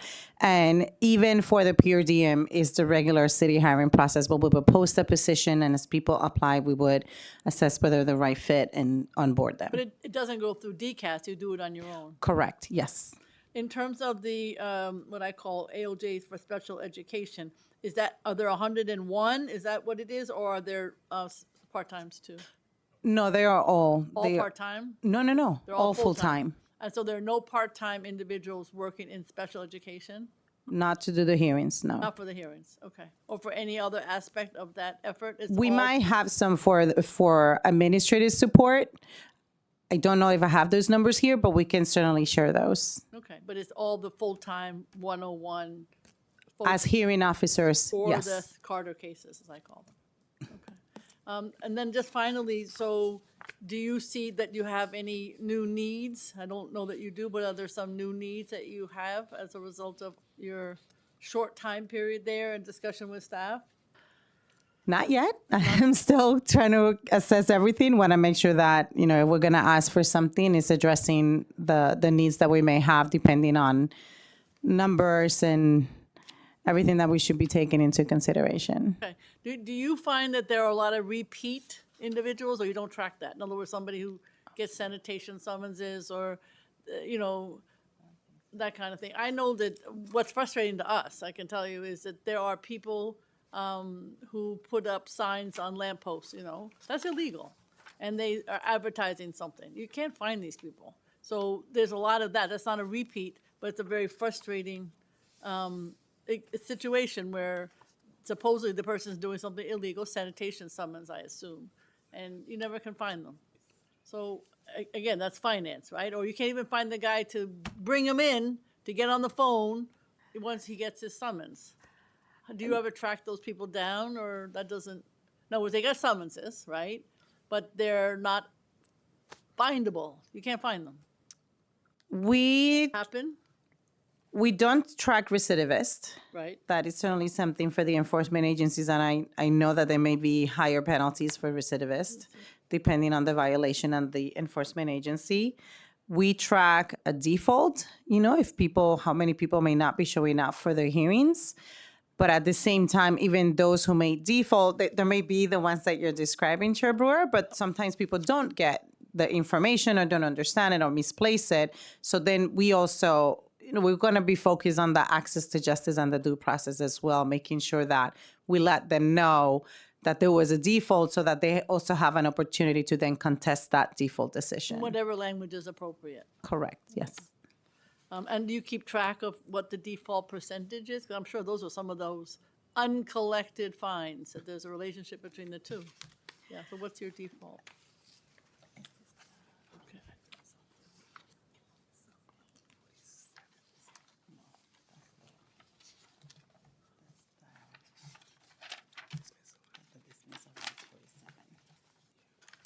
If you just give me a moment, Sure. Chair Brewer.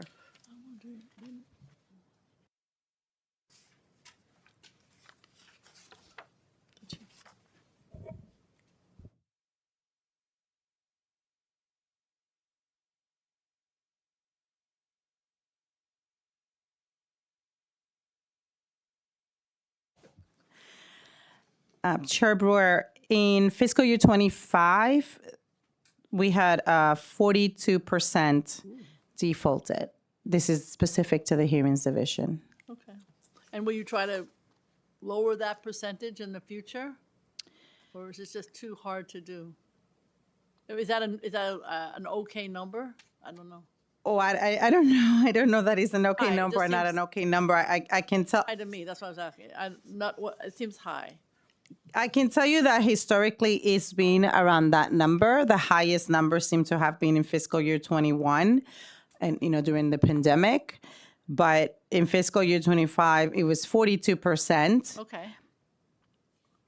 We don't have a goal of any of these numbers. We do have a goal of making sure that individuals are aware of their rights. Okay. And so that is something that we would focus on to make sure that we are notifying them that there was a default decision and that they have an opportunity to ask for a new date. Okay. I have a goal of getting more money out of them. Understood. The plan includes 21.5 million. This is about special education in 27 for your special education unit, which is responsible for, as you know, the hearings at DOE's due process cases. Again, do you think there's adequate funding to meet this mandate, or do you anticipate needing more money? What was the actual spending for the unit in 2.5, and how much has been spent in 2.6? Can you talk a little bit more about the due process cases? Does oath come on board only if a case requires a hearing or trial? Or do you also assist in the settlement process, which often comes up with these families? I know too many families who've gone through this process. And how many due process cases have been filed in 2.6? How many are open or settled or withdrawn?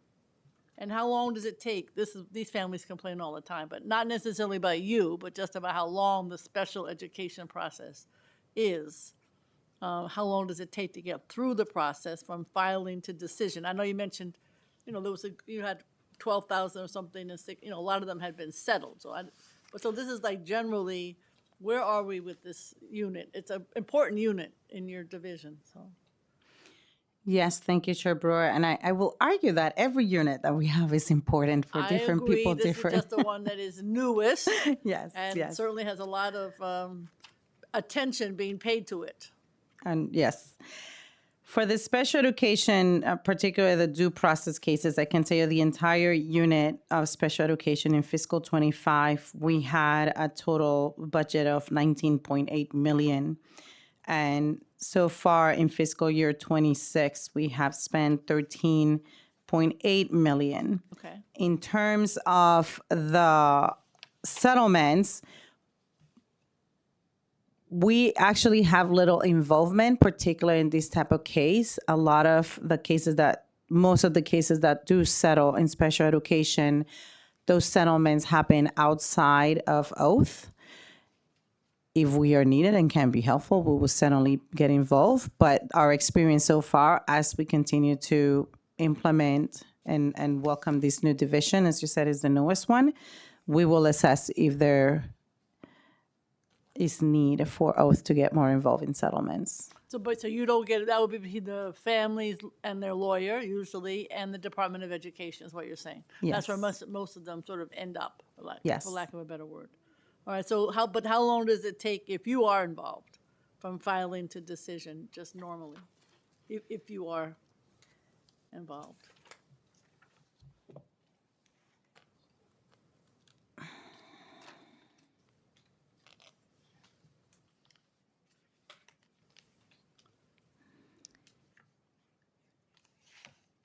The average time that we've tracked from appointment of an oath special education hearing officer to closing a case, the 4-month action in fiscal year 26 is 116 days. 116 days, okay. So some are longer and some are shorter. Yes, every case is certainly going to vary, yes, Chair Brewer. I guess there's still confusion about what is the difference between ALJs and hearing officers. What is, I mean, to me, the ALJs are part-time, so maybe there's some other difference. So tell me the difference between the two. So I think the confusion, Chair Brewer, may come from the trials division. The ALJs are called ALJs just as per the charter. Okay. They are appointed to 5-year terms, and the law has designated the type of cases that they're going to hear. It's a long list. The hearings division, they're all hearing officers, they're all adjudicators, doesn't matter. But the hearing officers, we've called them hearing officers. I honestly don't have the history of why we're calling them hearing officers, the name. But those are the ones in the hearings divisions that are all remote and are per diem, except the attorneys that we have in-house and also do 33, hearings. yes. Yes. Okay. And then we have the special education hearings division, and they are also hearing officers. Impartial hearing officers is the formal term that we use to identify them. Okay, so they're all hearing officers. They're not ALJs. It doesn't, or is it sort of They're synonymous? They're all adjudicators. They're all adjudicators. Okay, so there's not really a difference. It's the same thing. It is the same thing in terms of the work that they do. Okay. There seems to be some confusion about that. I don't know why, but there is. Okay, that's it. Is there anything else here that you got? Okay, all right. I think that's it. I appreciate very much your participation, and I think the only thing I would say is I still want to see some, from City Hall, if nowhere else, figuring out how to collect more of this money. Again, it's not your problem, but it is all of our problems. And you have people who might have some idea how to address it in some more meaningful way. We're letting a lot of money just slip out. And, it's at this particular time, it's challenging. If you look at $2 billion here and $2 billion there, that's a lot of money. Yeah. So I'd love to see some more discussion about that. So, all right. Maybe we'll Understood. pass a law saying you have to meet. All right. Thank you very much for your Thank you. testimony. Thank you.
The public is next. We'll be with you in a minute.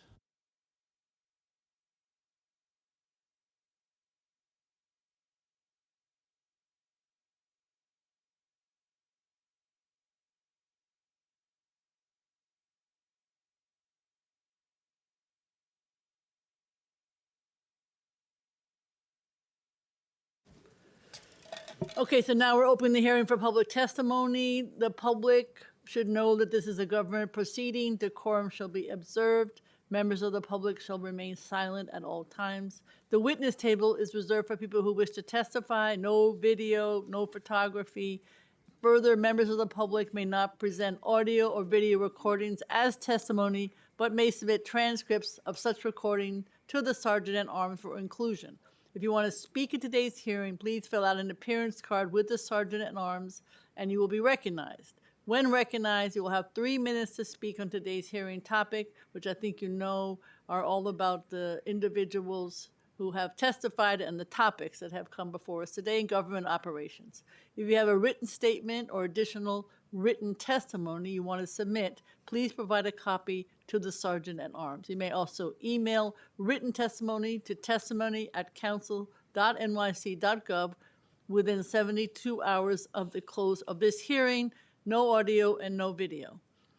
For in-person panelists, please come up to the table once your name has been called. So I will call right now Sean Campbell and Tanya Mueller.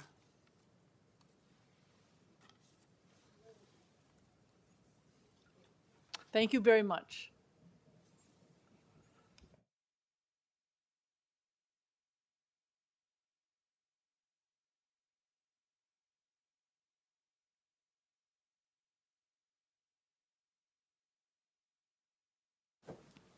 Thank you for joining us. You can begin whenever you wish. Thank you.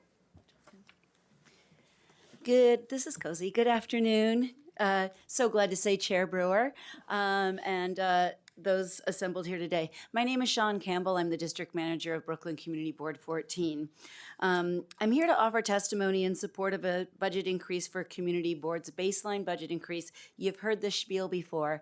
I do want to note that this budget increase is part of Community Board 14's district needs statement and budget priorities for FY 2027.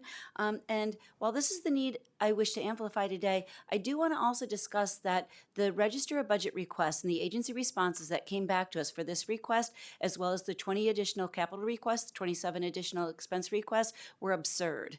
They were nonsensical. They were meaningless at best. And the process by which the community board, its members and members of the public devote hours and hours into the district needs statements and the hearings that take place for the budget priorities, the fact that the public is not getting meaningful response from the agency is disrespectful to the people of the city of New York. It is a process that is so irreparably broken, and it needs serious review. But back to the community boards, I've actually, in my testimony, provided our registers to, so you can feel our pain.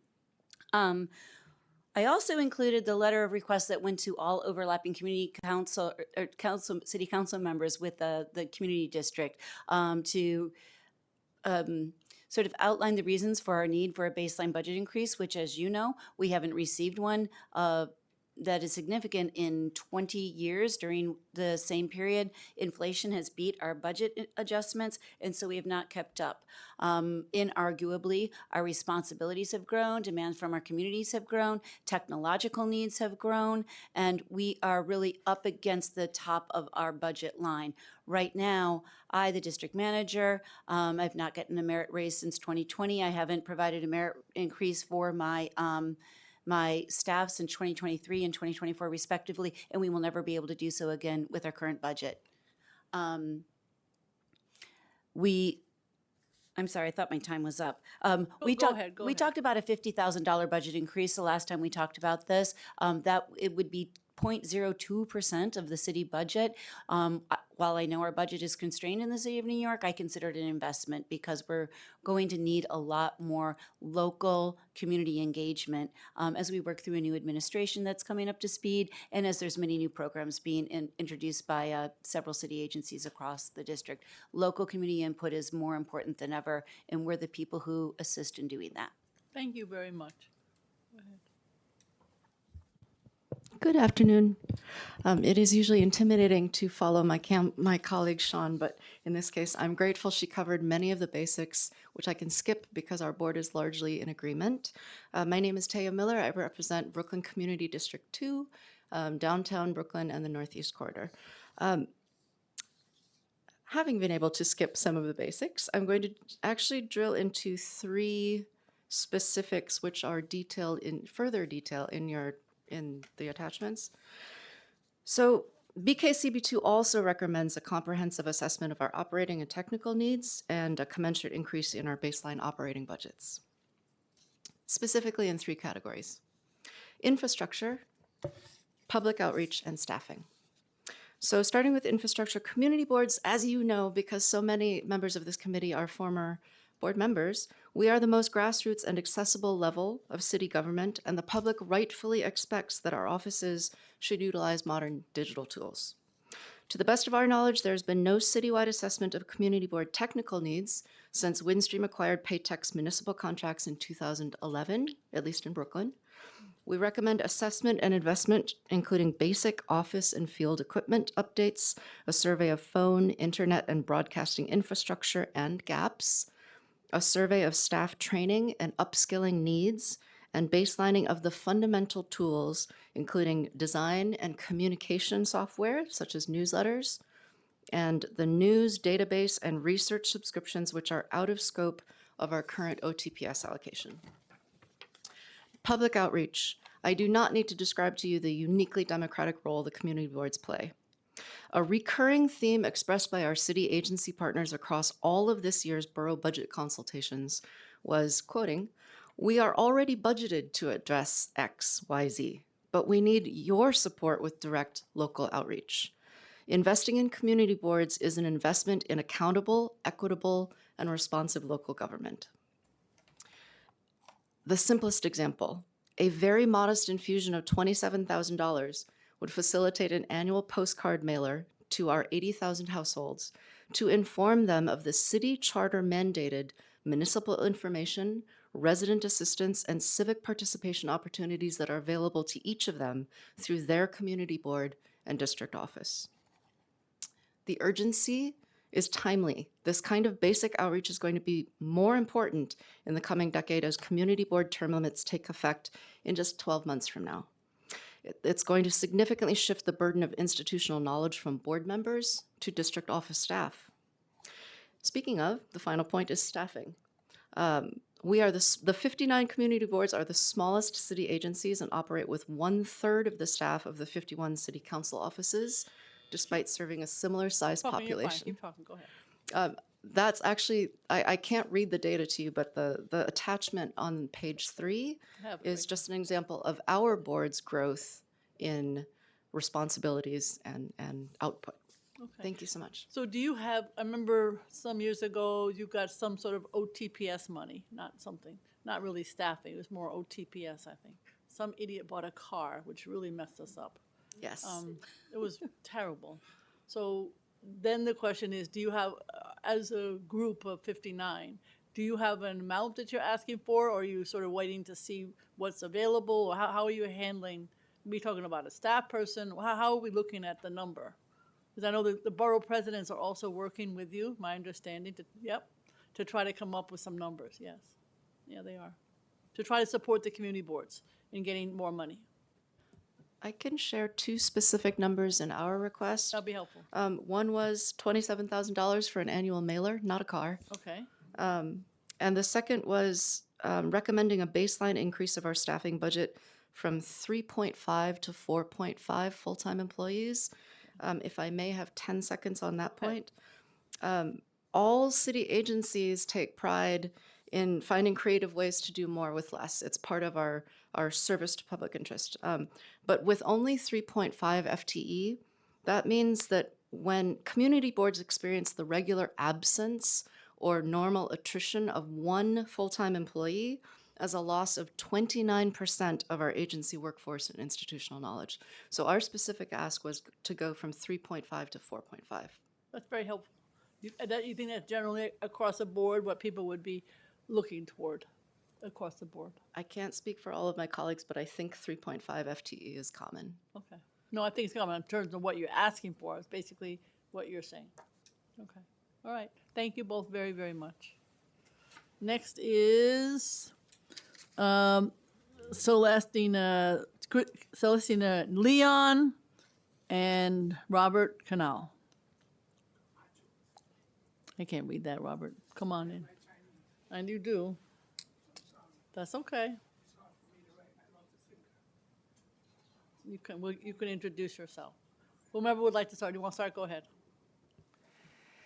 Chair Brewer, thank you for the opportunity to testify today. My name is Celestina Leong, and I serve as the District Manager of Brooklyn Community Board 4, representing Bushwick. I'm speaking both from the experience of our own district and from the collective concerns raised by district managers citywide in recent meetings.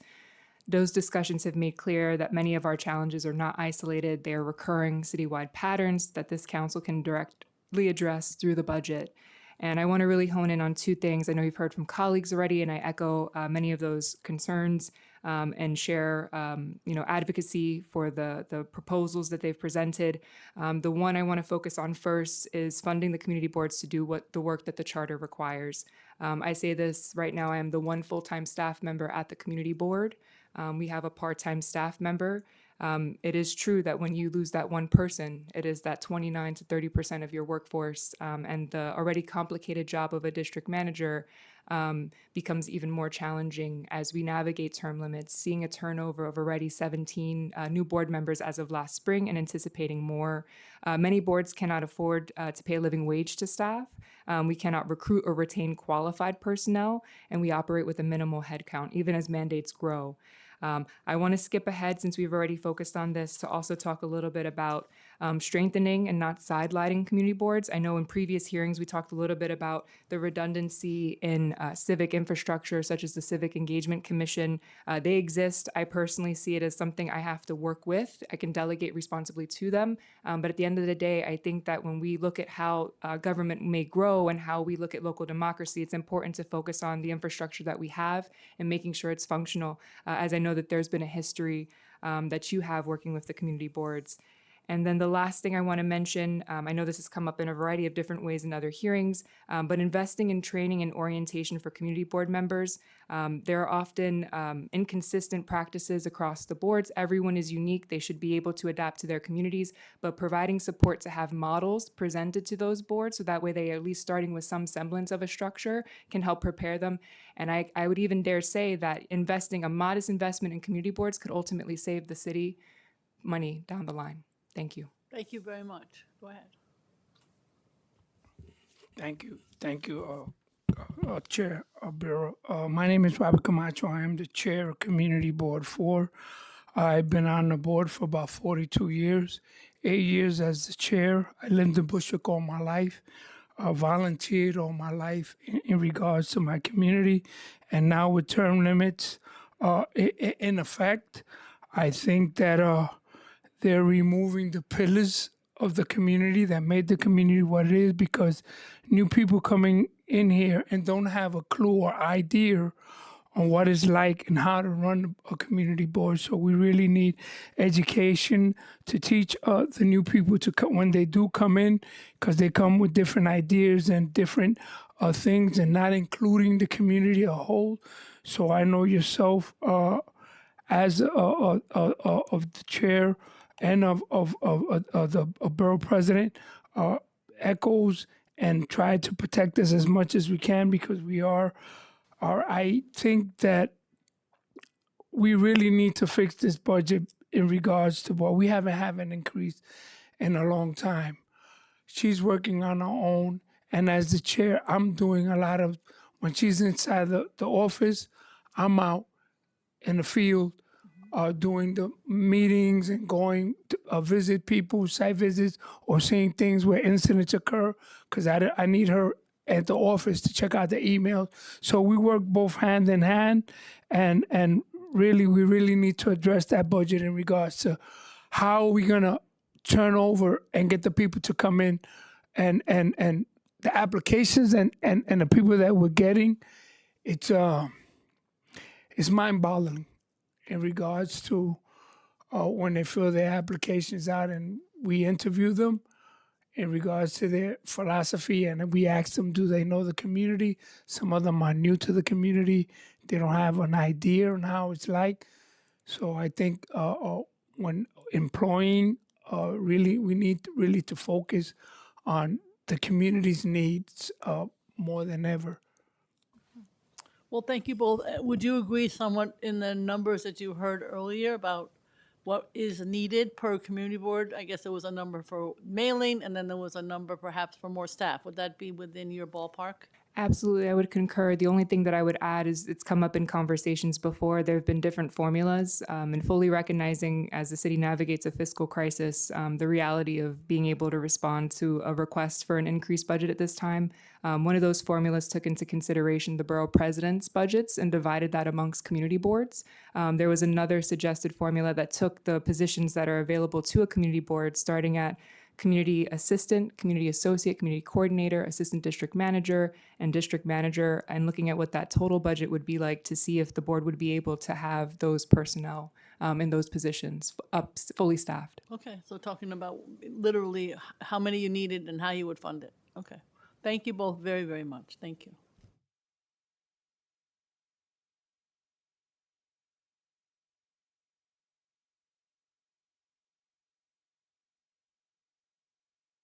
So thank you, everybody, for testifying. There's nobody on Zoom, so this hearing is ending. However, the work goes on. I want to thank the staff who's here today. They're phenomenal, and I hope you who testified and listened online could see that there's a lot of effort made, and but it's not the end of the discussion. Thank you very much.